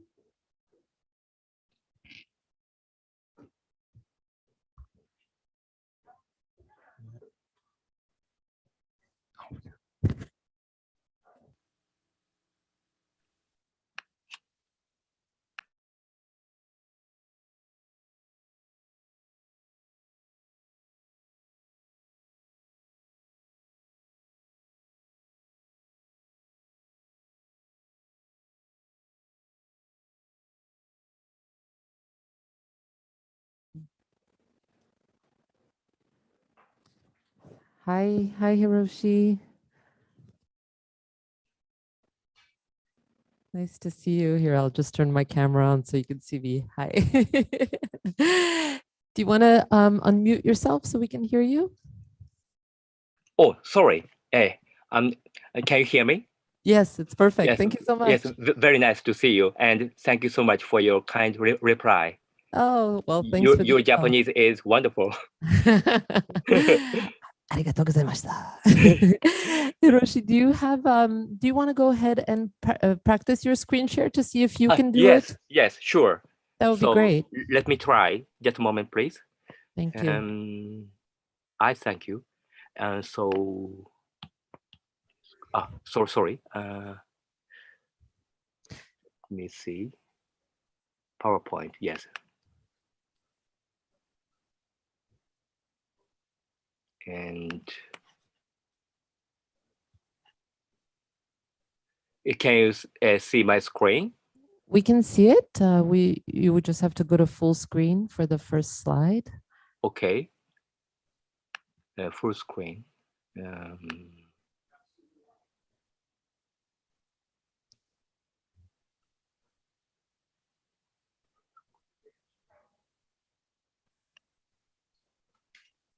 Ah, beautiful. Does this work? Yep. Thank It you. works. It works. So yeah, I think we can just keep it up there now if you'd like, so that you're ready to go. Okay. Okay. Yes. But, For me, okay. Yes. For now, you still have a few minutes, so you can relax a little bit. Oh, thank you. Okay, we'll get started in 1 minute, and there is someone here Okay. who will be Wonderful. introducing you. That's you, Matthias, again. Are you Thank doing you the so much. moderation again? You're on. So Matthias will be introducing you, and we're so happy to have you in the space, joining us in this way. We have an excited group of people here, and then, of course, as you know, some people on Zoom as well. So thanks so much for being here. Wonderful. Thank you.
So do you want to come back over? We're going to get started again. Okay, may I start? Just 1 minute. We're just waiting until everybody gets settled back in the space, and then we'll pass the microphone to Matthias, who will say a few words. Okay, So, I'm already ready. So okay. Yes, you're ready. Yeah, excellent. you're good to go. Yes, thank you. Oh, hi, Matthias. Thank you so much for everything. Sure. For this wonderful conference. Yes. Well, thank you for presenting, and we are waiting for the local audience to come back from, Oh, no problem. For me, no problem. Yeah. So, please don't worry. Hi. Thank you so much. 谢谢 for everything of your support.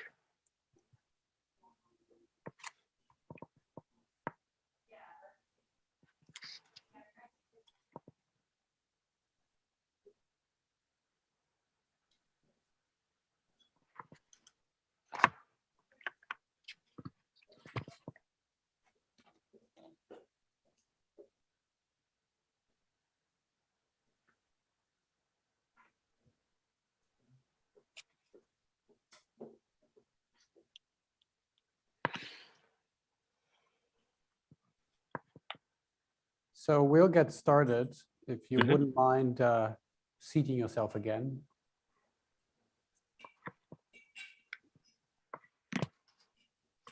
Yeah, everybody is desperate for coffee here, or water, as the case may be.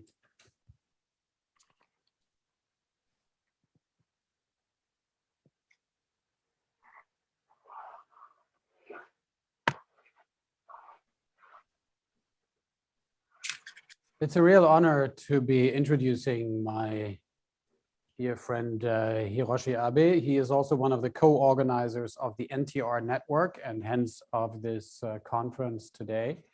Hiroshi has been full professor of philosophy and logic at the Graduate School of Human and Environmental Studies at Kyoto University since 2016. He received his PhD in philosophy from Kyoto University. And in 2011, 2012, he was a research fellow of the Alexander von Humboldt Foundation in Germany, in Munich, in fact. In 2017, Hiroshi received the very prestigious Philipp Franz von Siebold Prize from the President of the Federal Republic of Germany in recognition of his contributions to environmental philosophy in East and West. His research fields include ontology, metaphysics, logic, environmental philosophy, and Japanese philosophy, especially the Kyoto School. And these are the areas in which he has published extensively in environmental ethics in modern Japan, in the Kyoto School, Nishida and Heidegger, the relationship between the Kyoto School and Heidegger. But today he will be talking to us about Hans Jonas and maybe get a little bit to Watsuji. The title of his talk is Hans Jonas, Tetsuro, Watsuji, and Intergenerational Responsibility. Thank you, Hiroshi, for being with us. Thank you so much, Matthias, for your very kind introduction. And I really appreciate it. And I'm very happy to have a chance to give my humble presentation for you. So thank you for your participation. And as Matthias has already introduced, the topic or the theme of my presentation is Hans Jonas, Tetsuro Watsuji, and Intergenerational Responsibility. Tetsuro Watsuji is one of the prominent modern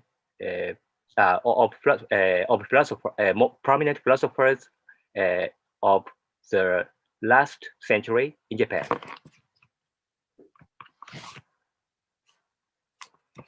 Introduction. Undeniably, current environmental issues such as climate change, deforestation, loss of biodiversity, waste production, and so on, challenge us to protect nature and humans in the future from catastrophic anthropogenic disasters. However, this challenge puzzles us, particularly in terms of care for non-overlapping generations in the distant future. Is it possible for us to take responsibility toward distant future generations or non-overlapping future generations, though they are not yet existing people in the true sense of the word? Should this be the case, how? The objective of this presentation is to tackle with or deal with these main questions. In order to find a clue to them, I'm going to interpret Hans Jonas' future ethics because his magnum opus, his main work, The Imperative of Responsibility, is highly reputed as a classic of the theoretical grounding of responsibility toward future generations. Nevertheless, there is a passage in this work, in the imperative of responsibility, there is a passage over which many commentators must have been puzzling themselves. It is a passage where Jonas clearly, very clearly contends that, quote, we are not at all responsible toward future people, but toward the idea of man, unquote. What does such inconsistency mean?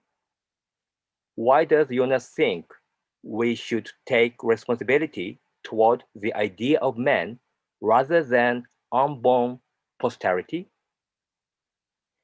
According to my reading, we can provide a consistent interpretation for Jonas' grounding of the future-oriented responsibility, despite of its apparent disharmony or apparent inconsistency. Furthermore, I believe we can even understand his notion of the idea of man as a crucial key to answering the main questions mentioned above. On the other hand, this speculative notion of the idea of man needs an elaborate phenomenological interpretation with which Jonas' philosophical grounding of our responsibility toward future people will be reinforced and more convincing.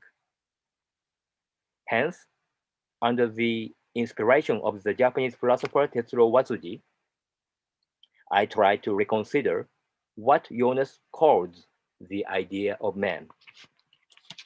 Section 1.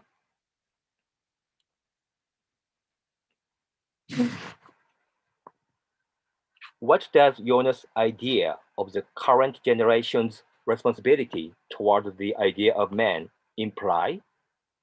Before focusing on this question, it is useful to conduct preparatory considerations. Let me begin by clarifying what is characteristic of Jonas' view of responsibility. In this context, I shall pick out three remarkable conditions for responsibility from the imperative of responsibility. Hereafter, we call them Junasian three conditions. Briefly speaking, these three conditions are, as you see on this screen, first, objectivity, second, transiency, and third, power-knowledge balance. Let me explain these three conditions respectively. First, objectivity. For Jonas, responsibility has an objective character as long as the object of responsibility makes a claim for existence against the subject of responsibility, and therefore, quote, first comes the ought to be of the object. Second, the ought to do of the subject, unquote. Second, the ought to do of the subject, who, in virtue of his power, is called to its care, unquote. Second, transiency. Unlike Spinoza's ethics, Jonas' ethical theory of responsibility sees things sub specie temporis. In other words, under the aspect of temporality, and gives the transiency and vulnerability of the object of responsibility particular consideration. Third, power-knowledge balance. Following Jonas, responsibility is a function of power and knowledge. This means, given that the object of responsibility lies within the scope of our power, while it is the other, namely, someone or something other than ourselves, the more menacing our power is to this object, the more responsibility we ought to take for its safety, and the better knowledge we are required to have as to anticipatory causality of our power.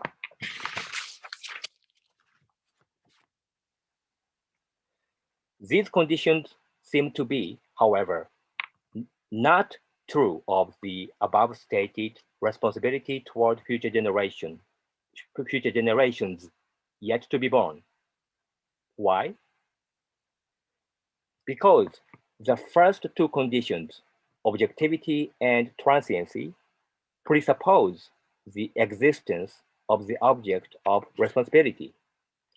For this object wouldn't be in a position to claim for existence because of its vulnerability if it didn't exist. In contrast, future people are not existent, nor, of course, distant future people are not existent, nor do they have yet right to exist. The third condition, power knowledge balance, demands of the anticipative knowledge that it should be commensurate with the causal scale of our action. On the other hand, even Jonas himself believed this is almost impossible in the case of the protection of distant future generations, admitting the predictive knowledge falls behind the technical knowledge that nourishes our power to act. In other words, our power of technology will be subject to a higher power that is self-feeding comparison of our technological power to its progressive exercise, so that even the keenest anticipative knowledge cannot completely foresee its tremendous consequences in the far future. As we have seen, it appears that Unasian three conditions are not simply applicable to the present generation's responsibility toward future people. In fact, however, this is not the case, unless I am mistaken. In what follows, I try to strengthen my interpretation by showing the following 2 points. The first point is that our responsibility toward the idea of man satisfies the Unasian three conditions. And the second point is that this very responsibility toward the idea of man makes our responsibility toward future people possible.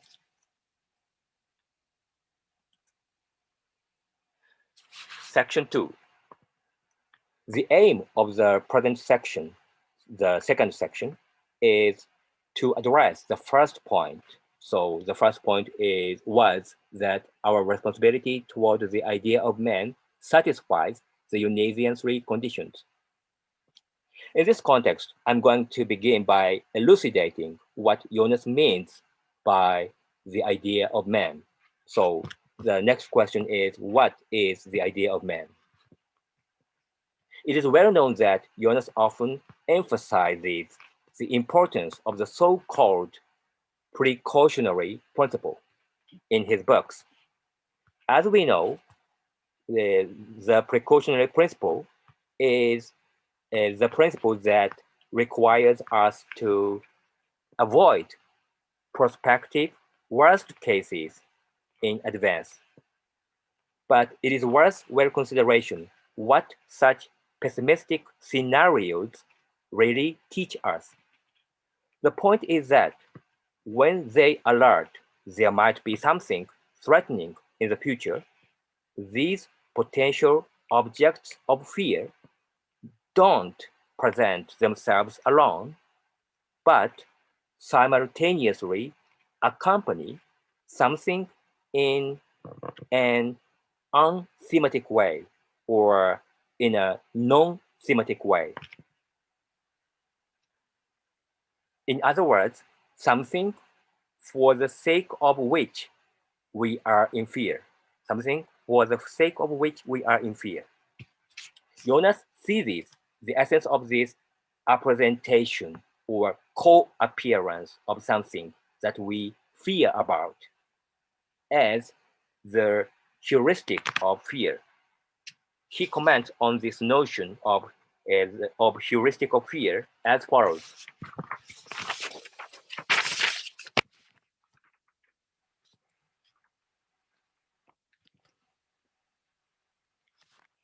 Quote, it is an anticipated distortion of man that helps us to detect that in the normative conception of man, which is to be preserved from it. And we need the threat to the image of man to assure ourselves of his true image, unquote. As we don't realize what health is until we become ill, what is essential and normally invisible to us can be found out when we have missed and noticed it in a privative manner. As the above quotation shows, Jonas thinks this is true of our image of man, by which he understands what is humanly desirable, and what should determine the choice of our technological actions affecting the future. In this context, Jonas insists, quote, we must learn from the past what humans are, namely what humans can be in a positive and negative sense. As long as there is something to learn from history, from a practical viewpoint, or for the purpose of planning and acting, we must set about a projection of the future with this sole knowledge that we have about humans, unquote. Here, one question arises. Which specific model of, or which specific image of human beings should be selected out as a guidance of our conduct from the vast range of the possibilities taught by history? For Jonas, this question must have been worthy of consideration.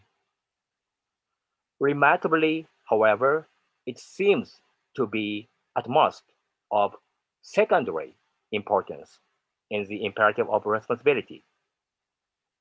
For we read, quote, in the total danger of the world historical now, we find ourselves thrown back from the ever-open question, what man ought to be, the answer to which is changeable, to the first commandment tacitly always underlying it. So we find ourselves, so Jonas said, we find ourselves thrown back from the question, what man ought to be, to the first commandment tacitly always underlying this question. So what is the first commandment? Jonas said, the commandment is that he should be, so that humans should be. Indeed, as a human being, this as brings the essence, as much as we know or divine of it, into the imperative of that, unquote. This citation indicates that the first thing for Jonas is not to advocate any concrete image of what man ought to be fixed by particular generations in history, but to demand that he should be and to respect and secure humans' existence, which substantializes its essence as we, the current people, know or presume it. In other words, the human essence that we succeed to as the heritage, I mean biological and cultural, and that makes us who we are now.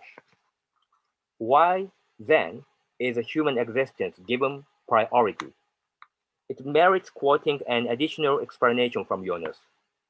Quote, "What now matters most is to keep open the horizon of possibilities, which, in the case of man, is given with the existence of the species as such, and will always offer a new chance to the human essence." Unquote.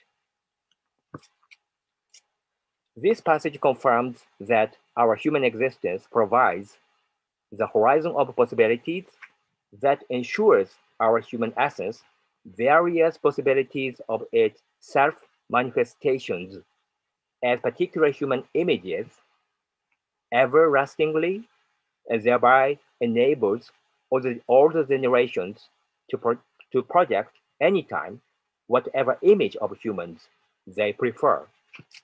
Hence, the reason for the priority of the human existence to human images is clear, apparent. Namely, without the human existence, human images would be impossible. Here, it is important to note that this respect for the human existence eventually or finally serves to save the human essence and its potential self-manifestations. To put it briefly, we, today's people, exist, so to speak, for the sake of the human essence that we concretely represent through our own existence. What does this unilateral or one-sided relationship between the human essence and us imply? According to my reading, it is the idea of man that Jonas appealed to in explanation of this issue. In the German version of the imperative of responsibility, this term of the idea of man is rephrased or is rephrased as, quote, "the idea which demands the existence of its own content," unquote, in the form of, quote, "the essence of human beings that has a claim on a responsible person," unquote. Judging from these paraphrases, what Jonas means by the idea of man can be interpreted, I believe, as the human essence insofar as it makes a claim for its self-realization and requires us to exist, so that we should be in charge of maintenance of the horizon of possibilities for it. That is to say, the horizon on the basis of which we can inherit from the past, embody it, and bequeath it to the future.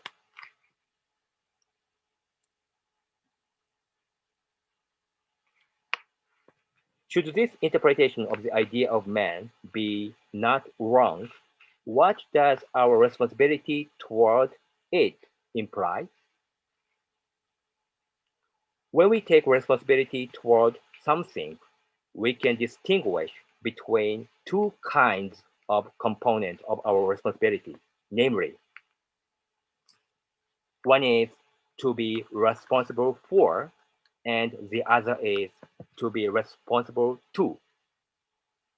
I understand what we are responsible for to be the object of our responsibility, or that which is in our charge. On the other hand, what we are responsible to is meant as the object of our accountability. In other words, that which gives something in our charge and is in a position to condemn us and to request us to account for what we have done to it. Given this distinction between being responsible for and being responsible to. I believe it follows from the above discussion that our responsibility toward the idea of man implies that we are responsible to the idea of man and responsible for the horizon of possibilities. If so, then it is clear that such responsibility toward the idea of man satisfies the Unasian three conditions, namely objectivity, transiency, and power-knowledge balance. Why? Firstly, it is the object of our accountability, namely the idea of man, that makes a claim for our existence and thereby puts us in charge of the presence of its embodiment in the world. Secondly, the object of our responsibility, namely the horizon of possibilities, is fragile, transient, in the sense that its expansion completely depends on our human existence, which can be always endangered by our own power of technology. Thirdly, unlike people of the far future, the horizon of possibilities is not at all distant from us temporarily, so that there is no overwhelming gap between the causal scale of our power and the scope of its anticipatory knowledge. Now we have discussed the first point. The issue will be the second point. How does our responsibility toward the idea of man make it possible that we take responsibility toward future generations? Let me deal with this question in the next section.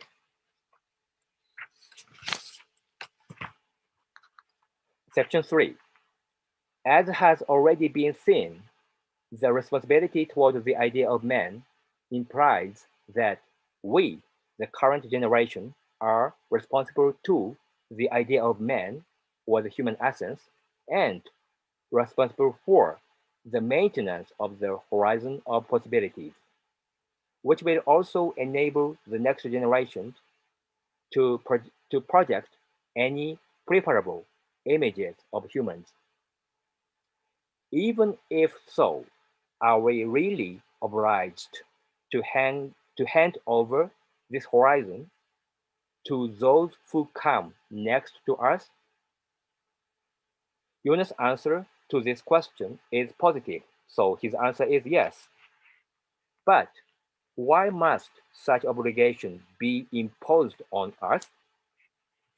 Remarkably, Jonas insists that the reason is not their right to happiness, but their duty. What does he mean? In my view, the point of his insistence is as follows.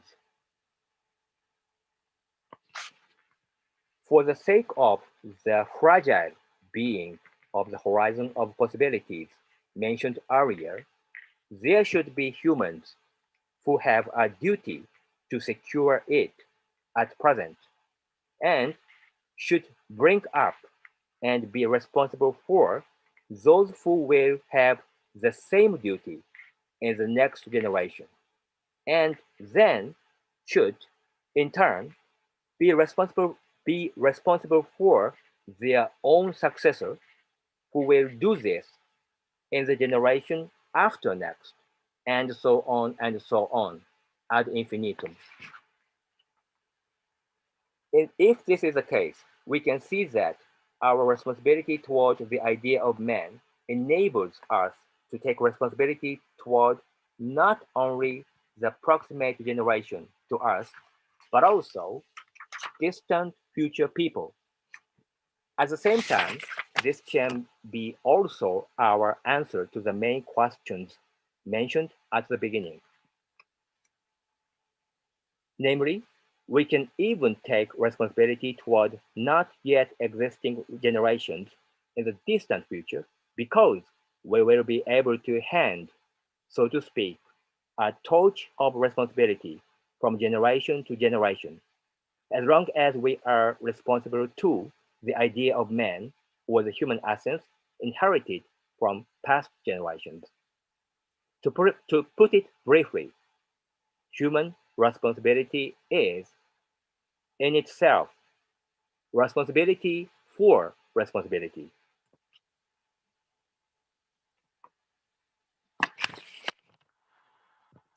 The final section. At the end of my presentation, I try to make a very brief sketch of my suggestion concerning how it is possible to phenomenologically reconsider what Jonas calls the idea of man. For this purpose, as mentioned earlier, I would like to refer to the Japanese philosopher Tetsuro Watsuji. Let me now suggest just one tentative idea today. As we have seen, Jonas considers the idea of man to have a remarkable future. The idea of man is a human essence insofar as it was inherited by us from the past, so that we should embody it and will bequeath it. Following Jonas, we are in charge of doing this because the idea of man charges us to do so. However, what does this too speculative and too abstract characterization by Jonas really mean? Can we analyze the very phenomenon that he addresses from a phenomenological point of view? Watsuji emphasizes that human being has the double aspects that implies, quote, a community itself and an individual in the community at the same time, unquote. This means the following. On one hand, we are particular individual persons respectively and compose a certain community, like this very presentation session. Without you and me, as individual persons acting in certain respective capacities, for example, as audience or speaker, this session would be impossible. On the other hand, it is this very communal betweenness, in Japanese aidagara, in the form of a conference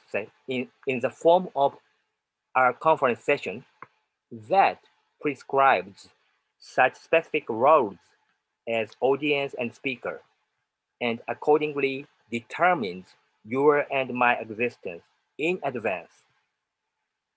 Interestingly, Watsuji calls this communal or interpersonal aspect also the wholeness of human being, and points out that it is characterized by intergenerationality as well as interpersonality. For instance, he takes a family as a common example which represents the wholeness of human being and describes its intergenerational aspect as follows. Quote, according to ancient Japanese custom, every household must have a Buddhist shrine at which one's ancestors are worshipped. And each year, on the date of one's parent's death, the family as a whole must observe this event by means of religious abstinence. Therefore, we can no longer say that the head of a house is still the absolute head. Indeed, he cannot decide his family's destiny by his own self-will, for he is also under the control of his ancestors. All that he does is to preserve the house he inherited from his ancestors. His obligation is to hand it on to his descendants without having damaged it.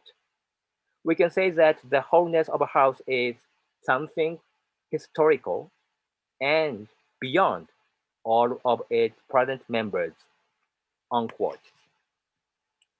I would like to conclude my presentation with an open question. Can we develop Yonesian notion of the idea of man by connecting it with Watsuji's idea of the historical wholeness of human beings in order to lay the new philosophical groundwork for the future-oriented responsibility? This is the end. Thank you so much for your attention.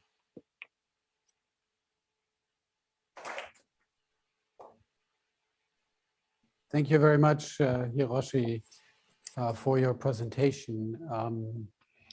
I'm looking for questions from the local audience, but please, you can also raise your hand online in the Zoom audience, and we will try to pick up your questions and give you a chance to pose them. Jason?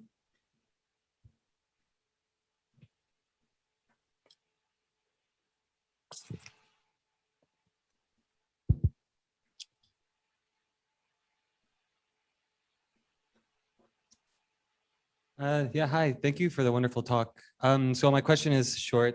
If this idea of man is so open, what is the importance of keeping the word human essence? Why not beings or life or something more general like that? Or why not track something like capacities?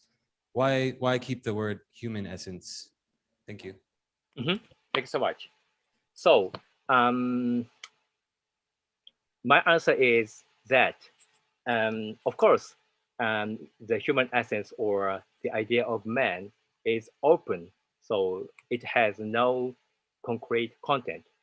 But what is important is that the idea of man is the foundation on the basis of which various possibilities, the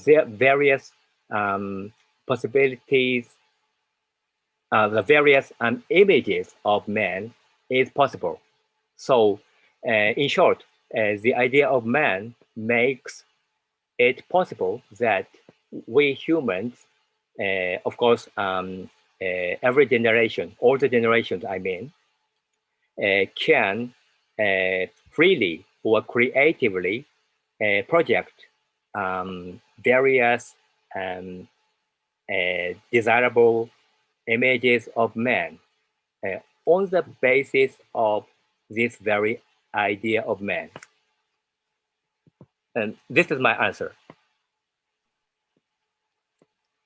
Thank you, Hiroshi. We have two more from the audience here, Leah and Jing, please. And Amy. So Leah, go ahead. Leah.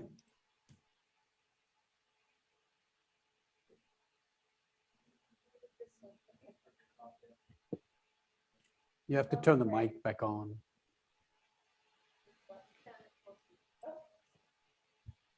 Hi, Dr. Abe. Thank you.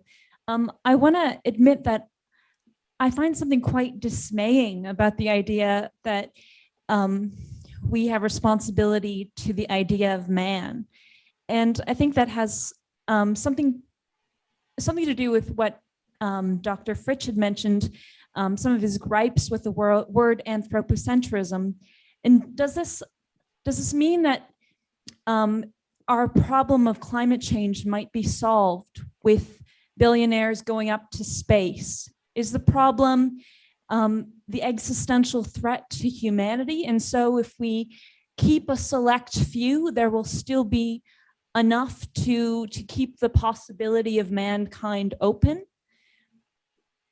And I'm not sure that I would really want to, I wouldn't want the continuation of mankind if it wasn't the kind of species that would support the holistic preservation of the species and the earth that we owe our lives to. And I wonder if the whole open-endedness of the idea of man is I don't think it's enough for me. I think that if I were to feel responsibility for the idea of man, it would be because man has the possibility to experience joy, to be selfless, to have wonder and an appreciation of beauty. I don't think this open-ended freedom of man is enough for me. Thank you very much for your very important question. So, according to my understanding, of course, Jonas emphasizes the importance of or the need of protecting not only humans, but also nature or non-human beings. So in this sense, Jonas is not simply anthropocentric. This is my understanding. And I believe that when it comes to the idea of man, or when Jonas talks about the idea of man, he mainly focus his discussion on the question how we, the present generation, can protect or be responsible for future people, especially in particular far or distant future people. And in this sense, this notion of idea of man is not simply applicable to the problem or to the question of how we can care for non-human beings. So, so in this sense, the idea of man is one thing, and the protection of non-human beings or of nature is another thing. But of course, I think that Jonas thinks that what matters, so what is the most important thing is to protect or to be responsible for future people, so that human beings should exist in the future is the first thing for Jonas. So in this sense, we may call him anthropocentric, but of course, after that, he doesn't forget to make stress on the importance of the protection of the non-human beings or the protection of nature. Thank you so much. Thank you, Hiroshi. Jing?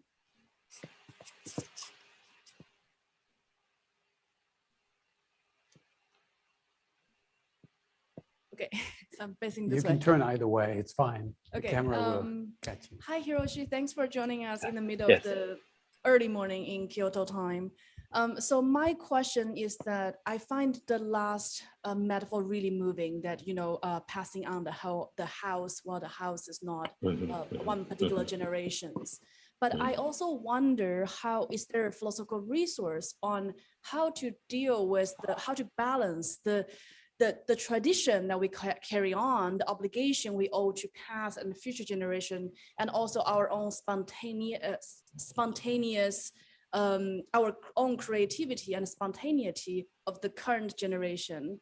I have this, maybe you can say a little bit more about this, because obviously this is a concern coming from a tradition that, you know, goes on historically for a long time, that you know, at a certain point that the weight of the tradition would become a little bit too much to allow current generation or future generation to elaborate, to, you know, self-revise or to even just refuse and refute the previous tradition. So I wonder if there's any philosophical resource, and perhaps you can say a little bit more about that for us. Thank you so much for your very important question. Let me see.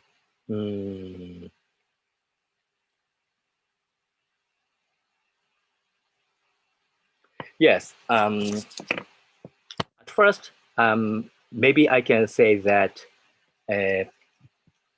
when Watsuji takes a house or a family as an example of what he calls the wholeness of human being, in particular in the context of the historical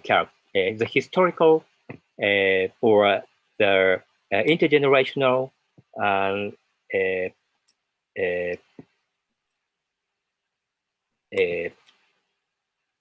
character of the wholeness of human being. I'm not sure, but I suppose that, of course, he means Confucianism, because as you might know, Watsuji once published a small monography on Confucius. Although he was mainly a Western philosopher. And so, as this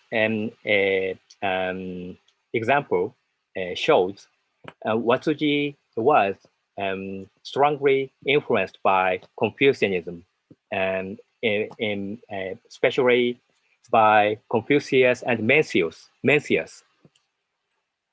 And but on the other hand, I think that as shown in the quotation, as already shown in the quotation of a quotation from Watsuji, Watsuji thinks about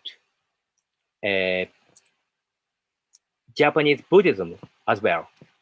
And what is Japanese Buddhism? This is the next next important question. And of course, I'm not at all a specialist of Buddhism, but as far as I understand, the Japanese Buddhism is or has been, of course, strongly influenced by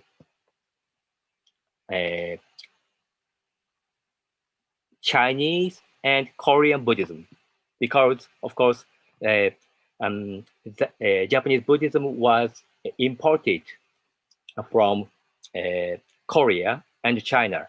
And in this process of importation, the Japanese Buddhism was more or less strongly influenced by Confucianism, or at least several traditions of Chinese thought. So, in this sense, maybe I could answer to your question that either Confucianism and or Japanese Buddhism might be such philosophical resources. Of course, I mean the context where Watsuji thought about this idea, the idea of the intergenerational or historical wholeness of human being. Thank you so much. Thank you, Hiroshi. Michael Peterson, I'll get you. Thank you. Michael Peterson, Michael. Hi, yeah. Can you hear me okay? Yes. Thank you so much, Professor, for a really wonderful paper. I enjoyed that a great deal, and I really appreciate the thinking Watsuji with Jonas. I think it's a really productive combination. So I wanted to ask a quick question about Watsuji, and especially relating to this anthropocentrism question. So Watsuji has, of course, another book, Fudo on Climate, where he's talking about the phenomenology of finding oneself in a climate and the way the human being determines themselves at the same time as determining that environment. So this kind of reciprocal co-determination, determining and being determined. And I wonder if you have anything more you can tell me here about how that notion of the human being and how they're determined in and through this climate reciprocally might help to displace Jonas's maybe anthropocentrism to an even greater extent that you might have already been willing to give. I'm just wondering how Watsuji's thinking on climate here might complicate Jonas's anthropocentrism in this context. Mm-hmm. Thank you so much for your very important question. So, of course, I completely agree with you in the point that Watsuji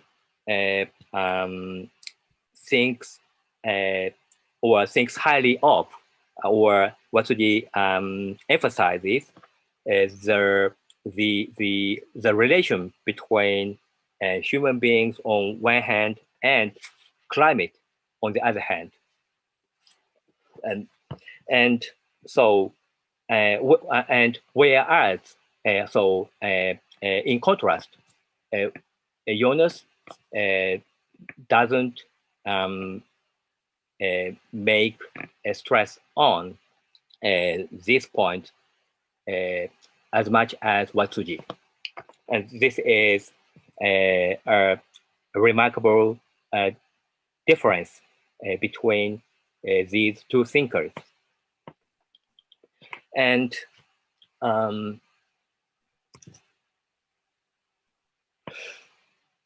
how should I answer to your question? Maybe my tentative answer would be that, as you might know, in the preface of the book Fudo, so the book of climatology, climatology by Watsuji, he points out to pay attention to a very remarkable notion which he calls in Japanese 主体的肉体性, in English subjective bodiness, I think, or I guess subjective bodiness. And what is subjective bodiness? And according to my interpretation, subjective bodiness is a medium, a kind of medium, thanks to which we can communicate with each other in the sense of aidagara. So in other words, this notion of subjective bodiness makes it possible that we individuals have certain interpersonal relationships. And another important point of the notion of interpersonal bodiness is that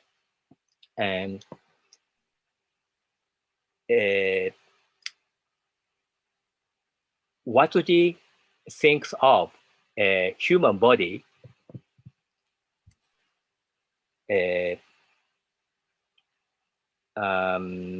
so to speak, as one and the same big bodies, which, if I may say so, all of us share. So in this sense, a body is my body is not my body. So I alone cannot share or can have my body. But my body is a part of this one and only or soul big body. This is a main idea of Watsuji. And very interestingly, Watsuji connects this idea of subjective bodiness with the problem of Fudo. So according to his idea, this bodily medium, or this great bodily foundation has much to do with different climate phenomena in each area. And if this is so, I believe that maybe I could apply this notion of subjective bodiness, which has much to do with climate phenomena, with the phenomenon of the intergenerational intergenerational or historical wholeness of human being in my further trial of philosophical research. Yeah, thank you so much. Thank you, Michael. Thank you, Hiroshi. Amy?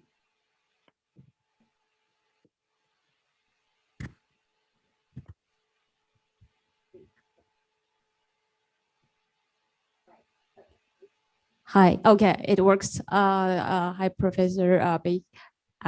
Yeah, it's a good lecture. If you are in Japan, yeah, it's 5 a.m. In Japan, so it's easy for you to have this talk. So thank you very much.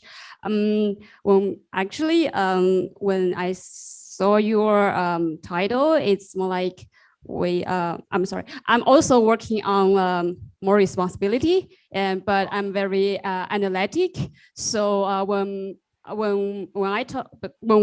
this approach talk about more responsibility, we more focus on free will, alternatives, and like rational control, at least rational control. Like when we talk about more responsibility, we think the necessary condition for more responsibility is just free will, etc. So it's very good to hear different conditions for responsibility. That's why I think this conference is very good to give us a chance to exchange different ideas and views. So my question, it's not a question, it's more like a comments, or okay, it's a question. So how do you have any ideas about this analytical tradition of responsibility? Yeah, thank you. Oh, that's a big question.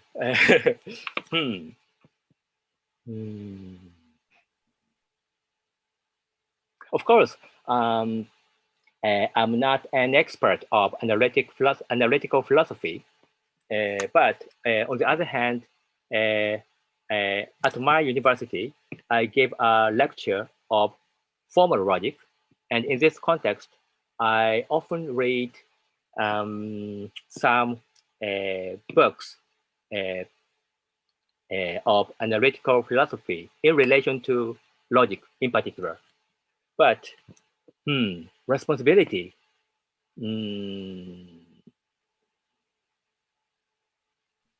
It's okay. So don't have any particular thought about it, because it's just okay. So if something hits upon me later, then I'm willing to give something as my answer. Is this okay?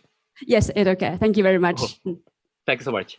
Yeah, thank you, Hiroshi. I also wanted to thank you for getting up so early in the morning, very, very early at your end, to fill this slot on the schedule. So thank you so much. Thank you so much for your sacrifice there. We have about 10 minutes left. Thanks so and much. If I may, Hiroshi, carry on a little bit the conversation that the two of us have had about this idea of man in Jonas. But I'll try to be brief and just pose a particular challenge. And I think it's fascinating, as Michael was also suggesting, to take Jonas in the direction of Watsuji. But I think what motivates the idea of man in Jonas is, first of all, what's in the literature called the non-existence challenge. So that basically the idea that non-overlapping future people don't exist yet, and so since they don't exist, they cannot have moral standing, because moral standing is tied to existence. I mean, there are various ways, and in order to respond to that, I think one would be to go with indirect reciprocity, because then you owe something forward as a result of having received from the past. You can couple that with the precautionary principle that I think you rightly showed is so important to Hans Jonas. So namely, then you assume the likelihood, the very great likelihood of the existence of future people, and couple that with the great likelihood of harm being done to them by certain actions in the present. And then, according to the precautionary principle, interpreted very broadly, you shouldn't do those things, right? So that would be sufficient. So you don't need for that, it seems to me, something as big as the idea of man, and which implies the duty to procreate, right? Not for every individual, but for a contemporary generation, there is this duty. But that raises all kinds of worries of the sort that Leah already mentioned. It's not just concerns about anthropocentrism, it's also concerns about, the rich can always pat themselves on the back for building their bunkers and so on. So because they carry on the torch of humanity, and they are rational and whatnot. So I wonder whether the idea of man doesn't get us into more trouble than we need to solve. So it's a big solution where there are other solutions, smaller solutions available, but it's a big solution that also has its own problems. And then the other motivating concern that I think you didn't say much about, that I think is in Jonas, is what in the literature is called the problem of adaptive preferences, or the problem of cheap preferences. Namely, the concern that when we think about our obligations to future people, then we might be tempted to fashion them, educate them in such a way that they are willing to accept less. So, for example, when it comes to material resources, when it comes to their education and so on, we may sort of educate them into a life that is less than what we otherwise could give them, right? And see, he often, or sometimes in this context, though not in the imperative of responsibility, refers to A Brave New World, Aldous Huxley's novel in this context, right? So just fashioning people such that they will accept their limited roles in the future, designing people in certain ways. And that's the problem of adaptive preferences, or the problem of cheap preferences applied to the intergenerational context. And in response to that, it seems to me, he also develops the idea of man, which implies that no, the human beings that we bring about, they have to be responsible to the future. They themselves have to carry on the torch of responsibility. And there too, I wonder whether that's really necessary. Like it's sort of a big solution to a problem that has other possible answers. So for example, we can say, well, it's just unjust to fashion and design people in the future just so that it's easier for us, right? That's not fair, you could argue. So it's a wrong motivation, or a perverse motivation for educating and designing people in the future. So that you could have other solutions to this problem of adaptive preferences than the idea of man. And so then in that context, I wonder whether this wonderful phrase that you used from Jonas, responsibility for responsibility, that is our duty when it comes to future people, couldn't be read in a different way. Responsibility for responsibility wouldn't then mean responsibility for the idea of man, which is then instantiated in different generations, but it would mean a kind of transitive responsibility where I do take, I am concerned about the distant future generations, but I start in the here and now.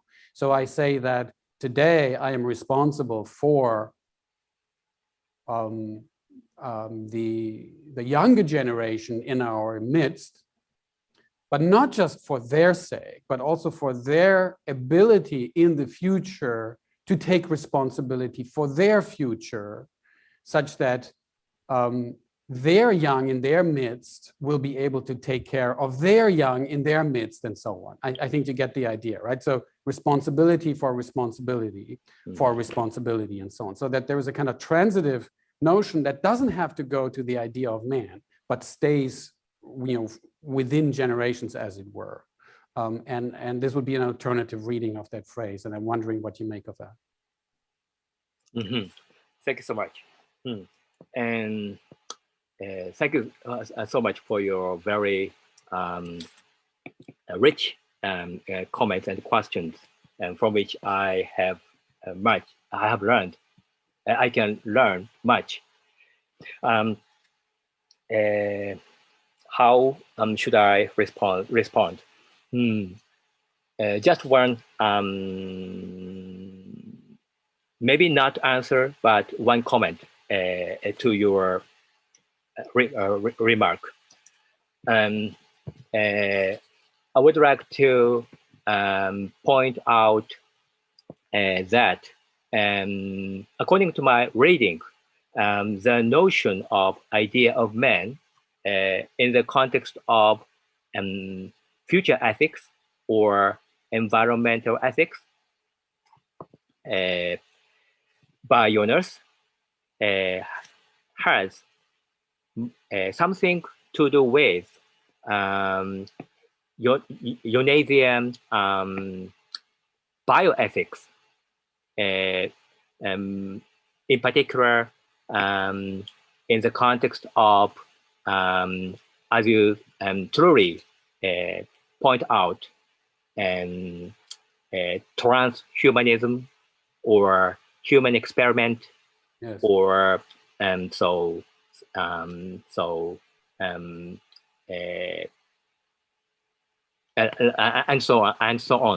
And as you might know, talking about bioethics of our times, Jonas always make always emphasizes that we must protect, or we must save our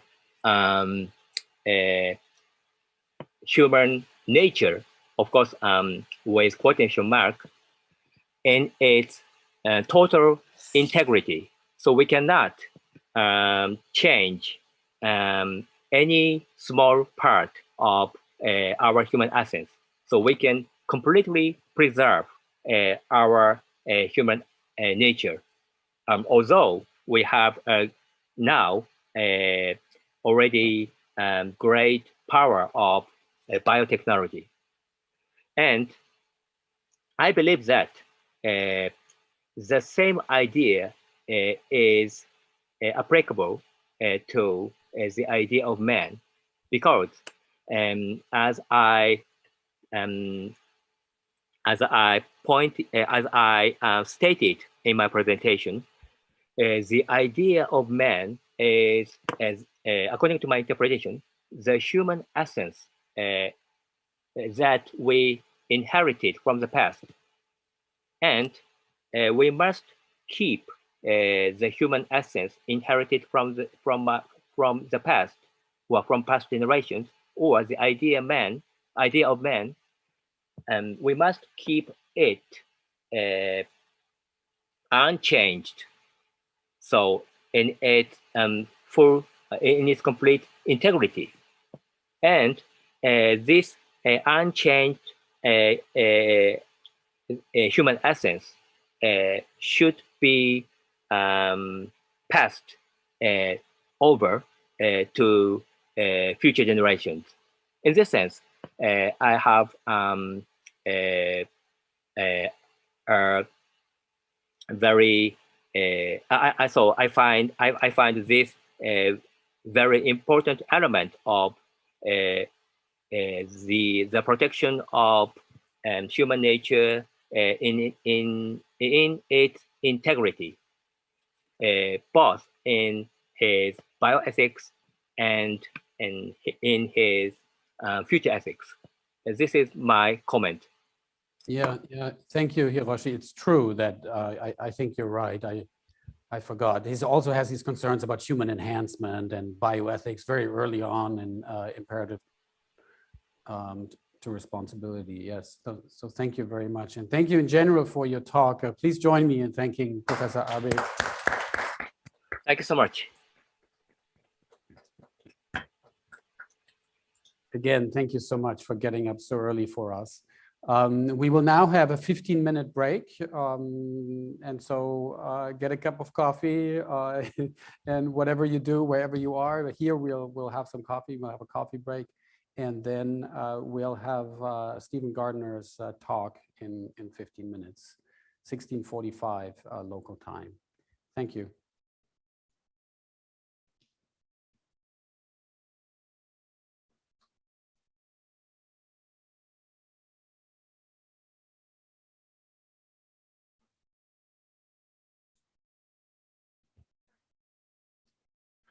Hello.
Hello, hello. I think it's going to be better if you put it under the, if you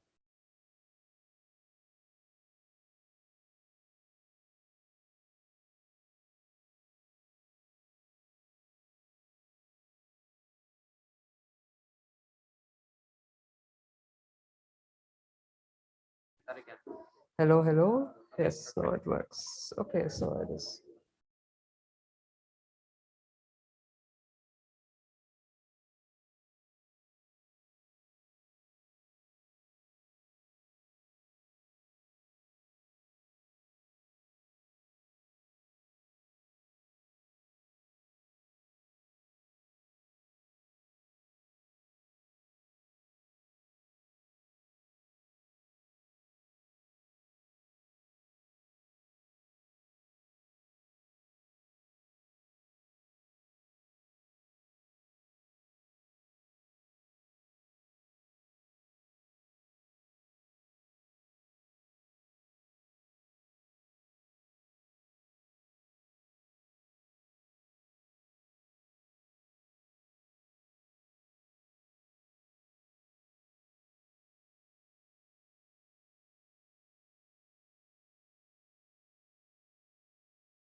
Hi, can you see my slides?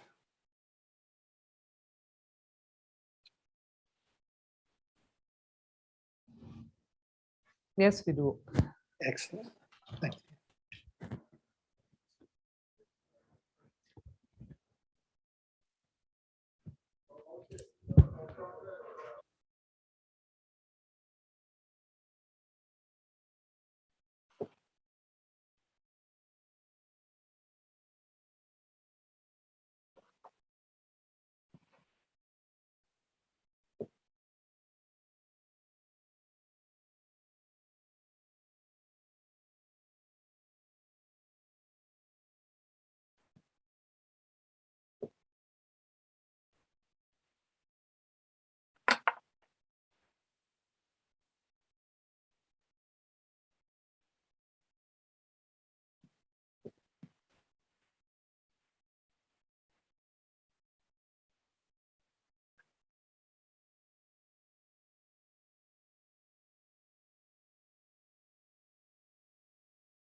All right, I think we're ready for the last session of today.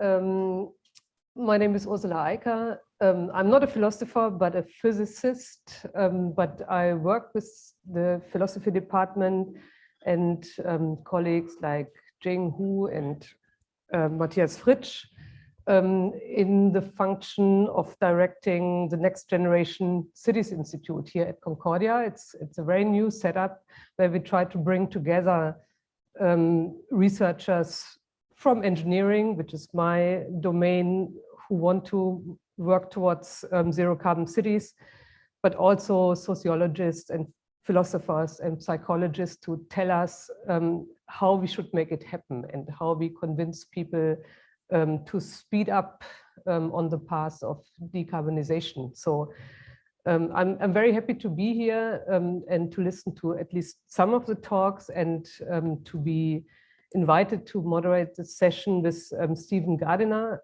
who I started to read some articles of The Perfect Storm, very relevant for our topic on climate change and exactly this question of why we don't move and trying to come up with a frame for rationalizing why things are not happening. So I have many questions of how we can change this and make it happen faster. But let me first introduce Stephen Gardiner, who's a professor of philosophy and the Ben Rabinowitz Endowed Professor of the Human Dimensions of the Environment at the University of Washington, Seattle, and he's also the director of the program on ethics. And of course, he specializes in ethics and especially environmental ethics and political philosophy. And today, he will not talk about the perfect storm, but maybe there will be some references to climate change, but he's going to talk on the scope of institutions for future generations. And I'm very much looking forward to to see how you define future generations' role. We called it next generation cities. There's lots of terms, but I think we all more or less mean the same thing and want to move towards a better future. So I think with this little introduction, I hand over to Stephen and look forward to your presentation. Thank you very much. Yeah, it's a pleasure to be here. I wish it were in person, but I'm glad to be here in one form or another. I'm going to start. Matthias asked us to wear orange shirts today. I found myself without an orange shirt to wear, but I wanted to mark that in the presentation just right at the beginning, as we did with the minute of silence earlier. I'm going to dive right in. So I think we're in the midst, perhaps the early stages of what we might call an intergenerational turn in ethics and political philosophy, which comes after the international turn of the last 30 years or so, with its explorations of global distributive justice, humanitarian intervention, migration, international trade justice, and things of that sort. For the intergenerational turn, I think climate change is a key motivation because it has pronounced intergenerational dimensions affecting both those alive now, so us, our children, and for some of us, our grandchildren, and also those still to come over the next few decades, centuries, and beyond. Nevertheless, in my view, there's an unfortunate and indeed dangerous mismatch between, on the one hand, the prominent invocation of climate change as an inspiration for intergenerational ethics and political philosophy, and on the other hand, the kinds of approaches usually proposed, both theoretical and institutional. So in this paper, I'm going to focus on the need for institutional reform, a topic which has become increasingly popular in recent years, giving rise to numerous proposals for innovation in institutional design. So including things like plans for issue-specific bodies, like a Climate World Bank, or a World Commission on Solar Radiation Management, or a Common Heritage Fund, but also for structural reforms within domestic politics, such as ombudsmen for the future, youth quotas, or new legislative chambers to represent future generations. But I'm going to argue that there's a lack of fit between these kinds of proposed remedies and the nature of the underlying problem. So instead, I'm going to say that what's needed is a global approach that treats intergenerational questions as a foundational concern and advocates permanent institutions with standing authority and a broad remit. So the outline of the talk goes like this. In part one, I'm going to set up my diagnosis of the problem, that we face a serious intergenerational collective action problem that I call the tyranny of the contemporary. Second part, I'm going to sketch my proposal for a global constitutional convention, which was a deliberative forum charged with designing and delivering institutions with a broad remit and ongoing responsibility to act on intergenerational threats. And in part three, I'm going to respond to some initial objections from those who would otherwise support institutional reform. So let's start with the diagnosis. So I think it's important to recognize there isn't just one problem of intergenerational ethics or political philosophy. There are lots of different problems. One central class of problems involves short-termism, which we might use in a non-technical way to refer to just tendency of people and institutions to focus on very short-term time horizons of a few years at most. But there are, I think, numerous forms of short-termism, and some of them are not intergenerational or are not primarily a problem for intergenerational reasons. So I don't think it's adequate to just say we're concerned with short-termism. And I would also note some people use that phrase in a technical way, which I don't intend here. What I What I'm going to focus on is a specific kind of problem, what I call the tyranny of the contemporary. And I'm going to focus on it because I think it's the most severe, most relevant to climate change. And also because there's a sense in which, I've argued before, it counts as the pure intergenerational problem. And I'll say more about that in a few minutes. So we can get a grip on the basic idea of the tyranny of the contemporary by thinking in terms of an idealized model, a simple model. So imagine a sequence of temporarily distinct groups, group 1, group 2, group 3, and so on, spread out over time, T1, T2, T3, and so on. And suppose we assume that each member of a given group belongs only to that group, so there is no overlap in group membership. We assume that each group is concerned only with what happens within its own time frame. We assume that each group can only affect later groups and not earlier ones. And then we also say that each group has an opportunity to engage in what I call front-loaded activities, practices that benefit that group, but whose costs come later to groups further along in the temporal sequence. And in particular, that we focus on a subset of front-loaded activities, where the benefits to each group are modest, while the costs to later groups are severe. So under those assumptions, we would expect each group will, what I say elsewhere, what I call passing the buck to the future, that it will exploit its temporal position in some way that is not defensible. And it will do this because it's concerned only with the modest benefits arising during its own time period and is indifferent to the wider costs, just by assumption here, because we're within the model understanding how it works. We'd also expect that there will be a multiplier effect over time, resulting in a dramatic accumulation of impacts in the further future, since again, by hypothesis, each group imposes severe costs on every one of its successors.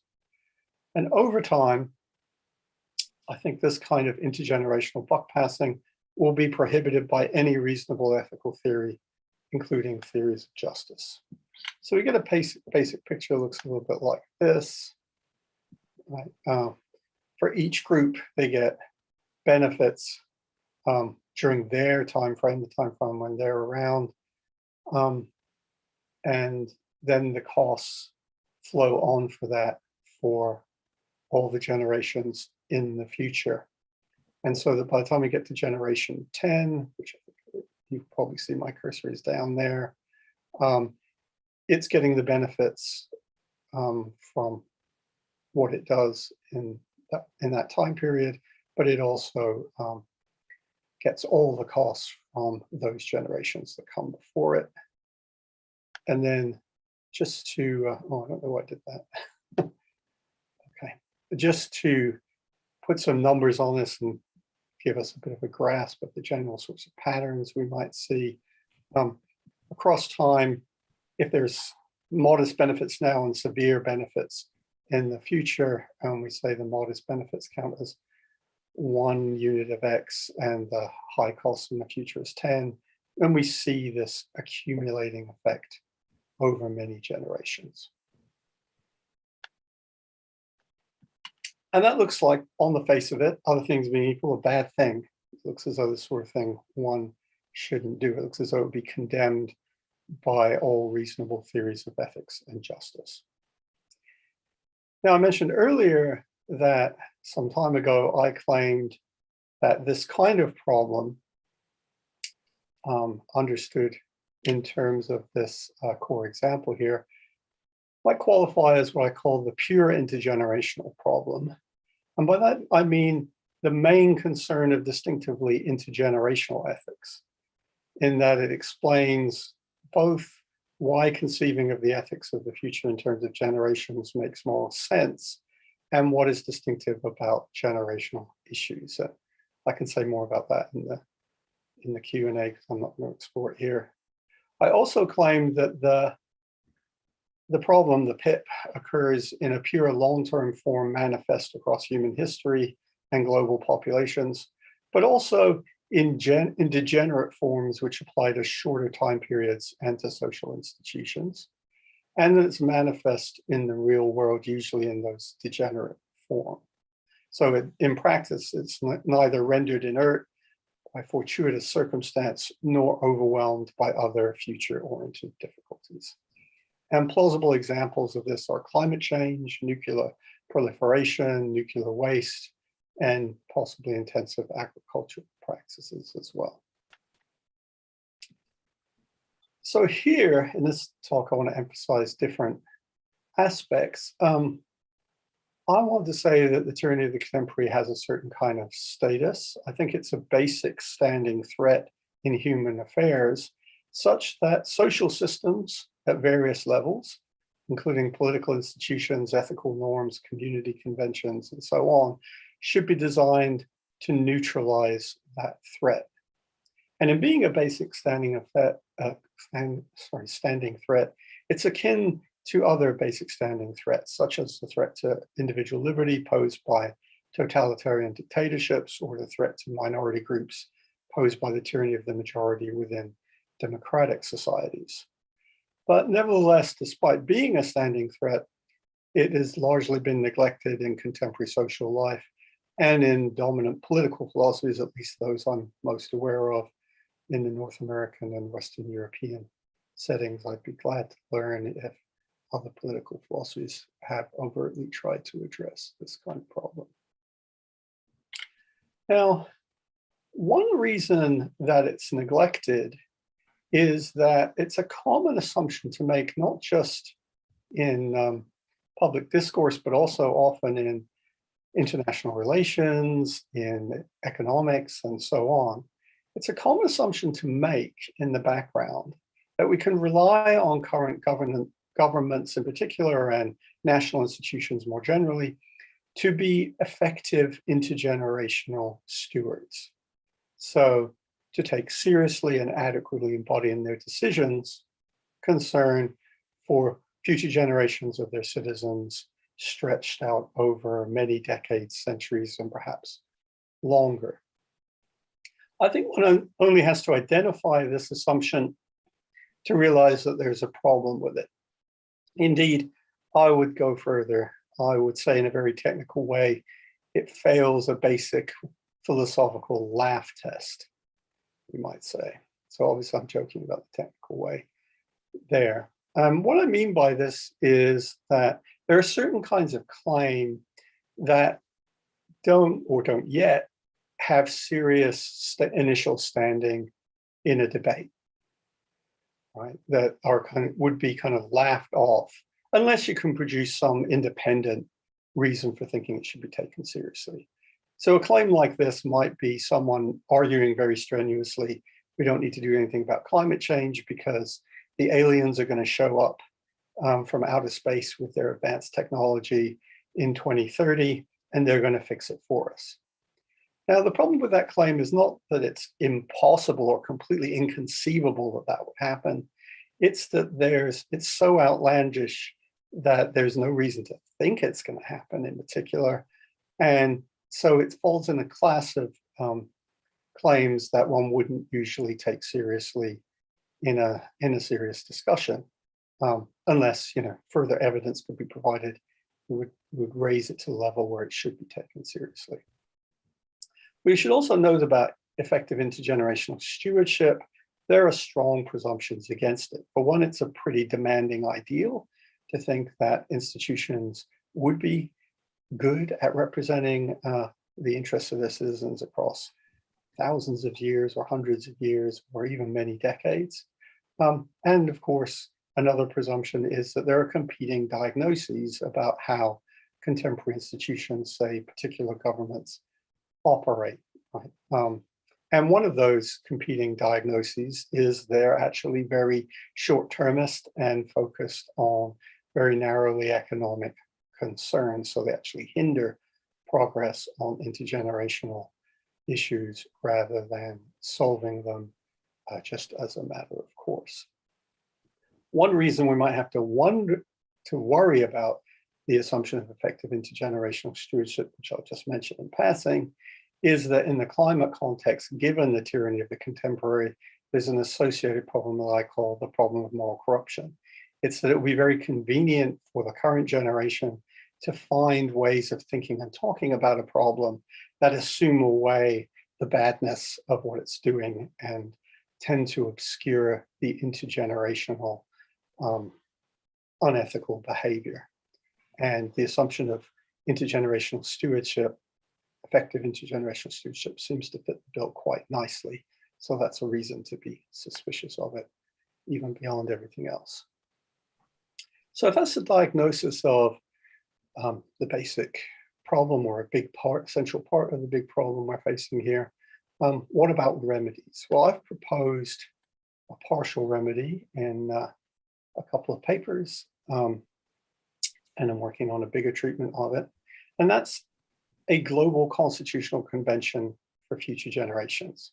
And by that, I mean a global deliberative forum, tasked with representing humanity in its primary relations, political and moral. This forum will confront the serious governance gap for future generations, the fact that concern from them is not contained or anywhere near adequately in conventional institutions. And it will provide recommendations for creating new institutions or modifying existing institutions to protect against the tyranny of the contemporary, paying special attention to the global scale and the very long term. And in being a constitutional convention, it's very vaguely, and I mean only very vaguely, reminiscent of historical constitutional conventions, such as the American one and the Australian one, and various others that have occurred around the world. Its rationale, well, it's initially motivated by climate change, but it's important to stress that its purpose is to address a basic standing threat to humanity and non-human nature, where climate change is just a central instantiation of that threat. And we might expect others to emerge, especially over the next century or two.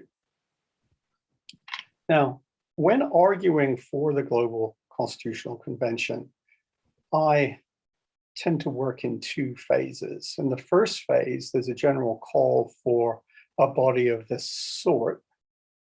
And in that call, it's important, I think, to remain fairly open about the exact form that the GCC should take, right? So there's a phase when we're arguing about whether this is the right kind of approach to have most generally, and we're not thinking about the precise details of a proposal about exactly what GCC will look like internally.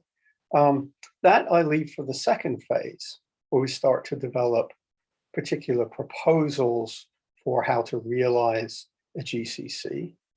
And I have made a modest contribution to that in print so far by talking about some guidelines and benchmarks, and I'm going to mention those in a moment.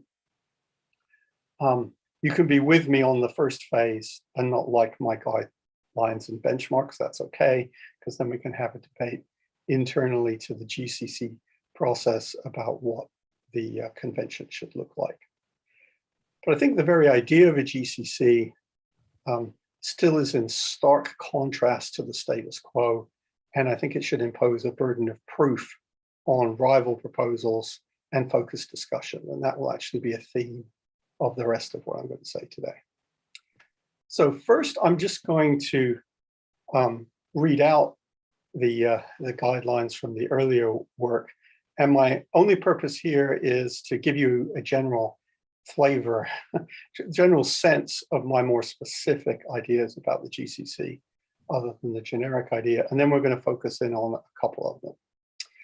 So the first set of characteristics are relational. I say the first guideline concerns autonomy. Any GCC should have considerable autonomy from other institutions, and especially from those dominated by factors that generate or facilitate the tyranny of the contemporary. For example, they should insulate from short-term economic forces.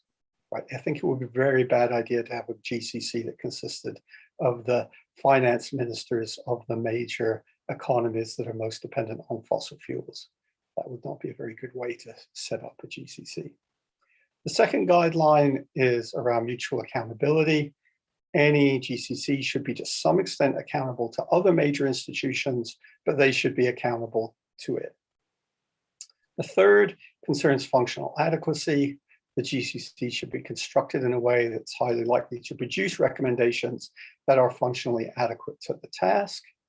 And I think some proposals that emerged over the last decade or two in this regard have seemed not to satisfy that kind of requirement. For example, the Royal Society once proposed that we should refer solar geoengineering to the UN Commission on Sustainable Development, which I think is radically out of step with the scale of importance, morally and politically of any kind of paradigm form of solar engineering anyway.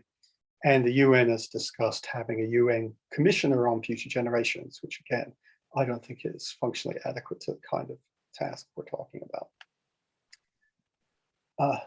The second two guidelines concerned aims.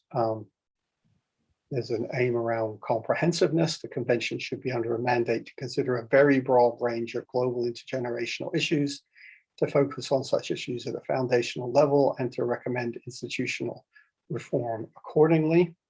The example here is of what this seems to rule out is a single issue approach. So we just have a convention on climate change, for example. That doesn't speak to what I think the guidelines should be. And then there should be, there's a guideline, concerning standing authority. So though the convention may recommend the establishment of some temporary and issue-specific bodies for specific purposes, maybe, its focus should be on instigating the establishment of institutions with standing authority over the long term. And one reason for that, and one aspect of how it should behave, is it should be proactive rather than reactive in identifying serious intergenerational threats. We'll come back to those two, but let me recommend the other, let me just give you the flavor of the other one so you can see what kind of direction I'm going in. The sixth guideline concerns generational representation. Those expected to live during different time periods as part of different birth cohorts should receive distinct representation. The seventh is about an indefinite time horizon. Representatives should be provided for a suitably long time horizon of at least centuries and probably millennia. Special provision should also be made for longer term representation for issues that merit it. And then regionalism is the eighth guideline. Representation should be designed to reflect large scale ecological realities at a supranational level. And then the final one concerns the purview of the institutions that are going to be created. So the GCC should make recommendations on how best to contain human activities and influence, including those of intergenerational institutions, in light of wider concerns for the non-human world and humanity's role in the universe. So I mentioned all those to give you the flavor of the way that I would like to go with the GCC. But my focus today is going to be on two of them that we've already mentioned: comprehensiveness and standing authority. Why? Well, there's a contrasting vision to the GCC or anything like it. I think mainstream discussions of how to address climate and related problems are in fact dominated by problem-specific approaches and or reform at the domestic level. So on the political side, you see Paris Agreement, people advocating for the Green New Deal, proposals for ombudsman for the future and so forth. And on the intellectual side, proposals like the World Climate Bank or youth quotas or additional legislative chambers. I would observe also that even those who may be sympathetic in principle to something like the GCC see the ideas emerging through a bottom-up kind of process out of more local, regional, and national level initiatives. So they're not starting at the same point. The general attitude here seems to be that global institutional reform is neither the focal point nor the immediate priority. The hope, if there is one, is that if necessary, global institutional reform may emerge gradually over time, again, if we get there at all. So, why do I think we should favor the GCC? Well, I think there's there are presumptions in favor of the GCC. In particular, the GCC seems to give a rich and compelling account of the problem we face. The understanding that tyranny of the contemporary is a basic standing threat seems realistic and accurate. The idea that there is a clear institutional gap around expressing concern for future generations also seems pretty compelling. And of course, we have a smoking gun in the sense of a problem that seems to be highlighting these issues in a dramatic way, namely climate change. So I would also say that the GCC seems to offer a relatively straightforward solution, and that, again, is a presumption in its favor. It's a direct and holistic response to the basic standing threat, and it contrasts pretty significantly there with more piecemeal approaches, such as, for example, even at the more dramatic end, having youth quotas or a third chamber in national institutions seems a much more indirect approach. And perhaps most importantly, it seems that if you take that more piecemeal approach, a youth quota here, an ombudsman there, a third chamber over there, you're still going to face the central challenge of addressing the global intergenerational problem, because you're going to have to integrate those things in a way that does address big intergenerational problems. And in the paper, I refer to that under the notion of the replication challenge. So even if you proceed in some other piecemeal way, you'll eventually reach the point where you're going to have to do something that looks on the surface fairly similar to the GCC kind of process to integrate the approaches that you have. I would also say an advantage of the GCC, the reason why it's a relatively straightforward solution, is it performs necessary tasks. I think that it provides a crucial procedural role in justification, since it's aiming to represent people in their primary relations and come up with institutions that will be effective in projecting intergenerational concerns through this kind of deliberative forum, right? Whatever proposals come out of that forum, right? The idea is that they will be justified in part through the procedural role of the way the proposals were considered and put together. The second reason it performs a necessary task is it provides room for other proposals. So we can have all these other proposals like youth quotas and ombudsman and so on, and these can be considered by the GCC. In fact, that would be a central part of its role, would be to consider such proposals and how to coordinate them. So it's not hostile to other proposals in the way perhaps that some other proposals are hostile to it. So it might have some advantage there. And one of its central roles is to think about how to reconcile any new institutions or any radically adjusted institutions with existing institutions that may themselves have legitimate roles to play. And again, all those tasks would have to be performed. Somehow the GCC makes them front and center. So what about opposition? Right? Why might you resist this kind of approach?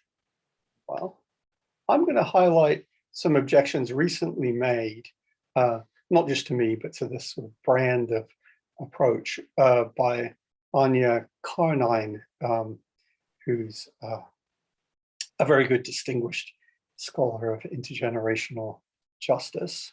And so she makes three basic objections to this kind of approach, and I'm going to put them out here as a way of drawing out some of my background views about these problems, I suppose. So the first objection is that these kinds of proposals like the GCC are really vulnerable to dysfunction and bias. So Karnine says, open-ended mandates are vulnerable to losing focus entirely or to giving current generations interpretations of future generations' interests, the genuine and the not so genuine, a too prominent and powerful place in the democratic system, thereby possibly eclipsing some genuine and important interests of present citizens. And this seems like a serious and reasonable worry, I think. But I would also say that it seems to me not decisive. One reason is that risks of bias and overreach are, I think, common to all political proposals, institutional and otherwise, and always worried about when one's thinking about something, these sorts of projects, especially under a kind of democratic ethos. But nevertheless, there are familiar strategies to address these kinds of risks of bias and overreach. For example, historically, you can think about checks and balances as ways of trying to moderate bias and overreach. You can think about principles of subsidiarity, like the European Union has, and so on. And I would say, in fact, the GCC has a bit of an advantage here, since considering such issues and assessing plans to address them is part of its essential mandate. It's part of what you would be deliberating about in a GCC. So in this way, it differs, for example, from people who just make a specific proposal and say, we should do this, and then people get excited and want to do that without comparison with other proposals, but also maybe without assessing these questions of bias and overreach. I would also say more generally that if the mere existence of risks of bias and overreach was sufficient to doom a proposal, then I think we would reject most other institutions too. But in fact, very few people are true anarchists in this way. And that raises a concern that there might be a risk of special pleading against intergenerational institutions, of suggesting that their risks of bias and overreach are so dramatic that we shouldn't even have them, when one wouldn't accept those complaints about other institutions, or most people wouldn't most of the time. And that raises a lurking worry about possible moral corruption. And one might also say that the existing situation is so biased towards the concerns of present people anyway, or at least certain groups among them, that it's perhaps not very even-handed to press this objection. Okay, the second objection, there's no need for them, no need for the GCC or anything like it. So Carnine says, open-ended proposals directly aimed at the future would appear to be the answer only if it was genuinely unclear which current choices threaten future generations with detrimental circumstances to the point of disenfranchising them. But that is arguably not the case. It seems pretty clear which of our policies may have permanently devastating effects and which are likely to be temporarily and geographically much more limited. And if it is roughly clear what the problem to avoid is, then proposals directly aimed at the future with specified goals seem more promising. So I'm not very keen on that response, to be honest. I think the hope that it will be very clear what these problems are and how to address them in terms of more specific goals, I think leaves much too much to chance. I also think it's historically dubious that we're good at identifying these problems and quickly. I think, say, if we think about the ozone hole, that was identified largely by chance on the time scale that it was discovered. So that one worries me. And even with climate change, which in some ways was identified quite early on, different points in the history that are crucial occurred in the late 19th century, early 20th century, and even by 1965, we had presidential reports and speeches in the US registering that this was a problem. And it's taken a long time for it to raise the level of consciousness it has now, when even now, arguably, that level of consciousness is not high enough. But more generally, beyond the historically the empirical evidence around whether we're really good at identifying these problems. I think there's a worry about it being an abdication of responsibility simply to assume that we're good at identifying them. They're pretty clear cases. And then beyond that, I think serious impacts are not the only concern here of the sort that Carnine was just talking about. But to talk about that, I want to go into the last objection that she raises. She says, there's really no reason to include future generations as such, since they will be able to govern themselves and take all of their interests into account when their time comes. I'm not very fond of this one. I think there's a literal understanding of this, which I actually think is uncharitable. I don't think she means this, and we'll see why in a minute, but I'm going to address the uncharitable interpretation just to get it out of the way. Right. This idea that future generations will be able to govern themselves and take all of their interests into account when their time comes seems to presuppose that the interests of the future are only relevantly affected by what happens when they exist and can govern themselves. But my response would be that's not true in the tyranny of the contemporary. I think climate change is a paradigm case of that, and thinking in these ways may even encourage moral corruption. But as I say, that's not what Carnine actually means, right? She thinks that we should adopt a threshold interpretation of the kinds of problems that are of concern here. And for her, she's concerned with policies that have irreversible, detrimental, and long-term effects that threaten to cross a threshold of permissible bad effects. And in particular, she understands that threshold, or she proposes that we understand that threshold in this way. It's reached when future generations are left to inherit a world that forces them to permanently exert most of their creative energies on trying to avoid disaster that previous generations are responsible for. So that's the threshold. And this last bit will be about thinking about that threshold idea and drawing a larger lesson. So first, let me note that we have some level of agreement here. I think that kind of violation is very important. Indeed, some years ago, I more or less said so. I said, look, presumably we should not say that international climate policy has achieved its sole or even central ethical aim in a future in which humans are able to enjoy their key human rights only because they devote almost all of their time, energy, and resources to defending against severe climate change, and so have little left for anything else. So I'm imagining the same kind of scenario as Carnine there.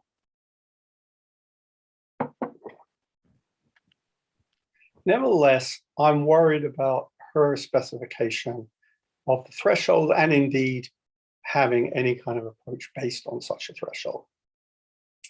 So there is how she characterizes the threshold again. Two quick worries and then the more foundational worry. So she's worried about future generations having to permanently exert most of their creative energies on trying to avoid disaster. I wonder why the focus is on creative energies. I'm not quite sure what that means exactly. Would it matter if it was non-creative energies? So I think we have to interrogate that a little more. We also have to worry a little bit about why it would have, the effect would have to be permanent, right? Maybe if the impact was on future people was more like you have to have a lockdown every 3 months or every 6 months to deal with this intergenerational problem that's been imposed on you. So you can have 3 months or 6 months off a year. So it was periodic rather than permanent in that way. I'm not sure that would make a difference. But I'm not going to dwell on either of those because I want time to talk about this last thing, the problem of squandering generations, because this is going to suggest that what's at stake here is not really, or not only these high impact scenarios. And so that the impact approach to the threshold, or maybe even a press threshold approach in general, is a mistake. So I'm going to put all the text out here and read it. You might choose to either read or listen. I'm going to tell you a story, right, which is going to motivate my concern. So say we have a given generation that inherits a thriving society. This has very substantial infrastructure, which provides the basis for a thriving economy. The society boasts a high quality environment, both in terms of the resources it provides for humans, for example, for health, for recreational, aesthetic, and spiritual opportunities, or to live a life in close relationship with nature, and the extensive protections it provides for it provides extensive protections for non-human life, including by respecting intrinsic value, places of spiritual and cultural importance, ecological value, and so on. And this new generation could continue forward on this trajectory comfortably into the future and at very little cost for itself. However, it prefers to live off the advances of the past and use up existing capital rather than to maintain, let alone build on, the achievements of its predecessors. So it decides, self-consciously and in full awareness of what it's doing, to adopt a strategy of running down the assets, despoiling the environment, and changing the trajectory of the country such that the expectation of future generations are dramatically reduced. Sorry, that should say the expectations, plural. So this generation chooses this for the sake of consumption and leisure for itself and because it can. So there's not, for example, some threat that it's trying to confront or some ideological basis for its approach, such as a wish for simplicity for itself and its successors. This is a lazy, self-satisfied and self-indulgent generation. It simply can't be bothered. That's its core motivation. Nevertheless, let's suppose that the squandering generation is not completely beyond the reach of ethics. It worries that there may be some limits on what it can inflict on future generations without leaving itself open to severe moral criticism, externally and internally, which it would find embarrassing. Unsure of where these limits are, it consults Carnine's threshold view. Finding it very obliging and agreeable, since it accommodates much of what it wants to do, the squandering generation decides to set its limits there. It will degrade assets, despoil the environment, and diminish the expectations of its successors dramatically. However, it will stop short of inflicting a situation on them where they're forced to spend all their time and creative energy on dealing with the situation they are bequeathed. So pause for a moment and think about your intuitive reaction to that example. Oh, sorry, I was going to say more, but I'm not. I think the behavior of the squandering generation is actually ethically outrageous. That's my reaction. Generational squandering, I think, constitutes a clear violation of intergenerational ethics and a prime, if not quite paradigm example of the tyranny of the contemporary. So I think that the pro tanto case that the squanderers are beyond the pale is strong and the example has standing. Indeed, I would say it's an example against which an intergenerational theory should be tested. I will go on to say that I think Carnine's view, the specific threshold she's promoting, fails that test, right? And that's a reason to resist it. But more generally, I think that the case of the squandering generation suggests that future generations are owed much more than protection against only the most detrimental impacts on their time, resources, or physical well-being. So what lesson might we draw from that? How might we go further? Well, one plausible lesson is that the aspects of the relationship between the future, the present, and the past must also be protected. And that's a theme that's run through many of the presentations we've had in this conference so far.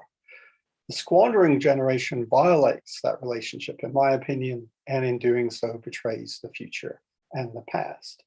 And if that's right, I think we should resist not just Carnine's specific threshold, but the basic idea of an impact-only approach. Much more is at stake in intergenerational ethics. Okay, so to conclude, what did I do in this paper? Well, I described the basic standing threat of the tyranny of the contemporary. I sketched why the GCC for future generations is a natural default response. I suggested that more piecemeal approaches are inadequate to the task and face replication challenges. I highlighted that the GCC plays an important procedural role in intergenerational reform, in justification and coordination. And I defended the GCC against an alternative, issue-specific, impact-driven and threshold-limited strategy. And I argued that that alternative underestimates the tyranny of the contemporary. For example, it indulges the squandering generation and so betrays the future. Thank you very much.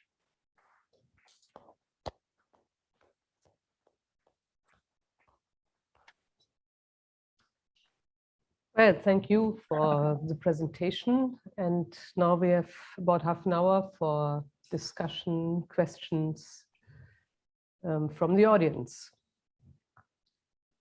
either in the room or on the chat. Yes, please.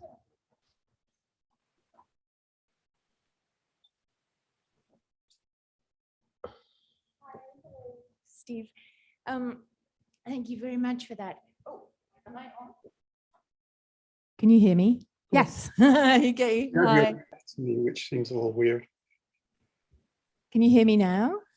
I can hear you, but you have your back to. Oh, there you are. Okay. Oh, yeah. Okay.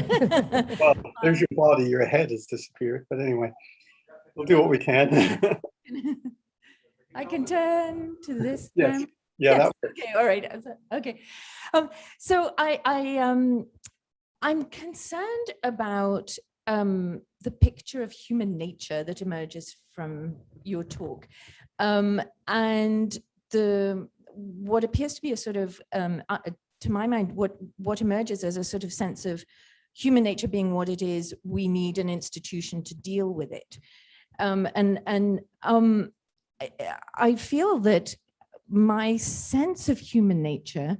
I see so many children, for example, who want to stop feeling bad about the fact that they're a human being. They have a very different sense of what it is to be human and feel that it's at odds with the institutional framework in which they're being raised and growing up. And I wonder to what extent institutions themselves are the problem. We have institution after institution that has made pledges and undertakings that they have completely failed to fulfill. But it's also in the nature of institutions, and I think Ivan Illich writes about this very clearly, that it's in the nature of institutions to protect their own interests first and foremost, and to protect their own futures above and beyond all else. And so I just, my senses of is different, very different to your sense. That I feel that human beings have been crying out for institutions to do the jobs that they've said they would do and that they've undertaken. Electoral reform might already go a long way. In Ontario, for example, a while ago, there was a move afoot to move towards proportional representation. It failed. But were there proportional representation? Green politics, for example, would have more of a fighting chance to infuse the general institutional framework that's already there. So I'm just, I feel nervous about basing the institution of the future, the GCC, on an understanding of human nature, when the human nature that we're seeing might in fact be the imposition of institutional protectivism at work rather than human nature itself. And I'm sorry, that was a bit of a ramble, but I hope you can pull some kind of coherent sense out of what I was trying to say there. Yeah, thanks. No, that was good. That was helpful. So maybe I should go backwards a little bit from what you said.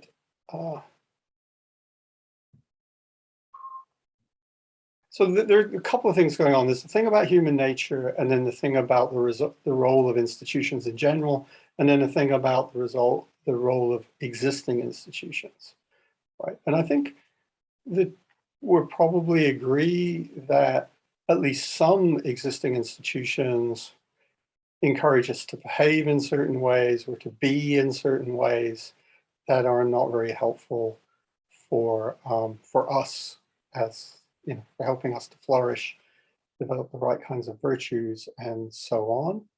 I think that's not an uncommon belief, that to at least some extent that's the case. But that's an argument against specific kinds of institutions, or perhaps just the dominance of particular kinds of institutions. Maybe they'd be okay if they were a little more balanced by other factors, including other institutions. Then there's this idea that institutions as such are the problem. And I'm not sure what to think about that, because with that and the human nature comment, I think you're kind of echoing, intentionally or not, and I just don't know what your background views are, but you're kind of echoing traditional anarchists and sometimes Marxist critiques of societies as where personalities, notions of self are shaped by the institutions and sometimes the intellectual traditions in ways that are bad for us and don't reflect any underlying human nature, but it's often seen as human nature. So I don't know if you're against institutions in general, because I would suspect most people think we need some institutions for at least some purposes. And so then we would be having a specific debate about, why this kind of institution we shouldn't support, whereas we do support all sorts of other institutions, like, for example, the existence of universities and education systems, so on and so forth. But maybe you want to go the much more radical end and reject all institutions and go in a more anarchist direction. But then it's true that I have argued elsewhere that I don't think climate anarchism is a good idea. I'm not a big fan of anarchist kind of solutions to problems, but in particular when it comes to global intergenerational problems, the idea that we'll spontaneously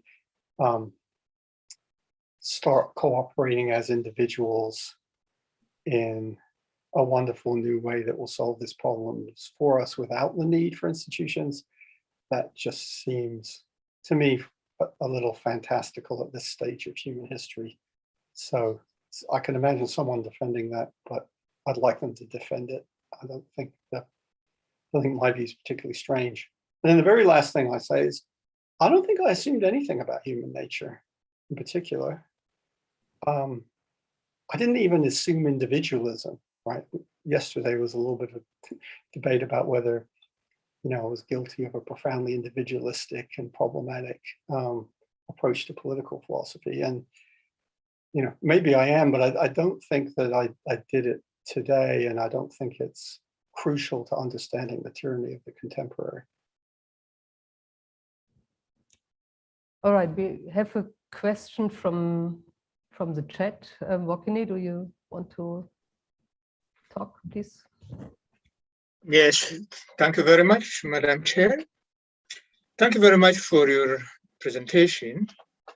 I've enjoyed your presentation. You proposed different things, but your proposal seems to be very, very idealistic. Do you think that they can be translated into practice in a short period of time? And again, when you propose this, you didn't challenge the current global order. As you know, the world is being governed by the minority, the so-called Security Council, which was established after the end of the Second World War. So these particularly small countries appointed themselves as the judge of the world, that they do whatever they want to do. And the majority of the people, for example, Islamic countries were not represented in this. African countries were not represented in this. Even when some leaders of the UN tried to reform the UN, powerful countries were and will not be willing to entertain this.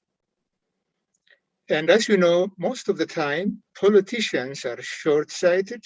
They only calculate what they want to do for the coming 4 years. You can take, for example, the case of your country. So if this is the case, then how can we try to translate your proposal into practice? Among others, you said this global constitutional convention will insulate itself from short-term economic forces. Do you think that it is possible? And again, you talked about generational representation. How can this take place? Who is going to oversee this generational representation? Thank you very much. Yes, and thank you for the question. Obviously, questions of feasibility come up, and questions about deep structural injustice in the global system also come up, and also questions of power and whether it would be, whether powerful actors, and maybe especially current nation states, would ever accept any kind of proposal like this. Actually, did I already say this? One of my previous papers on this topic takes on board lots of objections like that, and at least tries to soften them. So it would be difficult for me to summarize all the points from that paper here. So first thing I'll say is just, well, I do try to address some of that elsewhere. I think the second thing I want to say is, it's very easy to be really skeptical of solutions in this space. And indeed, somewhat paradoxically, when I wrote the Perfect Moral Storm book and said how bad it was, people accused me of being just way too pessimistic. And yet every time I give this talk, a lot of people accuse me of being way too optimistic. But I can say after writing the first book, like, I'm capable of severe pessimism about this problem. I just think it applies generally to any solution that you might propose. It's too easy to think no solution whatsoever is going to work against those sorts of obstacles. But I would say, if you think some institution, some proposals are, capable of working, I think this one is capable of working. It would actually address the kind of problem we face, or at least would wrestle with it. And I would hold any other proposed solution to the same standards that you're holding mine to. That would be my basic response. And then the last thing I would say is, it doesn't have to take a long time. You can do constitutional convention processes over a few months or a few years. There's historical precedent for that. And so far, the existing UN process has taken 30 years and delivered a massive rise in climate emissions, and doesn't seem close to be able to turn around that trend. So I'm not sure urgency and having time count more against this proposal than others. I think maybe this has more chance of success and could be done more quickly than some of the others. Thank you. Before handing over to Matthias, just one short question from my side. I mean, even if the institution would be there, I was surprised that you just talked of recommendations. And it goes a bit back to this power question. I mean, there's been a lot of recommendations from very different institutions, which, as we know, are limited in their effect. So don't you think, I mean, if there would be such a new institution, you would need much more powerful instruments than just recommendations? Well, let's say there are going to be, what the GCC would try to recommend, or would recommend, would be probably new institutions and substantial adjustments of existing institutions. Those institutions would have to have real power. So at that level, it would be recommending, changes in the power structure for sure.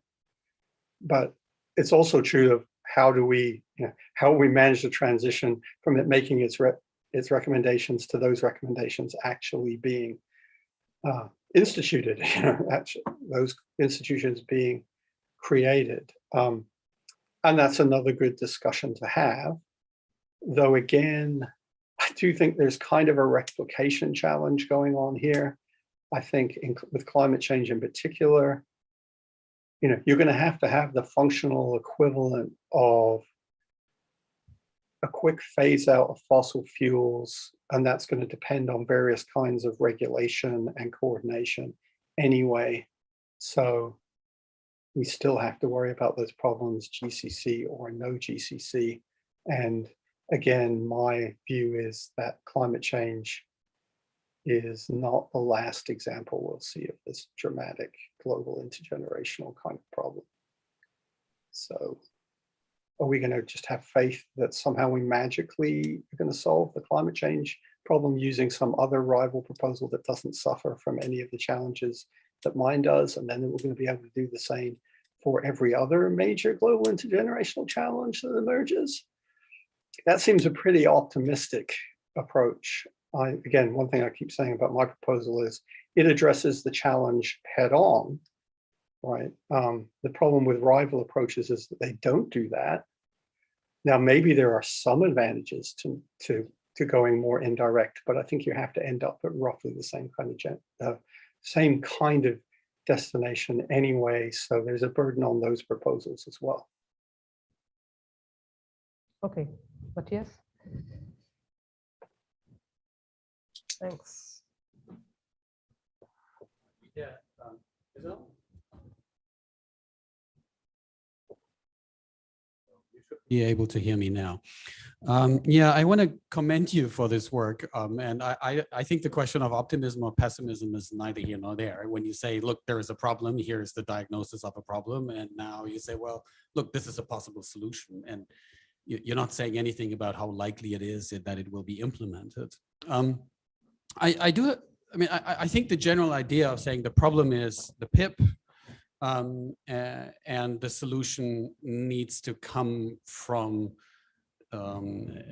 some institutional level that operates, in fact, at a global level, at the human level, the level of humanity. I think that is consistent with what we know about prisoners' dilemmas and so on. So I think it's consistent there and good. I do have some questions that I need to read a little bit more about what you've written about this already as to how you distribute costs and benefits when you diagnose the pure intergenerational problem.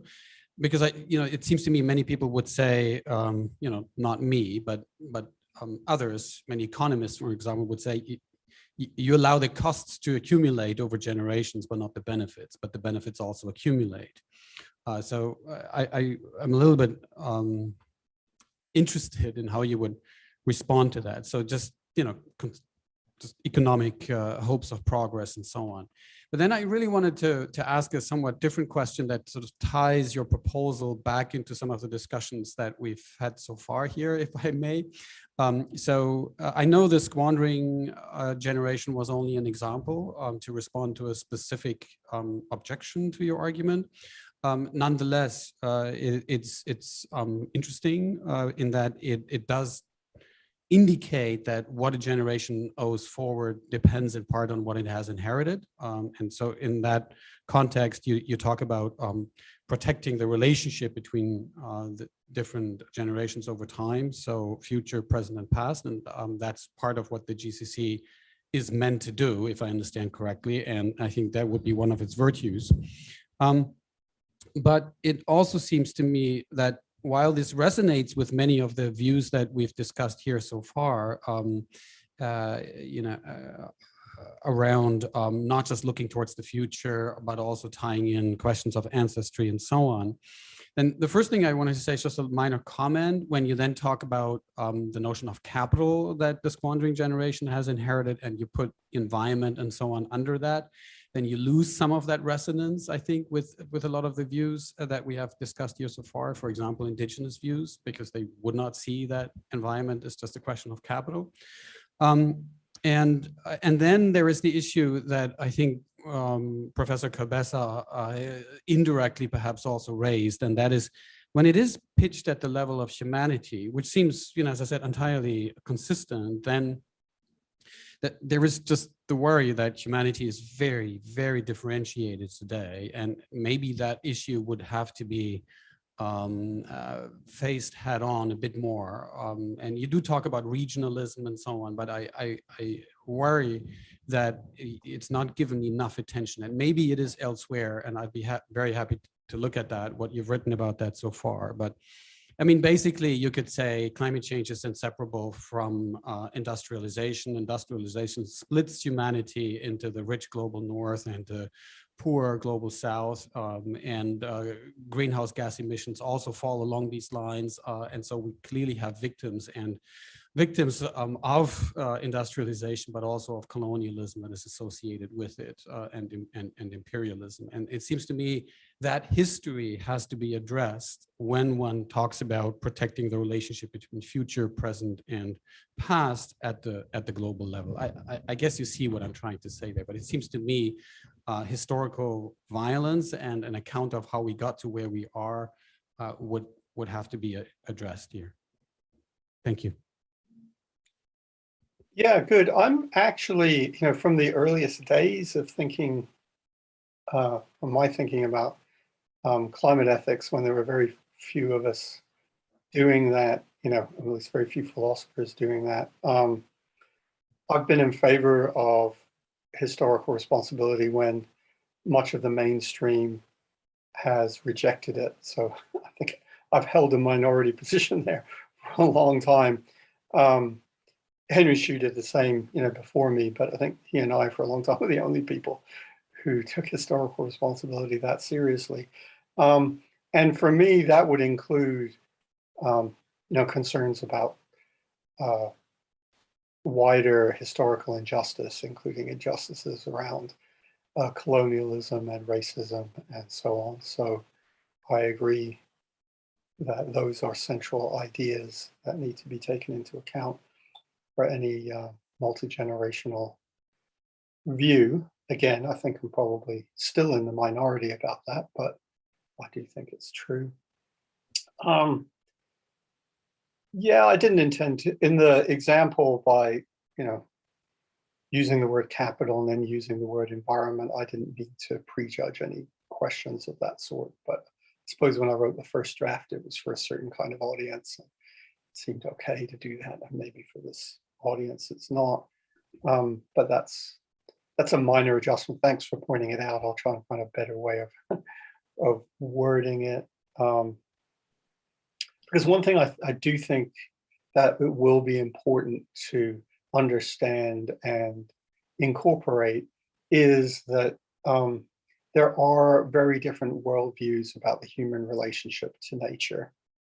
And there's no particular reason to, privilege some very narrow, very recent kind of economistic Western view over other views that are much broader and of longer standing. In fact, there might be some reason to, favor them over some of the more recent views, given the trouble we're in part because of where the more recent views have led us. So I didn't mean to be prejudging that either. And I do think it's something that the GCC should wrestle with, which is partly why there is a guideline in there about the human relationship to non-human nature and indeed the humanity's place in the universe, I think is the way I put it in the guideline. So I do think those are good things for us to discuss, and it could be a productive interchange, I think, in the GCC.